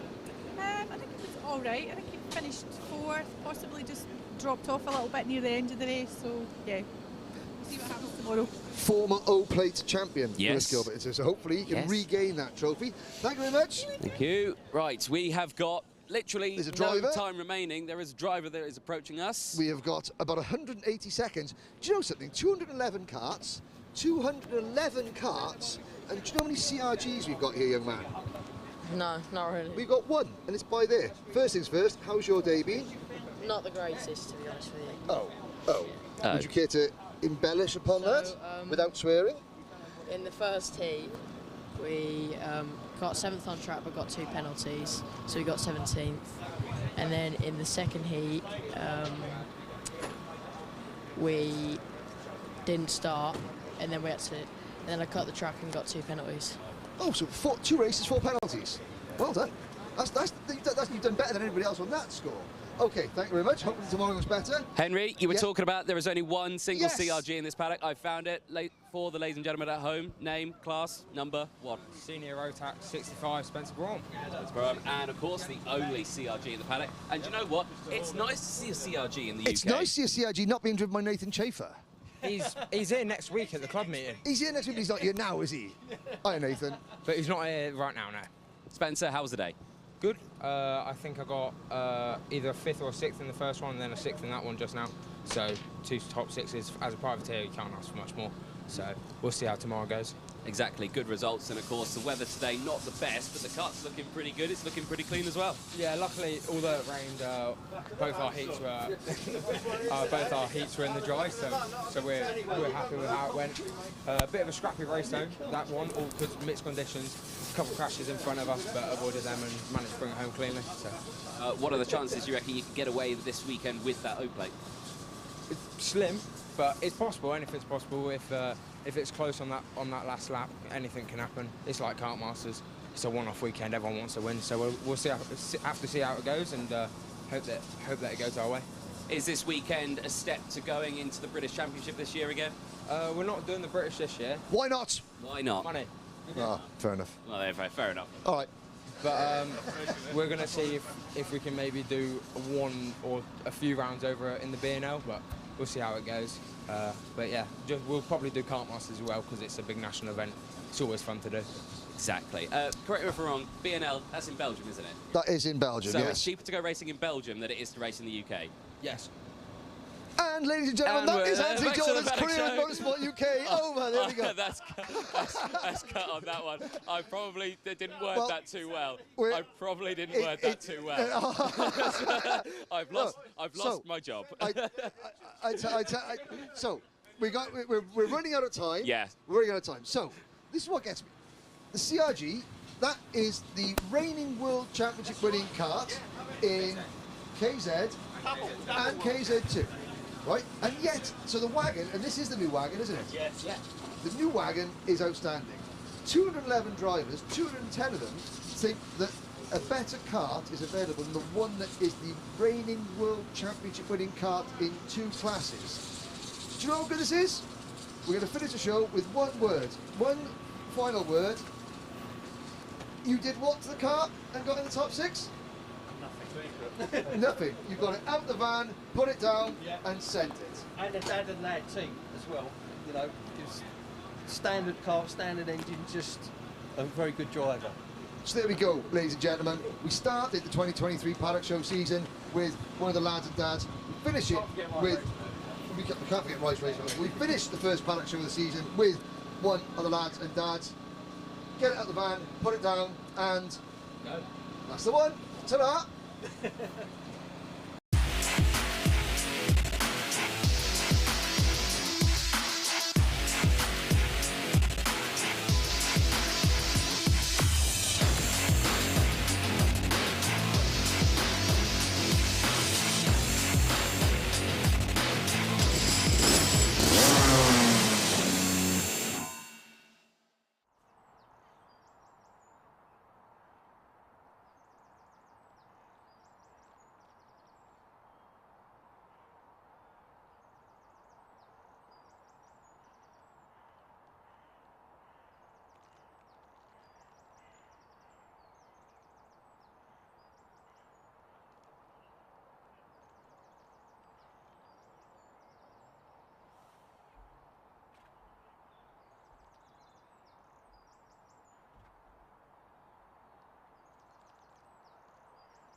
Well, welcome back, ladies and gentlemen. We hope you enjoyed the paddock show that myself and Anthony filmed yesterday. And it's always good fun to meet some members of the paddock. We can't get round to everybody. We don't choose. We have one or two ideas of who we want to see at the start of the show, but the rest of it is run pretty organically or chaotically, whichever way you want to look at it. But I mean, yeah, we try and fit as many drivers in as possible. We do a paddock show at every single round of the Motorsport UK Wera Tours British Kart Championship. We have 4 races remaining, ladies and gentlemen. 1 race for each of our classes, starting with Micromax. That will be race 24. Then we have Junior Rotax, Senior Rotax, and the last race of the day will be Minimax. These next 4 races will decide who takes the honour of running with the 0 plate for the remainder of the 2023 season. Well, in fact, the entirety of the 2023 season. I really like, personally, running the O plate. It's a kick-off to the British Championship. The British Championship is not coming back to Whilton Mill this year. This is the only event that will be visiting the Mill this year. And it certainly is an event befitting status of a British Championship event. It's exactly like the British Championship in all but name, but this is the O-Plate event, and we have 30 drivers in Micromax, and then 34 drivers who have successfully made it to this point of the event in each of the other 3 classes. We started with 43 in Minimax, 59 in Junior Max, and in Senior Max, and 79 in Junior Max. These races will be the longest races we have, 12 minutes plus 1 lap. Thank you very much. Please keep your comments coming in on the live chat. We certainly are very grateful for all the support that we're getting from Germany, from the Netherlands, from Belgium, watching the Craft Motorsport team. Some of these drivers will be in action the whole season. Those onboard Kovacs, really looking forward to competing in the British Championship. Here, though, is your starting lineup for the first final of the day. Micromax, it's Oliver Spencer and Zach Starbuck. Privateer driver on the front row of the grid, Luca Ballack and Oliver Warner on row number 3. Row number 2, row number 3, Harvey Bacon and Edward Hayes. When we're looking down, yes, there have been some changes after the pre-final. Harry Taylor and Grayson Wortley go from row number 4. Jensen Chalk and Austin Oman go from row 5. Jack Freeman and Max Gilman start on row number 6. Row number 7, Joshua Cook and Maximilian Abrahart. Alfie Mew and Samuel Lowdy on row number 8. Colby Patterson and Sebastian Lusch on row number 9. Top 20 will be rounded out by Frederick Wood and Luke Millwood, Alex Goodson and Riley Murrow down in 22nd place. Then it's Josh Cormack and Maria Roberto.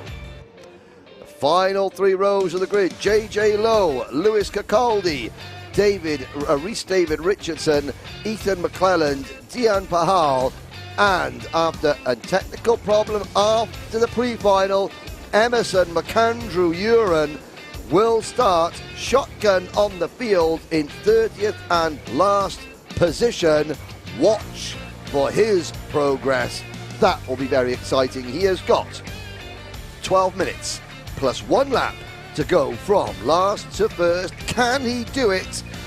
Can a privateer, Zach Starbuck, take a win? Here we go. They come to the line. No, they don't.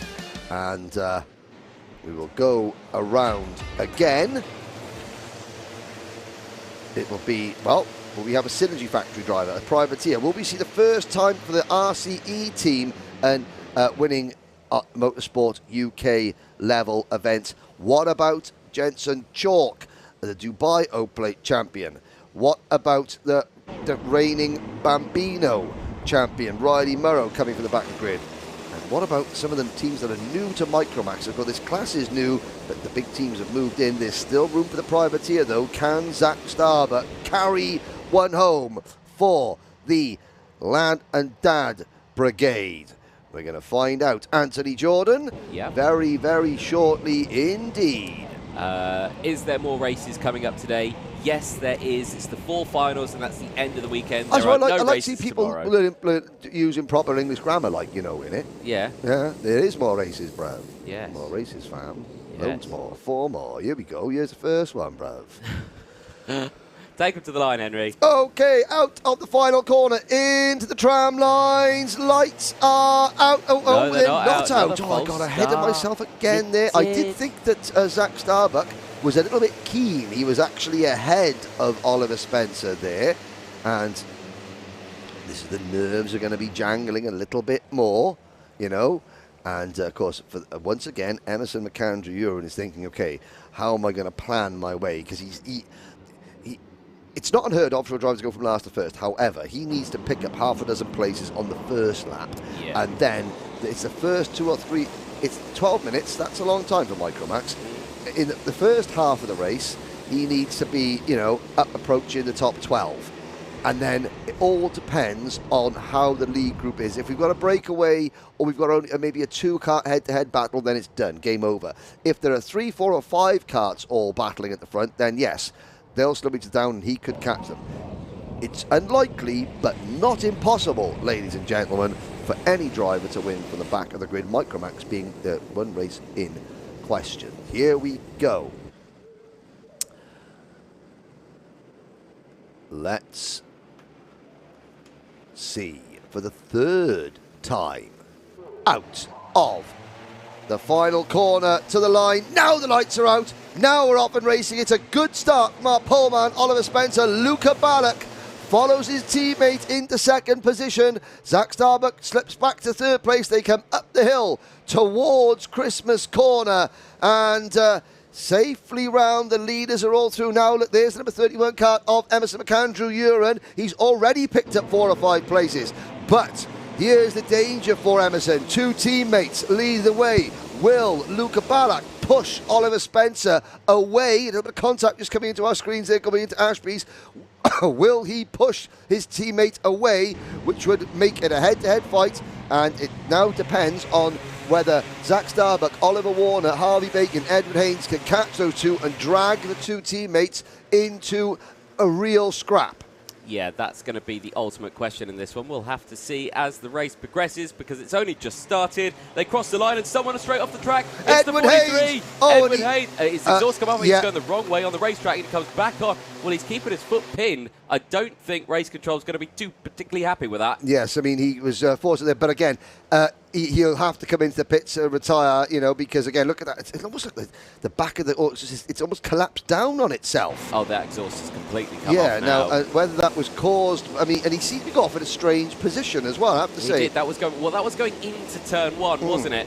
He went off the track, then he rejoined it on this corner here. So, yep, and the wait for RCEs, their first big Motorsport UK win, that wait will go on. It will not happen in this race. There are other RCE drivers in the race, Grayson Wortley, Max Abrahart, and Rhys David Richard, but they're not up at the front. Sadly, their lead driver is out of the race, and again, it's a 2-kart battle up at the front. Look at Luca Ballack pushing away his teammate Oliver Spencer. The gap is already over a second, and Emerson McAndrew is up to 16th place on lap number 3.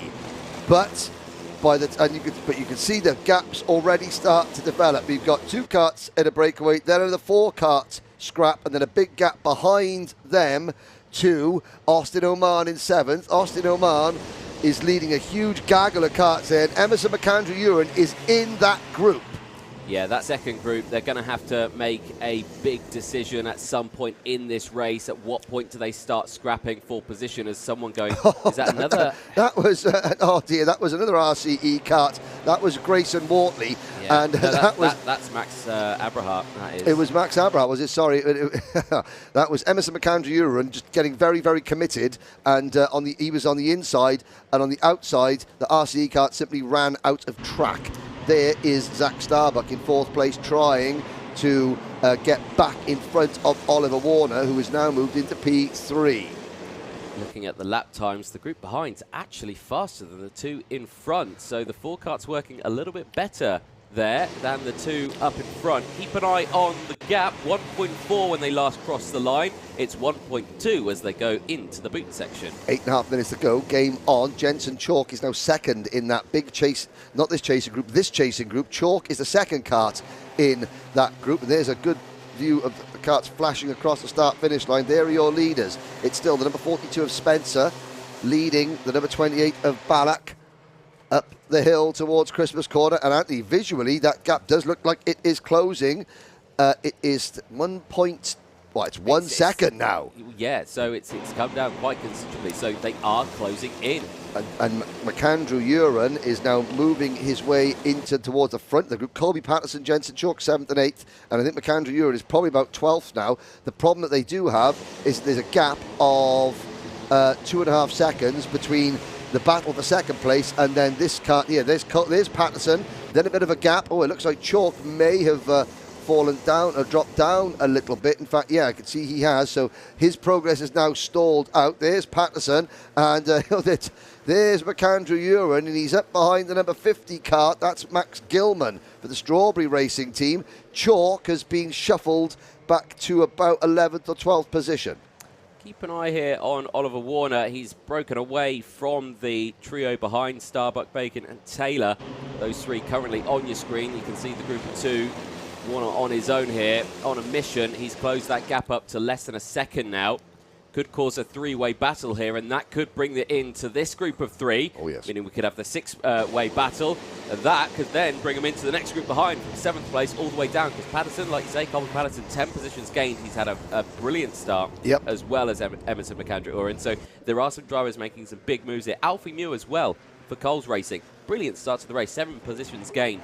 It just shows that, yes, okay, these are small karts. It just means that they have more space to be able to go 3, 4 wide and gain those positions through those tight and twisty sections. There's a look at the Cato Motorsport kart, the KMS livery kart of Harvey Bacon, Cato Adams, his team there. Again, always a very strong team. You know, Cato, he doesn't go in for the big flashy awnings, doesn't go in there. He just goes, nope, we're going to just use our knowledge, our years of experience to help our drivers.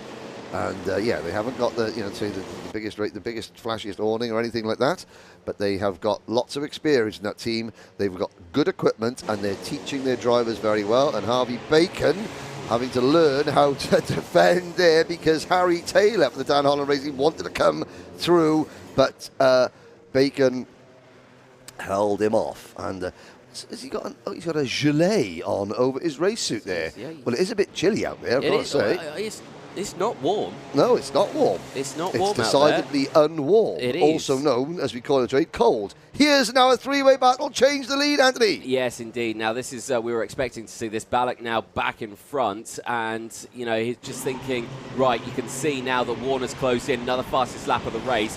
Wants to try and break away now. He was a bit nervous that he would get swamped into the group behind. Luca did not want to be the meat in the sandwich. No. Because, again, when you've got to drive it... Now, the problem that Oliver Spencer now has is that because there is that Argenti kart of Oliver Warner right behind him, if he moves offline to try and make a move back on his teammate and say he takes a wide entrance into a corner, he's going to lose a position because, bang, Oliver Warner's going to be right there. So again, Luca wanted to avoid being in that situation. He has avoided being in that situation. He now leads the race. The question is, does he defend or will he pull away? No, he's not defending, but I mean, he may have to defend very shortly because his teammate is... I thought his teammate was not going to be in second position any longer, but Spencer does manage to fend off Warner. I think Warner's going to have to be smart here. I think he's going to have to work with these two to make sure that they don't fall into the group behind because they've now started scrapping. Now, Starbuck's gone up into third. Playing devil's advocate, Anthony. Yeah, it is. Does Warner want to be dragged into a bigger battle? Because, again, how do you get past 2 teammates who are working together when you're on your own without a friend? But if he does bring those drivers in, what's to say that they won't go for the move anyway? And now they've started working on it. Oh, well, there you go. 2 for 1. Well, that's how he's going to do it. Well, that's answered that. A little wide, though. Oh. That's answered that conundrum. I'm going to solve the problem by leading the race. But with 2 teammates, now you can assure yourself that Balak will try and push Spencer back into the race lead.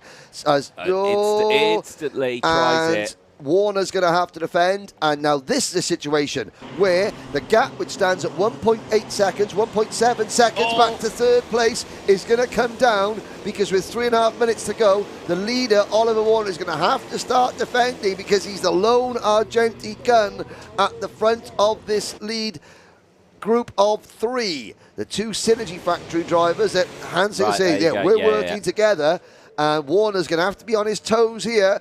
Bacon, Starbuck, Taylor are next. They've got then a 2-second gap back to Patterson in 7th, another 2-second gap back to Freeman in 8th, McAndrew Uren from 30th to 9th, Cook is 10th, then Mew, Chalk, Gilman, Oman, Wortley, Edward Haynes still in the race in 16th position.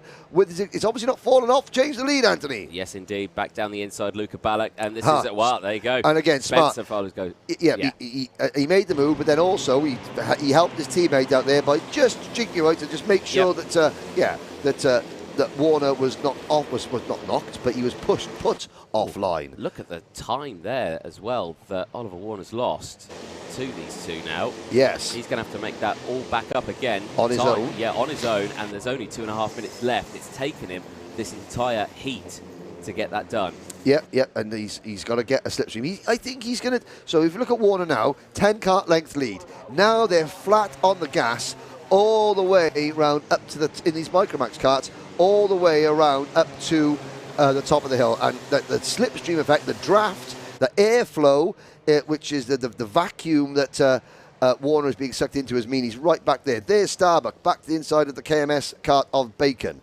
That's 4th and 5th positions. Emerson McAndrew Uren, 51.97 seconds. Absolutely outstanding drive. I think, though, it's going to come I think the highest he can get is 8th place, I have to say, just through the gaps that are now appearing. 90 seconds plus change to go onto the back straight. Ballack leads, looks over his shoulder. He's going to start defending, and you can see how Bacon, Starbuck and Taylor are lined up, because they think, okay, boys, now we got to go. They're going to slow each other down. We've still got time. We've still got time to catch them. Yes, they do. He's starting to heat up once again. That gap closed quite considerably, so it's only taken him about a lap and a half to close that gap up for Warner. And instantly, here comes Spencer, and defensive goes Ballack, and down the inside goes Warner. Sees the dummy being sold and thinks, I shall take that one. Splits the 2 Synergy drivers, and now is on the hunt again for Ballack for that race lead. The gap's opened up a little bit now between the two of them, but they'll have to close it. The gap's slowly creeping down, and time is very quickly running out. Starbuck behind, though, is not able to close in on these 3 in front. This could be a 3-way battle to the end. Well, has the podium been decided? But possibly, but we don't know in which order. Luca Ballack, kart number 28, leads from Oliver Warner and his teammate Oliver Spencer. Ballack there, proudly carrying the Serbian flag, and it's no longer. The Serbian flag is back to 3rd place. Well, I'm not sure what happened there. Was it a racing line, or was he assisted slightly? I didn't see it. I was looking at my timing screen, but all I saw was Ballack going wide through turn 1, unsure of how it happened. So, interesting development. Warner now leads from Spencer, and Spencer's lost his teammate. And they're going to get the last lap board next time around. Yeah. It's Argenti versus Synergy up at the front. Ballack versus... Warner versus Spencer. The 2 Olivers. Oliver's Army at the front. There's another musical reference that will go beyond nearly everybody. Elvis Costello and all that. Out of Crook. Through Oblivion. This is the final lap. Up the hill towards Christmas Corner. Spencer. Warner defends. Spencer attacks. Now through Inkermans. Ballack is 10 kart lengths back. That gap is going to shrink as the leaders defend. Ballack is now 5 kart lengths back. Out of Ashby's. It's going to be a crossover move, and there's the move. Spencer makes the move, and here comes Ballack back into P2. Warner gets shuffled wide. Can Luca Ballack now steal one with 3 corners to go? Oliver Spencer, number 42, into the boot. He gets a little bit sideways. I don't think Ballack is close enough. No, he is not. And the first ever ever Motorsport UK British Open champion in Micromax is Oliver Spencer. And it's a 1-2 finish for the Synergy Factory team. And again, the boys at Synergy and Mike Spencer, who runs that team. Again, you see Mike Spencer's been in the newspapers lately. He's one of Lewis Hamilton's biggest rivals back in karting, and often had the upper hand over Lewis. But he has masterminded a 1-2 finish for the Synergy Factory team. It's Spencer, it's Ballack, it's Warner, your top three provisionally. It's Synergy, Argenti. Zach Starbuck finishes fourth as the leading privateer in the field. Well done, Zach. Of all the privateers, only Zach and Austin Oman finished in the top 15 of the privateers. Now we'll have a look. There is the number 42 of Spencer. He goes past the nose cone check. There's Luca Ballack. He gets a nose cone check. He doesn't look very happy. I'm thinking he may have been assisted in that incident with 2 laps ago where he ran very, very wide, suddenly go to the first corner. The next step is you go over the weighing bridge. So make sure that every driver in the kart is up to the minimum, the regulated minimum weight. The scrutineer check, thumbs up. Now they'll go into post-race scrutineering where the, there's Anthony on screen. He's made it up there to interview the winners. And there's a very happy Mr. Spencer, I think, waving his fist there. The rest of the field comes through. Here is a look at the final results. Oliver Spencer wins after 15 laps by 0.3 of a second over his teammate Luca Ballack. Oliver Warner third with Zach Starbuck fourth. Harry Taylor comes home in fifth. Colby Patterson is sixth, and Harvey Bacon finishes seventh. From last on the grid, Emerson McAndrew-Uren comes through to take 8th position. Jensen Chalk finishes 9th. Jack Freeman rounds out your top 10 ahead of Joshua Cook, Max Gilman, Edward Haynes and Austin Omar. That's your top 14. Behind them, Maximilian Abrahart rounds out the top 15 ahead of Alfie Mew, Grayson Wortley, JJ Lowe, Sebastian Lusch and Frederick Wood, your top 20. Josh Cormack, Riley Murrow, Luke Millwood, Dian Pahal from 29th the grid to 24th, followed home by Maria Roberto, Lewis Cacaldi, Samuel Lowdy, Alex Goodson, Ethan McClelland and Reese David Richardson. 30 karts started, 30 karts finished. That is what you want to see from the youngest drivers here in the paddock.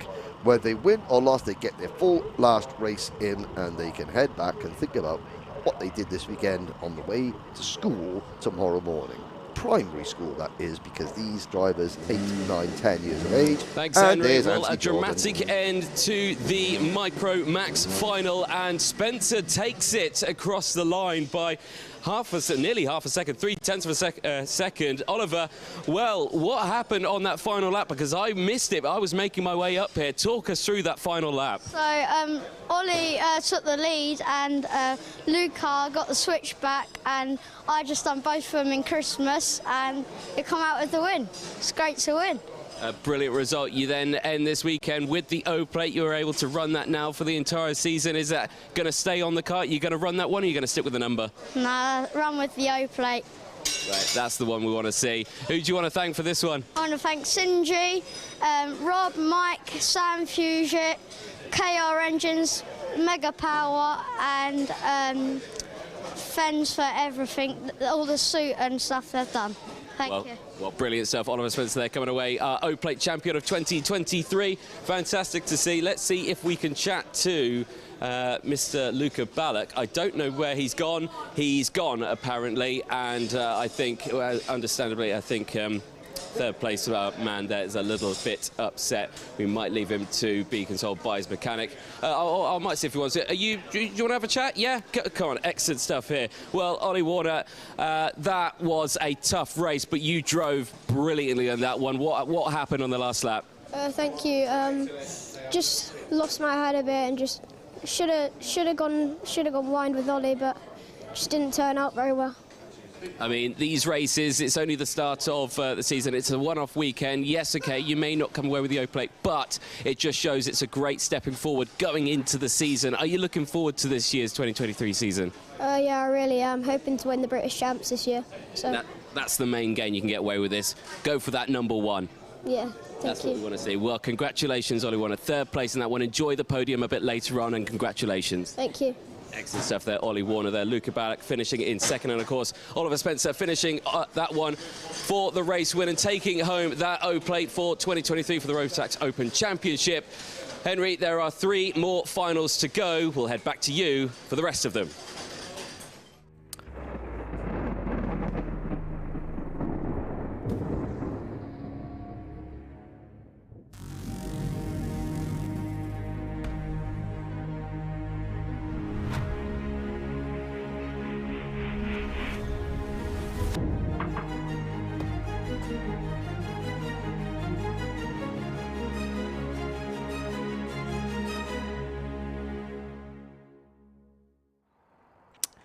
Well, thank you, Anthony, and hope you enjoyed that race at home, ladies and gentlemen. The next race up, Junior Rotax. 79 drivers entered, 34 have made it to this point, and they're going to be led away by the defending O-plate winner, Ethan Jeff Hall. Ethan Jeff Hall, last year's European Junior Rotax champion, 2nd in the Rotax Grand Finals in the junior class, came 3rd as a senior in the Winter Cup. Why is he allowed to be a senior? Well, there are slightly different age regulations in the UK than are in Europe, so Ethan is still young enough to be classified as a junior, but he is too old to be a junior, so he has to race as a senior in Europe and around the rest of the world. He's the 2021 Minimax British champion. A very dedicated, decorated driver, and I think in his 3rd or 4th season with the Strawberry Racing team. He is the defending O-plate champion. He finished 7th in the 2021 O-plate as a Minimax driver. He leads the field, and starting alongside him is Macaulay Bishop for the Dan Holland Racing team. Then it is Ewan Charman on row number 2, with Sam Pollock Racing's Archie Clark, Ollie Stevens and Gustav Usakovs on row number 3. Freddie Lloyd and Josh Graham go from row number 4. Freddie Ingram and Harrison Whitcomb round out your top 10. Jack Hobson and Charles Cheesy Green go from row number 6. Archie Buttle and Finn Leslie start on row number 7. Lizzie Mentier and Hugh Moulton on row 8. Liam Hartley and William Antrobus on row number 9. The top 20 rounded out by William Murphy and Reg Hayward. Leon Hasty, Thomas Min-Spearing, James Shotton and Arthur Thacker are next.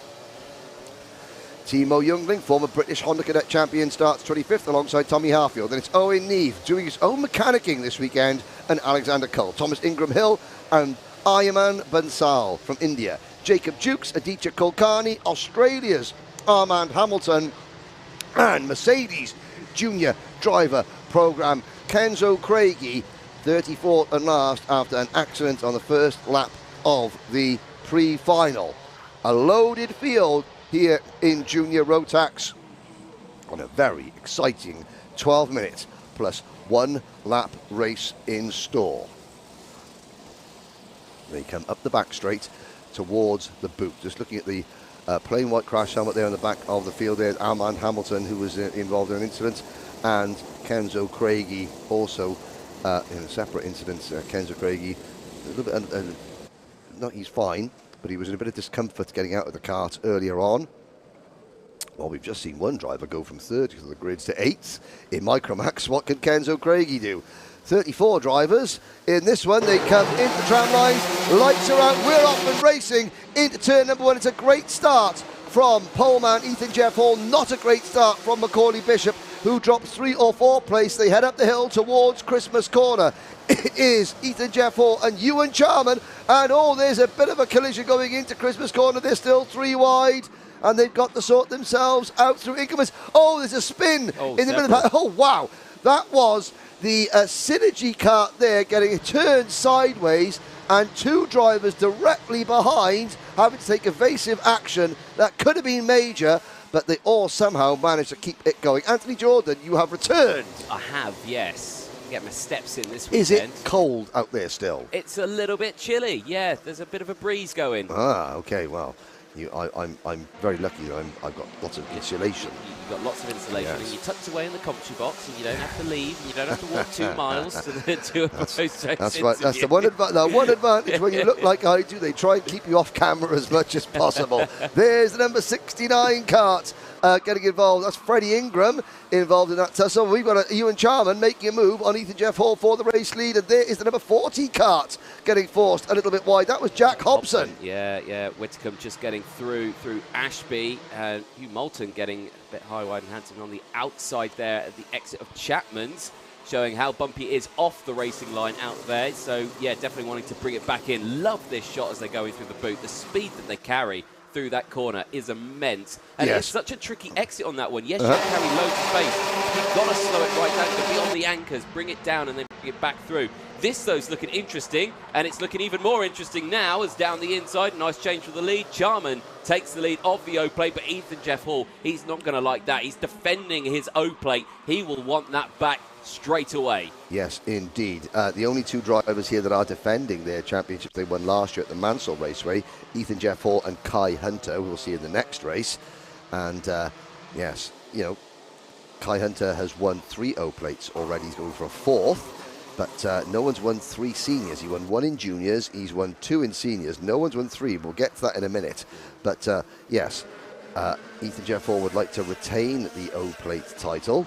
Out of oblivion, Macaulay Bishop is closing in as well. After a poor start, Bishop is back in there. So you can see Bishop in 3rd. Now, 4th is Ollie Stevens. Freddie Lloyd. He was the driver in the paddock show who was running away. And there's Bishop. So Freddie Lloyd, the paddock show, was the driver running away from me. They had to get caught. Asked him how he went. He went, "Oh, binned it in a wall." Yes. Which in English is I binned it in the wall. Yes. I means I made contact with the wall with my go-kart. But binned it in the wall is exactly. But no, Freddie is on a mission here up into 5th position, closing in on Ollie Stevens. Ollie Stevens ran last year as a privateer, just missed out on a national seeding for the 2nd time.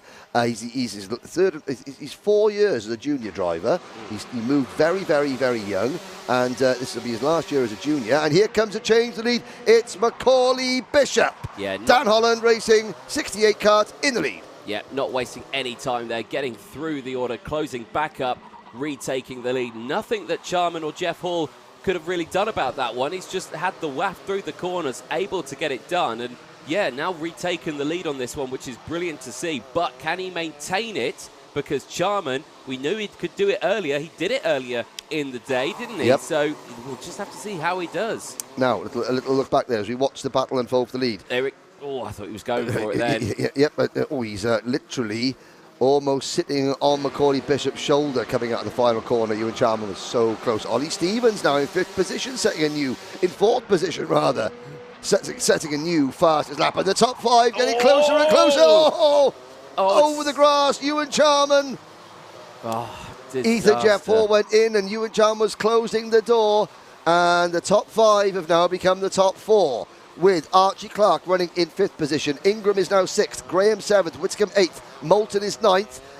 Ewan Charman will filter back on just behind the 54 car in 10th position. Then it's Hobson 11th, Green, Usakovs, Antrobus, Leslie, Haywood, Buttle, Mentier, Shotton, Hartley, Cole, Neve, Ingram Hill, Murphy, Youngling, Dukes, Kulkarni, Craigie, Min-Spearing, Thacker, Harfield, Mansell, Hasty and Hamilton.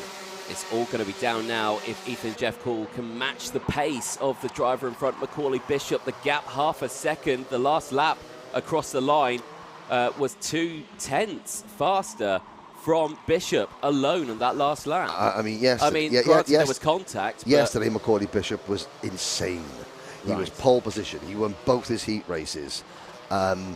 He obviously made a poor start this one. I mean, it was he got pegged back a little bit again in the pre-final, but he's proving now if you give him clean air and even a whiff, a slightest whiff of victory, he's gone. However, Ethan Jeff Hall, Strawberry Racing now beginning to close back in, and they're bringing Ollie Stevens, very, very solid, mature drive. There is the number 96 Kart out of the race. That's William Murphy. Yeah. He's the first retirement of the race.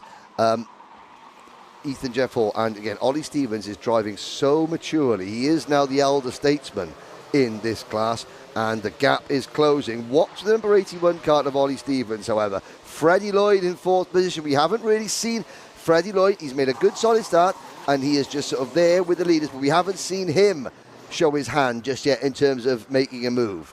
The movement has come between Ethan Jeff Hall, Bishop, and Charman. But now Charman is back in, I'm having a look where, 9th place. He's gone.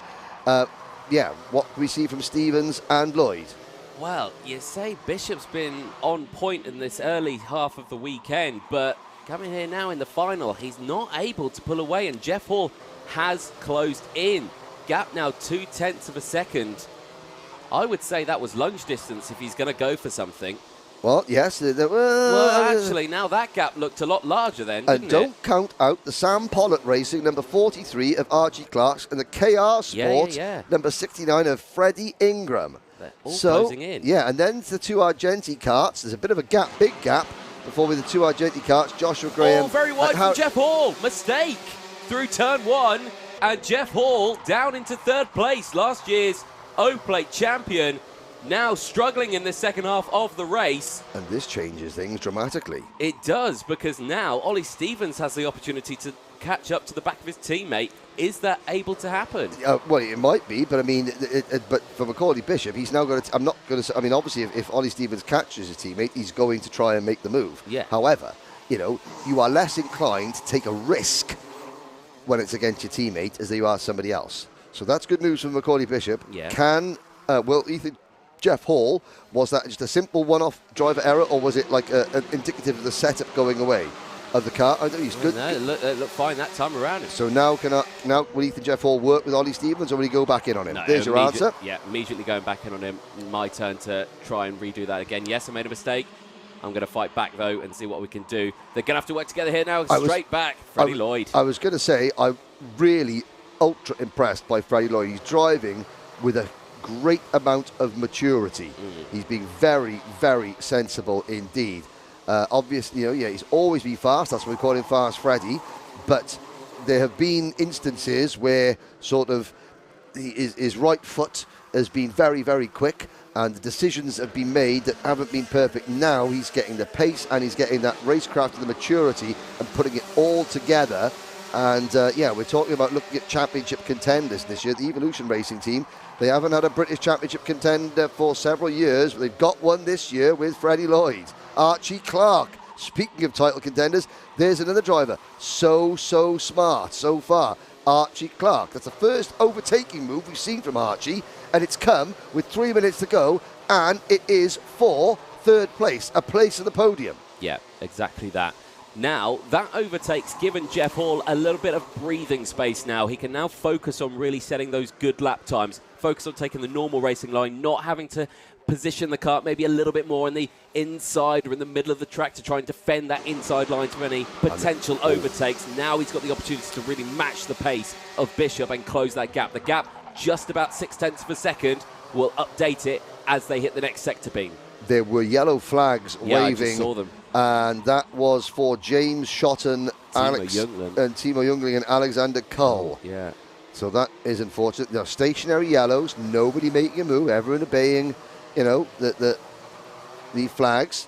And really 2, 4, 6 drivers. Then a big gap back to Graham 7th. Green is now 8th. Charman's 9th. Harrison Whitacombe has dropped down. Oh dear. Hobson and Whitacombe have both dropped down the order. They were battling for 9th and 10th, and they are now back to 15th and 16th. Big shout out to Owen Neve. Owen Neve up into 17th position. The only junior driver mechanic in for himself this weekend. And there's a move from Freddie Lloyd up in the 3rd position at Christmas Corner, but it's cost them all momentum. Now, with a minute and a half to go, Freddie Lloyd moves to 3rd place, and Archie Clark, he was 3rd, he's now dropped down to 6th position.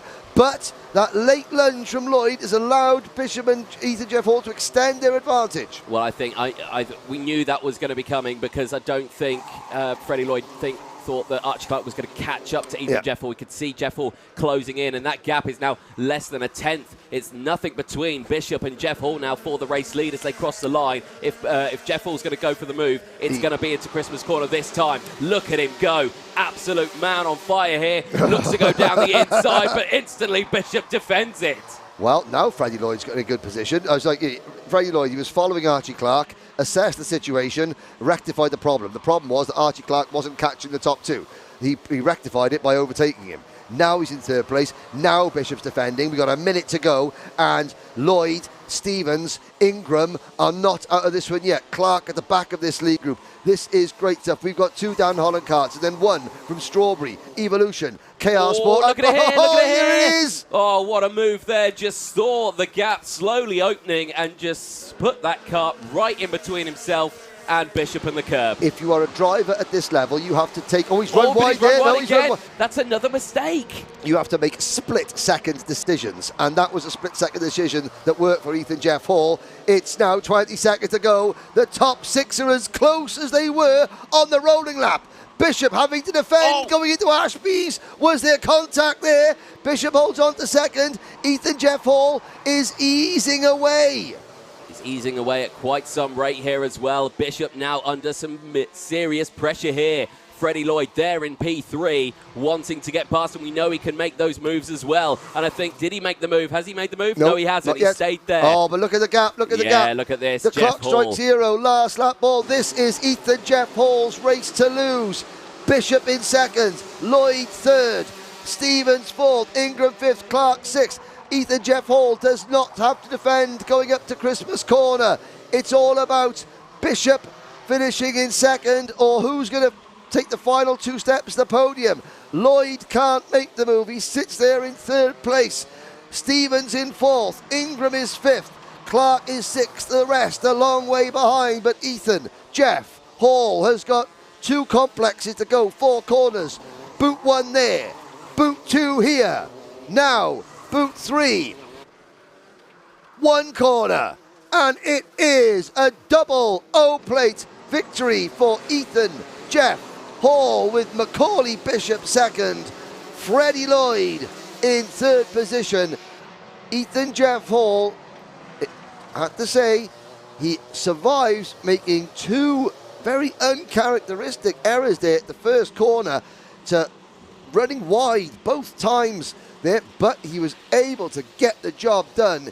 And Strawberry Racing have another race victory. Dan Holland Racing second. Evolution Racing, welcome back to the British Championship podium. Evolution Racing, and then it is Freddie Ingram in fourth, Archie Clark fifth. Ollie Stevens dropped back to sixth there at the end of that league group, that top group that were battling for the win on the last lap. Joshua Graham finishing seventh. Ewan Charman, he'll be aggrieved with 8th place. Charles Green, great result. So in a class with 79 entries, Charles Green, Charles Green, another driver, we'll see him, there he is in the orange and black, it's a BKC livery car, but he doesn't have a mullet. So he's not officially allowed to be in the BKC racing team unless he's got a mullet. So that's why he's classed a privateer.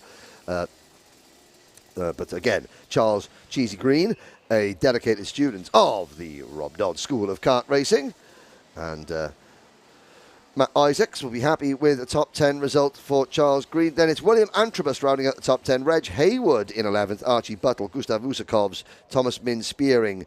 And again, a great chance to look at some of the initial arguments. There's the number 17. That's Freddie Lloyd pushing his kart into position. But there is your winner. Ethan Jeff Hall retains the British Open title. So we can say that Ethan Jeff Hall is the reigning European and British Open title. Finished 5th in last year's Junior Rotax British Championship. And the accolades and awards still keep coming. There's a rest look at your top 14, which we've been through already. Thomas Min Spearing making it 8 places. Then we look back, so Finn Leslie, the GP plate winner in Minimax last year, now moving up into juniors. He finishes in 15th place. Thomas Ingram Hill, Hugh Moulton, Owen Neve, well done that young man, having to mechanic for himself this weekend as a privateer as well. As we mentioned that Charles Green is running a privateer, but yeah, that's the real first true privateer home with Owen Neve on the spanners himself. That deserves a round of applause. Leon Hasty, the S-Plate champion, finishes 19th. Jack Hobson in 20th. There's Edita Kulkarni, Lizzie Mentier in 22nd. Tommy Harfield, Jacob Dukes, James Shotton, Armand Hamilton. So for long, I think Armand Hamilton's going to stay in the UK to race the British Championship this year, and he finishes 26th. Ayaman Bansal from India, 27th. Then Kenzo Craigie after an incident, and again that car not right after that big crash earlier. Neither's Kenzo. I think he's nursing some bruised bones.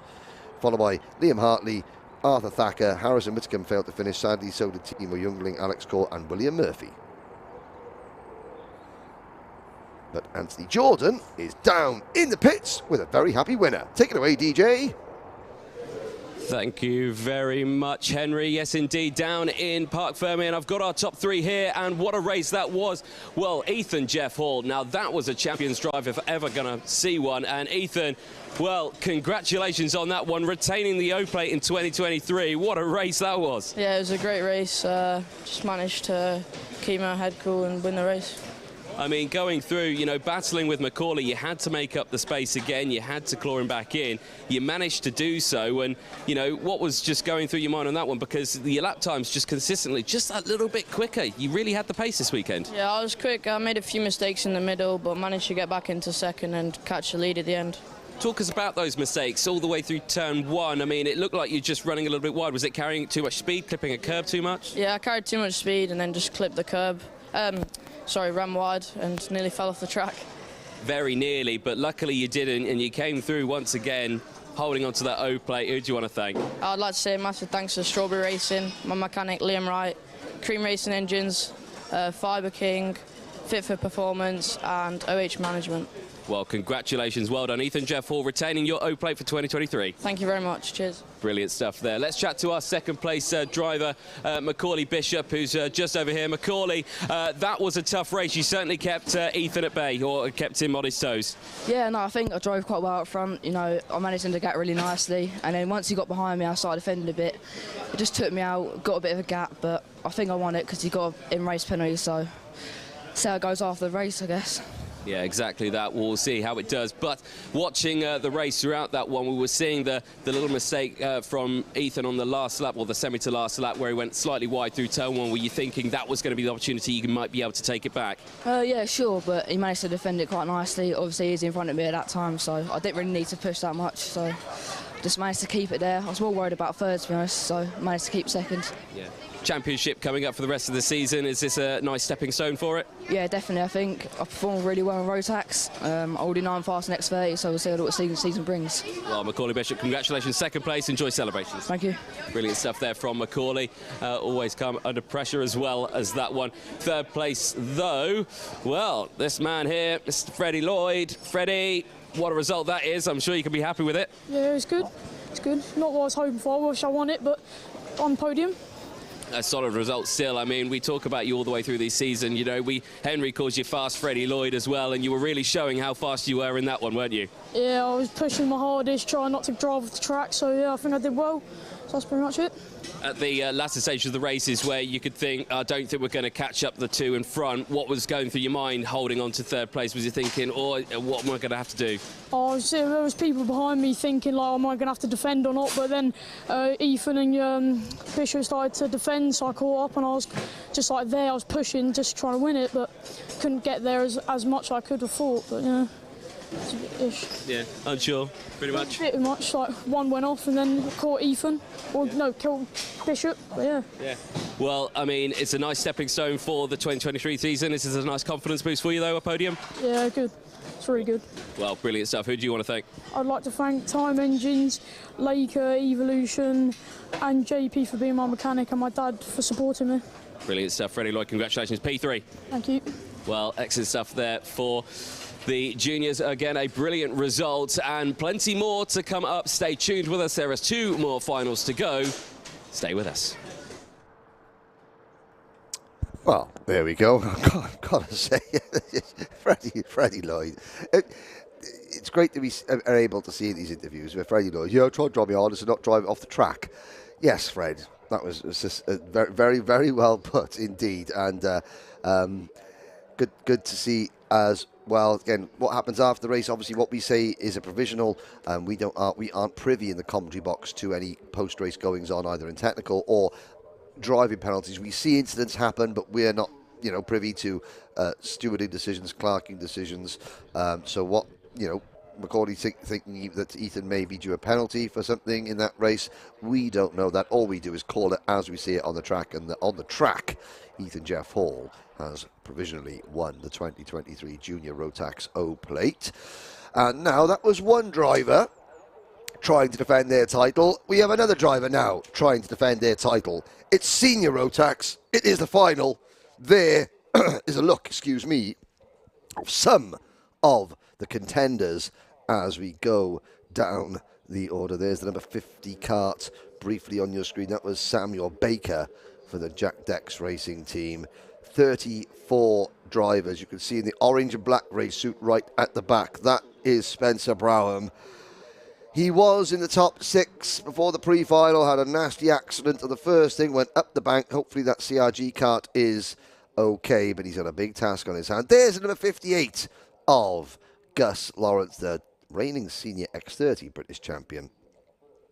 And once again, Lucas Ellingham just behind him was very, very impressive. There's a look at some of the characters there. Who's that up on that? That's one of the Sam Pollitt racing mechanics. Is that Anderson Chilcott there up on? No, that's he's getting down. There's Bradley Barrett looking at the centre of the screen there, looking up. So I think Bradley might be hanging his helmet up. A very, very successful driver, both in Britain and Europe. Raced in KZ2 last year, saying that he might be it for him this year. He's not sure. He's running the Sodi Vitesse team with his dad Mark, and hopefully we'll see Bradley in a kart a few times this year, but not this weekend, and maybe not in the British Championship as a full-time driver again. Now the signal has been given. The mechanics leave the track, so they leave the dummy grid and head out to their positions where they can signal to encourage their drivers from afar. 34 drivers get set. It's the penultimate race of the 2023 O Plate. It's Senior Rotax. It's up next.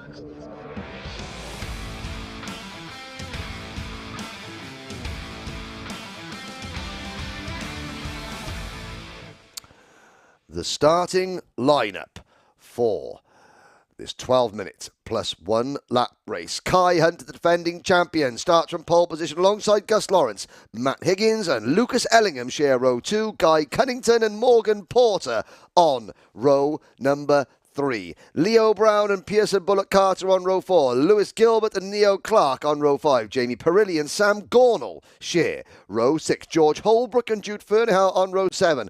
Brandon Nagelvort and Sam Baker, row 8. Jack Stedman and Ben Folland on row 9. Hungary's Zombor Kovac starts on row 10 alongside Sam Longley. Canada's Lucas Pernot on row 11 alongside Jack Collins. Thomas Pryor and Rhys Lomax are next. Then it is America's Austin Lee and James Jackson. Scotland's Leon Henderson. And Cumbrans, via Poland, David Olejna on row 14. Teddy Pritchard Williams, Super Ted starts alongside Tristan Rennie on row 15. George Hunter and Alexander Adams Acton start on row number 16. And Belgium's Kai Rillarts and Spencer Browham round out the field. Vice-European champion Kai Rillarts meet CRG privateer Spencer Browham. Such is the nature of the game. They come out to the final corner, and it's a false start, which allows Anthony Jordan to reposition himself in the commentary box. A little bit of, I explain that we say it as we see it on track there, but Cordy Bishop seeming to think that there may be a penalty forthcoming for Ethan Jeff Hall. Ooh, okay, yeah, I did hear that from him, and thinking, okay, we'll see how it goes. But, yeah, like I say, I can't make a call on that. I'm not a steward or anything like that. Explaining that we try not to second guess what we see on track, and obviously what the driver says. That's Macaulay's opinion. that he thinks Ethan has a penalty, but obviously that is his opinion, and we didn't see anything, but we don't know what is going on. The communication system that happens quite correctly keeps us out of the loop, because we are here just to inform, educate, and entertain. A real public service broadcasting, and that's another band reference as well. Great band. I do know that one. You do you? I do. Excellent. There we go. Some things you do say about music. Yes. Do get through my skull. Well, I mean, 99.9% of the time. They all should, nothing really. Does. Oh, now look at this. Here we go. Into the go. tram lines. And we're off and racing. Kai Hunter, you can see him sweep to the outside just to try and block Gus Lawrence off, and it did work. Lawrence had made a very good start, and Hunter had to go a little bit defensive there. Lawrence has lost a couple of places up towards Christmas Corner. The leaders are all through cleanly. Oh, it's going to be a bit of a domino effect to the back of the field, and somebody bouncing up over there. That I think going to be Kai Rillarts trying to make a few positions up, but they're all... Oh, there's another Craft Motorsport car. That's the 74 of Rillarts getting it all wrong, and Teddy Pritchard-Williams on the outside there as well. Yes, indeed. Yeah, just trying to gain those positions. Here's the seniors going in, and again, everyone clouting that inside curb too wide as well as they enter into the boot section. Brilliant commitment once again from all of the seniors. Out of the final corner they go. It's Hunter from Higgins, Cunnington, Lawrence, Porter, Ellingham, Carter. Then it's Gilbert, Clark and Cornell who round out the top 10. Breakaway for the top 3. Cunnington at the back of it. Hunter at the front of it. So we have 2019 Junior Rotax British champion Kai Hunter, who was third in the 2021 British Championship, second in the 2022 British Championship, leading the race. We have 2020 Junior Champion, British Champion Matthew Higgins in second. 2019 British Senior Champion Guy Cunnington third. 2022 Senior X30 British Champion Gus Lawrence in fourth, and 2020 Senior British Champion Morgan Porter in fifth. 5 British champions, past and present, lead, potentially future as well, in the top 5 positions. This is why we have drivers coming from all over the world to race here, because there is the very, very best in the UK. We proved it last year by winning the Nations Cup in the Rotax Grand Finals, and just look at the show they're putting on. Cunnington up into P2 ahead of Higgins. Lawrence watching, stalking for the Project One racing team in 4th place. Spoke to Kai Hunter before this event, and he was saying that, are you going to run the O-plate this weekend? And his response, no, I'm not going to run it. I prefer running the number 2. Yes, he may be defending his O-plate. Doesn't mean he has to run the O-plate. He's got the GP plate as well. Some drivers are superstitious. Yes. Well, he said he preferred to run the 2. Okay. Here comes Lawrence at the inside. Augustus into P3. Of course, everyone calls him Gus Lawrence. He's entered as Gus Lawrence. However, when he raced in Dubai at the O-plate that I was at earlier this year, of course, the people in Dubai didn't realize that he was suddenly Augustus. He was like, no, just call me Gus. Dear me. Up in the 3rd place. Wow. If he wins the O-plate for the Project One team, you can call him whatever you like. You'll be that happy. But look at the leaders now. Already we've got Pierce, and now 2 junior graduates. Always great. The start of the season, Anthony, you have got experienced seniors at the front, and then you've got the crop of juniors moving up. And, you know, it doesn't, just because you're really talented in junior doesn't mean you're going to be, to change the lead. Cunnington takes it. Yeah, the number 3 overtakes the number 2, and into the lead he goes. Now Kai Hunter's under pressure from Lawrence here. Lawrence under pressure from Higgins, and it's all Constantine back up again. And I absolutely love this, because you've got the top 5, we've been through them, multiple British Championship victories, international wins, things like that. And then the next 2 karts, the Thule Motorsport number 28 and the 25 Jacks Motorsport kart, 2 drivers, Neil Clark, Pearson Bullock Carter, just graduating out of juniors, their first big senior race, and look at the company they're keeping. Boys, if I were you, I would take your notebooks out and start making notes, because you're learning from the masters up at the front of this field. Yes, indeed, and look at that. There's a nice key little move there. Yeah, that was Porter, exit stage left Higgins. Yes, well, Porter making the moves here. You know, Porter, a brilliant driver racing in KZ2 with the Kart Republic chassis, and, you know, this is a little bit of a change for him as well. So, real shake-up for Morgan Porter, but giving it a really good go, checking over the shoulder there. And the next group. Yeah. behind, and the two junior graduates have now caught. So we've got a 7-car battle. Then we've got Lewis Gilbert, the Diamond of Dalry, Lucas Ellingham in 9th, Sam Gornall 10th, Jamie Perilli in 11th, followed by Jude Fernihau, Brandon Nagelfort and Leo Brown, your top 14. That's all one big battle. Then it's Sam Baker, Holbrook, Zombor Kovacs up to 17th. Then it's Lomax, Folland, Rennie, Henderson, Olejna, Pernod, Pritchard Williams, Adams Acton, Browham, Pryor, Rillarts, Jackson, Colin Steadman, Lee. Sadly, Sam Longley and George Hunter have retired. Yes, that is a shame. 7 minutes to go, plus one additional lap in this race. Cunnington still leads, though. Not fully comfortable, though, because Hunter's behind, Lawrence is behind, Porter, Higgins, Clark and Carter now all in that lead battle. 1.2 seconds separating the top 7. Okay, at the moment, the top 10 represented by 10 different teams. Guy Cunnington Racing, Dan Holland Racing, Project One Racing, Hunter Motorsport, Strawberry Racing, Tooley Motorsport, Jack's Motorsport, Craft Motorsport, and Jack Dex Racing. Around the outside, sorry, Porter squeezing Lawrence, and Lawrence under pressure here. Lawrence now defending from Higgins as Higgins tried, and Porter down the inside of Hunter. Porter wanted to get moves done here and does so up into P2, and that's allowed Cunnington just that little bit of breathing space, but he backed them up. He didn't deliberately back them up, he just went defensive in towards Christmas Corner, and the pack was so close it just caused carnage. Well, I just thought in 2020, when we're here at late December 2020, after the second lockdown for the final round of the British Rotax Championship, on that day, Morgan Porter won the British title for Argenti Motorsport, beating Reese Hunter. Yes. And not a lot of love was lost between the two. Porter is now here trying to win the British Open title for Reese Hunter, the team boss of Hunter Motorsport. And he's just done that move on who?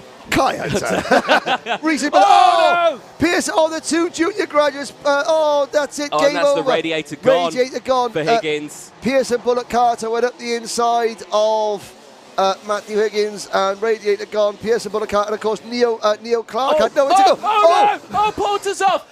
The top 5 are off the track! What is going on in Senior Rotax? It's all gone P-Tong, and who's leading the way now? And Guy Cunnington is out! The cart's not working, it's stopped! On the start finish line, disaster for the man who was leading the way. Hunter now leads by 1.9 seconds. No, he doesn't, because Lucas Ellingham has just come from the car park to take 3rd position, almost looking for a move round the inside. And the Diamond of Dalry, Lewis Gilbert, is in there. No, hang on a sec. This is the battle of a 2nd position. It is, yeah. Kai Hunter's 2.6 seconds up the road. He's disappeared. Sorry. He got through. I thought I was looking at the Dan Holland Racing cart, and I didn't realise that's actually Brandon Nagelfort, the number 14. There goes Kai Hunter. Well, nobody has ever won the Rotax British Open Championships ever. No one's won 3. A couple have won 2. No one's won 3. We have got 4 minutes and 20 seconds, and Kai Hunter leads by 3.5 seconds. Oh, dear me. Lewis Gilbert there, and there goes, that's the number 25. That will be Higgins' radiator fluid then, that's all over the circuits. Lawrence dives down the inside of Porter. Radiator fluid then, that's all over the circuits. Lawrence dives down the inside of Porter, gets back into 2nd place, and instantly you're just seeing there, is that Ellingham and more carts off in the background? No, that is the number 33, Jack's Motorsport cart of Leo Brown. Yeah, sadly. Straight off the track. Well, they're all saying, so that's Ellingham now up into P3. Zombor Kovacs up into 9th. Yes, indeed. Good running, actually. That's quite impressive. Yeah. Now, you can see there. Now they're saying, work together, let's go. But it's 4.3 seconds. It's pointless. You're battling for seconds. Lucas Ellingham, that's the 2nd time, and this time he makes it work just about there. Ellingham into P2 for the MS kart team. The Jack Dex Racing. Here comes Lewis Gilbert, the 2021 British Senior Rotax Open champion. He is now into 3rd. No, make that 2nd up over the curbs. No, he has to defend this. There's Kovacs now getting involved. Welcome to Britain. No! Welcome to Britain, Zombor. No. Kristen Rennie getting involved in that one as well. The number 73 car, 11th.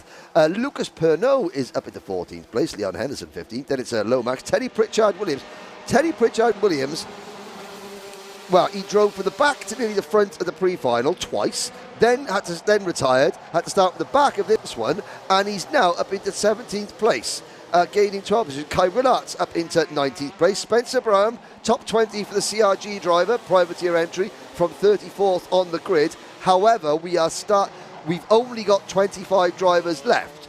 Neo Clark, Guy Cunnington, Matthew Higgins, Sam Gornall, Jude Fernhow have all retired.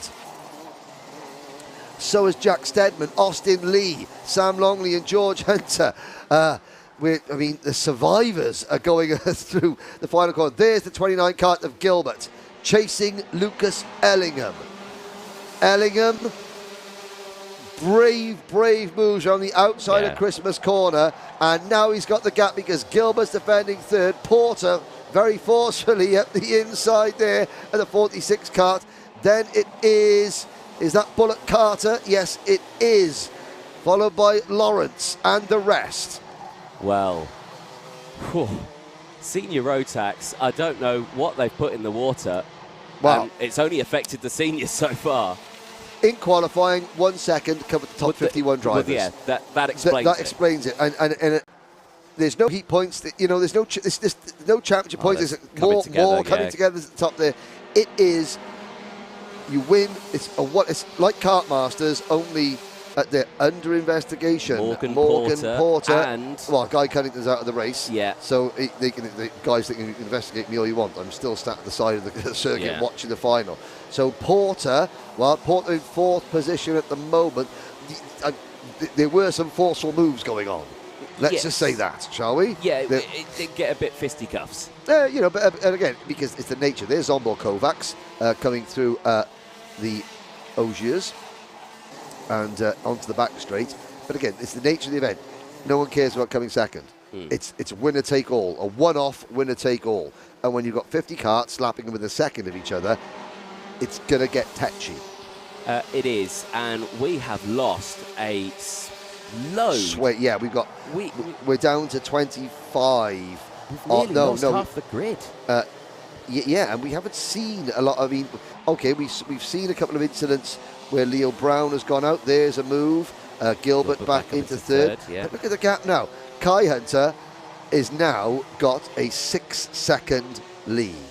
We're talking about how close it all was in qualifying. Kai Hunter leads, and I have to say, his rivals, Kai Hunter is not 6 seconds quicker than everybody else. No. His rivals, they've beaten themselves one way or another. Just during the way the race has panned out, I think Kai found himself, I think he made a move for the race lead just before everybody went off up at the boot. And there's another move. There's Porter, Gilbert, and Bullock Carter. Nope, there's Lawrence following back behind them. Then it's Nagelvort, and then a whole host of others. Ben Folland, Olejna, Kovacs, Baker, Henderson, Pritchard, Williams. We have 23 of the 34 karts still running. And the last lap board will be going out to Kai Hunter very shortly. There they go, out of boot 3, through Pitts Bend. Last lap board. As this group go out of oblivion, Kai Hunter is already making his way across the top of the circuit at Inkermans. There is Hunter through Ashby's. Still this battle of a second, but it's happening 10 seconds behind Kai Hunter. Kai Hunter will be coming into view very shortly. He has led. There he is. Second in the British Championship last year. He won this event in 2020. He won it in 2022. It's magic for Kai Hunter. History made. 3-time winner of the British Senior Rotax Open Championship. A feat nobody has achieved before, and he does it with time to spare. Lucas Ellingham finishes in second place. What a result for the very, very hard-working Jack Dex Racing team and the MS chassis. And Craft Motorsport will be on the podium for the first time in the history in the United Kingdom, with Lewis Gilbert, the Diamond of Dalry, and Kai Hunter saunters back into pits. I mean, the first half of that race was absolutely hectic for him. The second half was like a quick drive in the countryside, and do you know what? There he is, fist in the air. He's won it by 6 seconds, and It doesn't matter whether he gets a nose cone penalty, which he looks like he has got, because he's still going to end up winning by over a second. So he wins, gets a nose cone penalty, and now he's a bit relieved. There's Morgan Porter, and again, some forceful move there. Wait for Lewis Gilbert finishing in third place. That's such a smart livery kart, that Craft Motorsport entry. We wait for Lucas Ellingham in the number 99 kart. Has he gone through already, possibly? There's Gus Lawrence, and he's asking a question about something or other. But there we go, your provisional result. Kai Hunter takes his third senior Rotax Open, his fourth O-plate of his career. And he beats Lucas Ellingham, Lewis Gilbert, Morgan Porter. So the People's Republic of Tyne and Wera, where Kai Hunter hails from, and everybody up at Warden Law Karting Northeast will be celebrating wildly. Pet. Lucas Ellingham, Lewis Gilbert, Morgan Porter, Brandon Nagelvoort from 15th to 5th. Pearson Bullock Carter, Gus Lawrence, Ben Folland, Leon Henderson, David Olejna, with Zombo Kovacs in 11th, then Teddy Pritchard Williams, followed by Sam Baker, Spencer Brown, Tristan Rennie, Kai Rillarts, James Jackson, Lucas Pernod, Thomas Pryor, Jack Collins, Jamie Perilli, Leo Brown, Alexander Adams Acton, Reese Lomax, George Holbrook, Neo Clark, and Guy Cunnington. All these drivers failing to finish. Matthew Higgins, Sam Gornall, Jude Fernihau, Jack Steadman, Austin Lee, Sam Longley, George Hunter. A breathless senior Rotax final, and Anthony Jordan will be making his way up to speak to top three. Kai Hunter, Lucas Ellingham, and Lewis Gilbert. Anthony Jordan is down with Kai Hunter. There's Matthew David Higgins walking across circuit, but a much happier Anthony Jordan will be speaking to the rest right about now. As a medical man walks right in front of me there, no problems from me whatsoever. No, it's fine. What a final that was. Senior Rotax take a bow. Kai Hunter winning that one by over 6 seconds. He retains the O-plate. He is the only person to win it 3 times now. Kai Hunter, who's just come back from taking sweets. What? Oh, wait. Oh, I've got to wait now. Got to wait. Well, it's dessert. Look at that. That's what it means. 3 times O-plate champion, and what a result it is for Kai Hunter. And, well, we'll let him help get the, that not knackered at all. He made that look a little bit easy. Kai Hunter, what a result that was. 6 seconds you won that one by. But before we talk about the challenge at the end of that race, let's talk about the challenge in that midsection, because what on earth happened there? Yeah, obviously, race unfolded. I had a good start. I got a little bit of a gap. Obviously, Matt caught us up, and then I don't know what happened behind. Cunnington came through, and then Porter came by me with some force. So I think he was just going to continue that, and then into the boot he did some evasive moves, and well, he took Guy off, took himself off, and got a nose cone from it. So when I got in the lead, I knew I had to get a big enough gap to still win it. So pushed as hard as I could, and then gap was 6 seconds, so won it, didn't I? A solid result, and you said to me after that, oh no, wait on, let me go get some sweets. So even at the end of that one, 3 O-plates you've got now, 1 by 6 seconds, the first thing on your mind is getting some sweets. Yeah, I'm out of energy now. I pushed so hard. Well, congratulations, well done on that one, 3 O-plates, well done, mate. Cheers. Congratulations. Cheers. Spot on. Let's chat to second place, Lucas Ellingham, who is somewhere. He's right here. He's right in front of me. Lucas, well, congratulations. Were you expecting that result? I was hoping for more, but after the mess up at the start, I couldn't quite get back to them. Yeah. But I thought it was a good recovery for what it was. Definitely so. I mean, you had to battle your way through what seemed like an impossible task, with all those drivers getting involved and scrapping away and all coming together. You know, trying to sift your way through that. How on earth did you manage it? I mean, yeah, it was very, very hectic moments in that, but just kept my head down, focused on what was going on, had a look around, thought about what I could do to get past, did it, and it worked out. You're a regular at the Kart Club here at Whilton Mill. Of course, you've won that a couple of times as well. I mean, is this a nice stepping stone maybe for doing some more British and going to a bit more venture for you? I hope so. I just need to find some sponsorships to get me into it. As for the funds, we don't have it at the moment, but hopefully this year I'll be able to get back into it fully. Well, if that performance just there doesn't prove why you deserve the funds, I don't know what will. Lucas Allen, congratulations, P2. Thank you. Excellent. Let's chat to third place Lewis Gilbert for the Craft Motorsport team. Well, Lewis, what a result that was, P3. You certainly had to work for it, though, at the end. Yeah, we didn't really quite have the pace to get to right to the front, but I just had to fight for what I had left. And P3, after the weekend that we've had, I'd take P3 any days, but yeah, there's a lot of hard work on the track.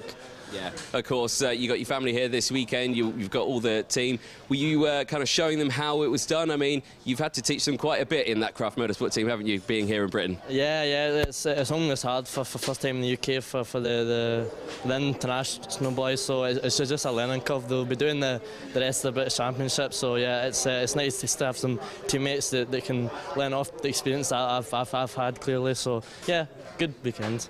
Brilliant result for you, and yeah, congratulations, P3. Well done, Lewis Gilbert. Thank you very much, thank you. Excellent stuff there from our top three from Senior Rotax. A brilliant race and definitely one for the ages. You'll have to watch that one back at the end of this stream. There's only one more final to go. Henry, it's back over to you.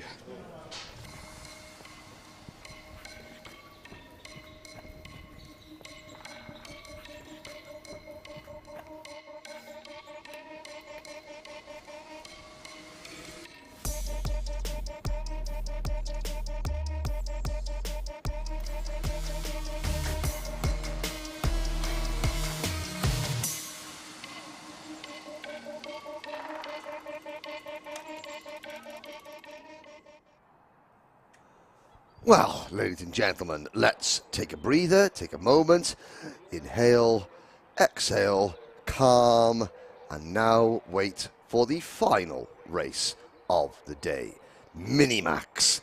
I have to say that the 34 drivers we're about to see on the circuit, they're going to have to go some to top the effort of the seniors. That was an absolute storming race. Now, looking down, so there's Ollie Stevens in the blue Dan Holland racing jacket there, thinking probably a little bit about how missed opportunities, but still a very solid result indeed for Ollie Stevens. But one race to go, the final race of the weekend. It is the Minimax final.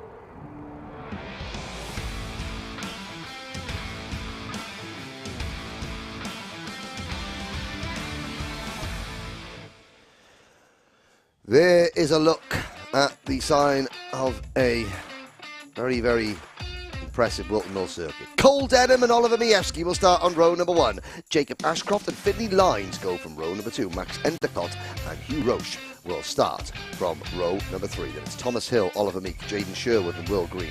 Rory Armstrong and Kai Clark round out the top 6 rows. Charles Keitley and Eva Morris, and next Blair Smith and Albert Friend on P16. Kevin Kielbasa and Isaac Barker start from the 9th row. Then it is Charlie King and Cooper Sned and Joshua Griffin and Max Fallon, Isabella Stansmore Wilson and John Richardson. Followed by Ellis Bell, Ella Lucia, Thomas Butcher, Max Wheatley, Stanley Clark and Daniel Minto. That's your top 30. The final 2 rows of the grid, Charlie Wolfett, Ethan Griffiths, Archie Lovett and Tom Reed. So obviously issues for Wolfett at the start of last final. He is starting down at the back, so is Ethan Griffiths.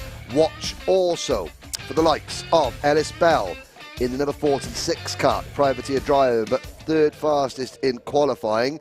Albert Friend, number 91 for Strawberry Racing, starting 16th. He has got the pace to come through and challenge for honours, as does the likes of Charles Keitley for KR Sport, starting just in front of Albert Friend. But they've all got to catch the reigning Honda Cadet British champion Cole Denham and the reigning Minimax Winter Cup champion Jacob Ashcroft. Oliver Mievski on the outside of row number 1, but he is surrounded by Dan Holland racing karts. What will happen? Lights are out. We're off and racing. It's a good start from Denham, who gets sideways through oblivion on the opening lap. Does that open the door for Ashcroft? Ashcroft looking, Denham defends. Here comes Majewski around the outside. In the middle of the pack there, concertinaing under braking, but all 34 drivers are safely through Christmas Corner for the first time across Inkermans. Down to Ashby's now, hard on the brakes. Out of Ashby's, up towards Chapman's now. They turn left, downhill, towards Oisier's. Late apex, cut the exit of the corner across, so they get onto the back straight. Now, set themselves up for this boot 1, and then a double right-hander at boot 2 and 3. Down the hill, pick your mark, flat out. Very, very brave. The final corner, pits bends on the rumble strips, and that is the opening lap in the books. Anthony Jordan with Cole Denham leading, Jacob Ashcroft and Oliver Majewski chasing. Yes, indeed. Really good start then. Breakaway for the top 3. They'll be liking that one. Is down the inside there. Nice little move from Thomas Hill. Hugh Roach, sorry, on Thomas Hill, I should say. These top 3 going to have to be careful now. They're starting to look like they're already wanting to start scrapping. Finley Lines is there in P4. He'll be happy to pick up the pieces of whatever happens with these top 3, but the 2 DHR teammates leading the way. Denham and Ashcroft. Majewski skills there in tow for KR Sport. The Polish driver working well here in P3. He's had a brilliant weekend so far, but he's going to have to be careful. Like I say, that group behind looking very, very strong as they close in just behind. Out of Pitts Bend to complete lap number 2. Ashcroft with the fastest lap of the race, trying to push his teammate away. Majewski hanging on. It's down to the rest of the field now to work together to catch these top 2, although Denham driving a little bit defensively. That's going to slow them down. Look for that bright line. Is that Ellis? No, it wasn't. It was the number 94 Kart of Kevin Kielbasa. That's a disaster for Kielbasa. He won't like that one bit. I believe that Kielbasa is Polish for sausage. Is it? Yes. I will Google Translate that. Oh, and you don't need to Google Translate that, because that was contact going into Ogiers between a couple of Tony Karts and possibly an Argenti Kart a little bit further back. Couldn't quite see who that was, but they all managed to continue, and you can see now that gap is closing. Finley Lines, that bright lime green and orange crash helmet of Finley Lines, fastest lap of the race. Did so well. Leading rookie in Honda Cadet last year, Finley Lines. Finishing top 5 of the championship, I believe. Top 6 maybe. I will double check that. He is in kart number 81, and the answer is he was 6th for the Zip team last year. Yeah. Moving over to Dan Holland this season. And he's closing in on the top 4, being chased along by Max Endicott for Argenti Motorsport. Then it's Majewski's teammate Hugh Roche for KR Sport team. Then that Zip kart of Thomas Hill, Kai Clark, Will Green, Albert Friend up into 10th position. And look, let's wait for them to cross the line. Look for the Tony Kart. There is Albert Friend, cross the line now. And he has got a big gap behind him as Albert Friend. And the good news is, even though there are small gaps amongst the top 10, no huge big breakaway. It's still game on. Anyone of 10 can still win it. Exactly that. Less than 9 minutes to go, plus that one additional lap. We're not seeing much scrapping going on here. Albert Friend, though, with the fastest lap of the race, 48.610. Like you say, he's doing well in that top 10 right now. 3.1 seconds further back from this battle here. But like you say, it's really going to be a case of who is going to go first in that top 3, really, isn't it? Again, we always see it in these lower divisions, in the younger drivers. They'll work together for the entire race, and then it will kick off at the end. Denham defended once. Yeah. So Ashcroft went and Denham defended, and now Jacob Ashcroft since then hasn't tried to make a move. He's just, he thinks, okay, I'm going to sit and wait, because obviously Cole has told me, I can tell that Cole is defending. Now what will Ashcroft do? Will he move? No, he'll still sit. But so you think, if I attack, Cole's going to defend, so I'm going to have to, whether I want to or not, I'm going to have to let Cole lead for the time being. Yeah, I mean, Majewski's got the fastest lap of the race now, so he's got the momentum, and was that a mistake there from Denham? It certainly wasn't the preferred line coming out of the corner. The top 9 separated by 3 seconds. Friend in 9th place. They're sort of like 3 by 3 by 3. Like, a bit like Noah's Ark, but with an extra one. Yes. Yeah. Yeah. Finley Lines has dropped back now. He's still at the front of the trio behind.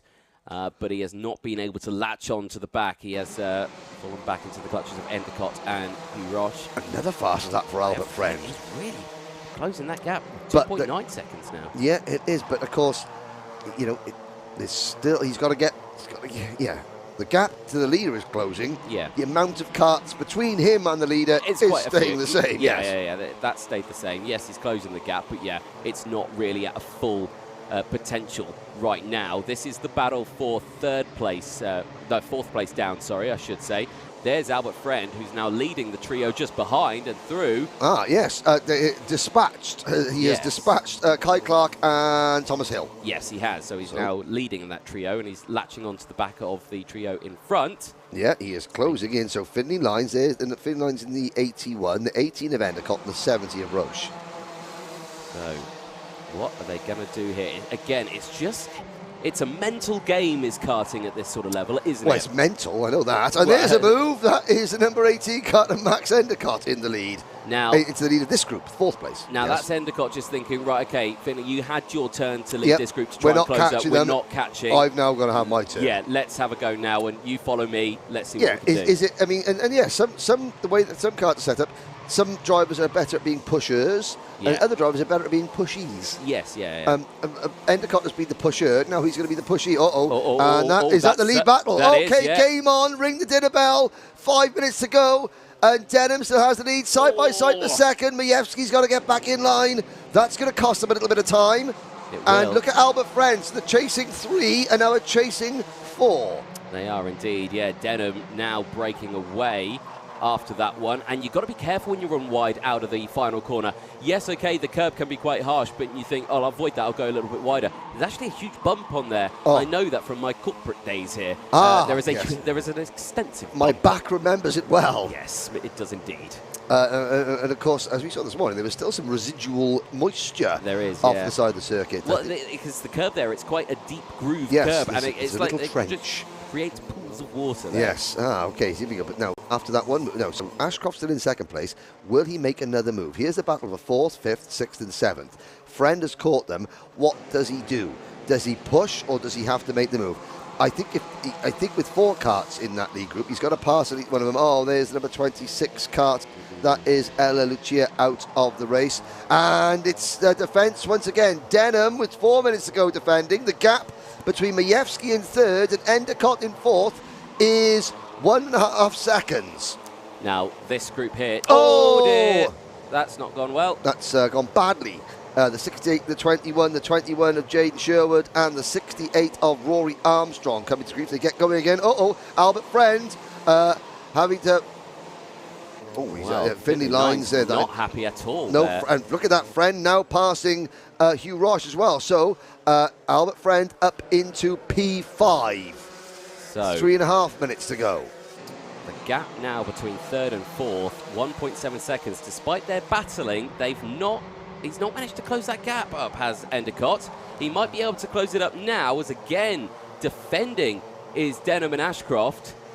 Majewski with that normal racing line, trying to gain as much momentum as he can to try and get the overtake, but unfortunately as they exit out of Christmas Corner, they go through what has been dubbed Christmas Day, or Boxing Day, sorry. It's when it comes out Christmas Corner, or Boxing Day, nice, and then into increments. So yes, it's a little bit tricky because you can't get the full switchback through that section. Yes, and of course it's one of those unique corners. You're so off camber turning uphill. The kart wants to just go right. You're trying to turn it left. Yeah. It's a really unique corner in British karting.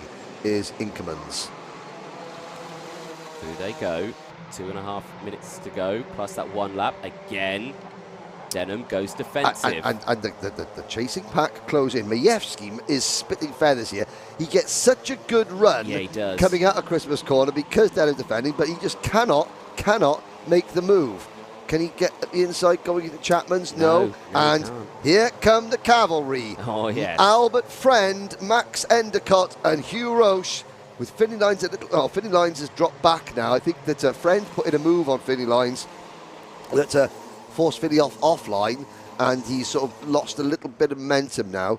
But certainly the number 91 Strawberry Racing kart of Albert Friend, the driver that finished 3rd in last year's Micromax Grand Finals, 2nd in the Winter Cup in his first main major race this year as a Minimax driver. Did a bit of Minimax racing last year in Europe because of different age regulations, but Friend has got the momentum. Now, Majewski has been stuck behind the top two, and his pace has levelled out. Now he makes the move up the inside of Ashcroft. Now look at Albert Friend here come through. Is he actually going to go for the lead of this one? No, he tries to go for second, has to settle for third, but Albert Friend now defending third and holds on to it. Wow, wow, wow. Where did Albert Friend come from in this race? The answer is grid 16, Anthony. Or in layman's terms, quite a way back. Yes. But again, has his momentum going to stall out? I don't think it has. This is the problem. Well, I mean, he certainly made the one move. Now he's got to get to Majewski and go quickly. A driver catching a group, he's got to kind of make the moves quickly, or else his momentum stalls out. We've got 1 minute, 10 seconds, plus 1 lap to go. Cole Denham, the master of the Secretary of Defence here at the moment, into Ashby's, up the hill towards Chapman's. Now, down towards Ogier's, with Majewski making a move, and finally, Denham's defences are broken, and that's going to cost him second, and it's going to cost him third. Oh, he almost forced his teammate onto the grass. Oh, Friend on Majewski, this is going to go wrong. Who's going to merge him? Is Denham going to retake the lead? Yes, he is. I don't, Adam and Eve it. What? Whoa. Okay, well, I wish we had replays of this one because I missed all of that. Well, lots of people made, like Majewski made a very forceful move. Friend made a very forceful move. Majewski led briefly. Friend led for about 12 yards. And Denham, who I thought was going to lose it all because he had been forced wide, suddenly emerged. It comes back. Cole Denham has the innate ability to do this. He can not be there, and then when it comes crunch time, he finds a way to get back to the front. He only lost the lead for a couple of corners. Yeah. But it looked, a lap ago at this point in the track, it was game over for him because he was getting involved with his own teammate, losing loads of ground, and suddenly, like the Red Sea, the way opened and he went through. The last lap board, the last lap of the 2023 Rotax O-Plate begins now with Scotland's Cole Denham leading, Hugh Roche in second place, Albert Friend in third. Hugh Roche hasn't led a lap of the weekend so far. You only need to lead the last lap. You only need to lead the last metre of the last lap to become the British Open champion. Hugh Roche, this is time now. They're squabbling over the minor places. Up at the front, Hugh Roche. It is now or never, young man. Denham takes a long, hard look at him. He thinks number 70. Who's that? One opportunity left, and Hugh Roche is not close enough. It is going to be Cole Denham. Scotland have a British Open champion. His name is Cole Denham. KR Sports fill out the podium with Hugh Roche and Oliver Majewski. Albert Friend finishes in fourth position. Both Majewski and Friend led very briefly in that race. Clark is fifth. Kai Clark finishing fifth. Then it's Endicott. Ashcroft. Oh, commiseration, Jacob Ashcroft there. Well, you know, just because they're in the same team doesn't mean that you have to sort of let the other driver go, so to speak. Ashcroft will be aggrieved at missing out on a potential victory there. Charles Keightley comes home in 8th position. Finlay Lines, 9th, and Thomas Hill rounding out the top 10. Will Green, Charlie Wolfett, Archie Lovett, and there's Hugh Roche taking the plaudits, finishing in second. He looks very happy with that. Ellis Bell. Well, I've got to say, you know, he finishes 14th as the leading privateer. Oliver Meek 15th, then Charlie King. Ethan Griffiths from 32nd to 17th. Daniel Minto from 30th to 18th. Then Blair Smith, Eva Morris, that's your top 20. John Richardson, Tom Reed, Rory Armstrong, Max Fallon, Jaden Sherwood, Kevin Kilbasa, Thomas Butcher, Cooper Snedden, Stanley Clark, Isabella Stansmore Wilson, Max Wheatley and Isaac Barker are the 33 drivers that finished that race. Sadly, Ella Lucia failed to finish. Oh, and there is a nose cone penalty for Scotland's Blair Smith, but he's thinking, well, he only finished 19th. Never mind, it doesn't matter. Here's a good look, a final look at the rundown. Cole Denham, Scotland's Cole Denham, takes the, well, it's his first season in Minimax and his first major Motorsport UK event, and he becomes the British Open champion. That is no mean feat whatsoever. And again, look at that. Dan Holland Racing, 4 karts in the top 10, and 3 of those 4 all showed race-winning pace in that one. I think it's safe to say, I mean, Kai Clark, he finishes 5th, but that was, stealth more than anything else. KR Sport also 3 karts in the top 10. Strawberry Racing, Argenti Motorsport, and the Zip Factory team in the top 10, courtesy of Thomas Hill.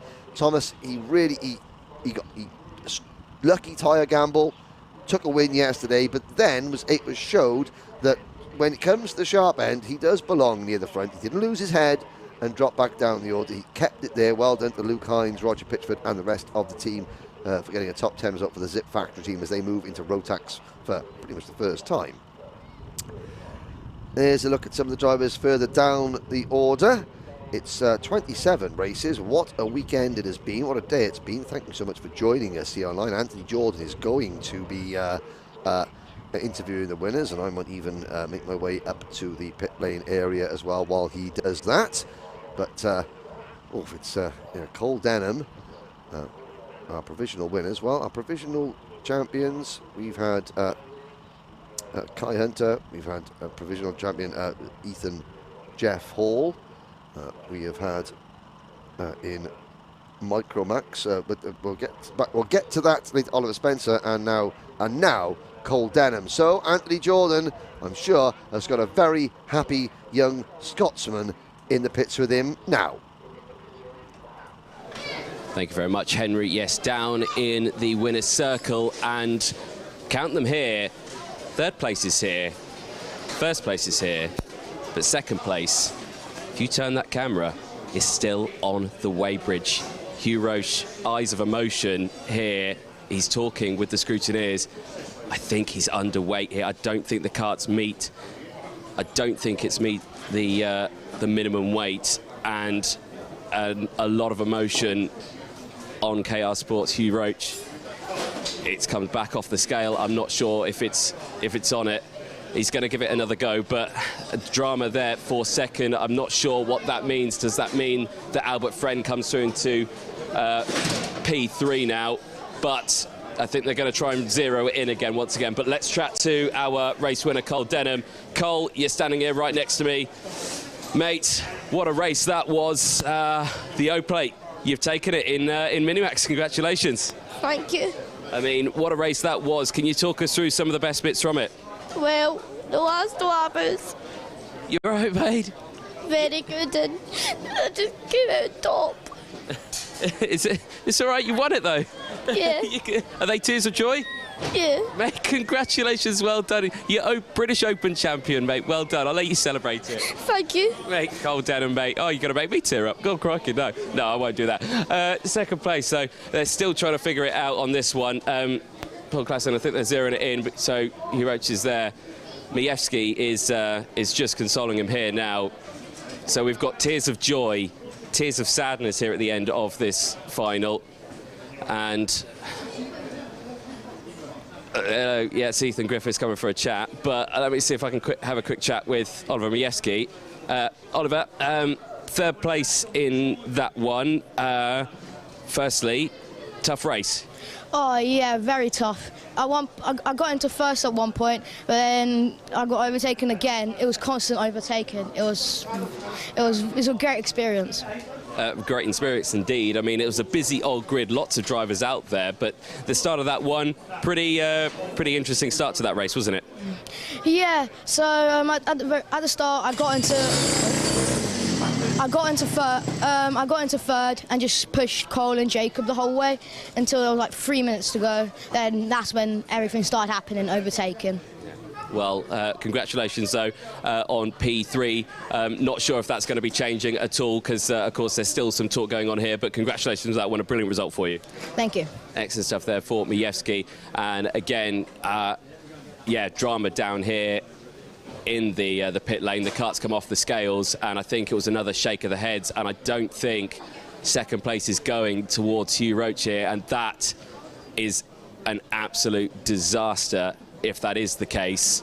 I am not too sure whether or not it is. That would mean then that Albert Friend would come through to take third, if that is the case. I've got Henry Burdett down here. Henry, I'm trying to ascertain what's actually going on down here. Have you managed to figure anything out? Oh, so the rules are, when it comes to the weigh bridge, you obviously go onto it first. You're allowed 2 opportunities to get the cart weighed.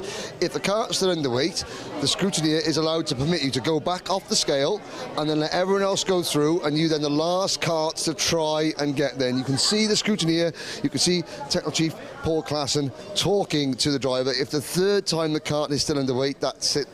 Exclusion. Yeah. So the driver who finished in 4th position, who was taken down there, will now be promoted up to 3rd. They'll move the cart up here into the top 3 area. But as you can see, you know, the racing is ultra professional. These are young athletes. They're still school kids in Minimax.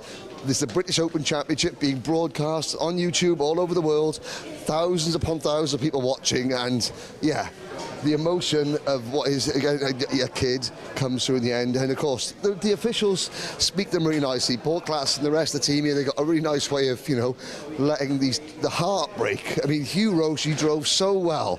Suddenly to come second and then to have it taken away like that is heartbreaking. But that's the way it is. So unfortunately, not everyone's a winner. Yeah. That is the case, and that was the case in junior as well. I discovered on my way up that a 5-second time penalty did go out to Ethan Jeff Hall as well. Yep. That promoted then Macaulay Bishop to O-Plate champion. Yep, and as I spoke to Macaulay, and I'll let the secret out now, Macaulay was running up there because he'd forgotten to write his mum a Mother's Day card, and his mum was on the step of the motorhome, and he had to rush down to the Dan Holland workshop to quickly scribble a Mother's Day card. Happy Mother's Day, Mum.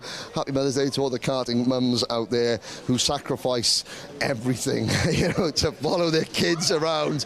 And then generally the dads do the mechanicking, and then the mums have to then deal with the argumentative between child and dad. You know, when things go wrong, and keep everything calm and what have you. So happy Mother's Day to all the mums out there. And let's have a little look at this. So I don't know who is going to be promoted to 3rd place now. I think it was Albert Friend finished 4th on the road, but there may be an issue with, you know, that. So what we say is provisional. Obviously, the podiums are going to be televised. They'll be added onto the YouTube clips later on. That will happen there. So again, but what a way to start the year. Yeah, certainly an exciting way to start the year. If that's any really show of what we're expecting for the rest of the season, I suspect you need to subscribe to either Motorsport UK, Alpha Live, or to even both, to make sure you don't miss any of the British Kart Championship for the rest of this season. No, thank you very much for joining us. The British Championship Major, that gets underway at the end of April. Got 11 events this year. You'll be joining myself, Anthony, and a couple of guest commentators as well during the course of the season. A huge thank you to Wera Tools for all their support for the teams, the drivers, the families. It has been a great way to start 2023. Good to be back with you, Anthony. Yeah. We'll see you very soon. Thank you very much. Thank you for that, Henry. Bye.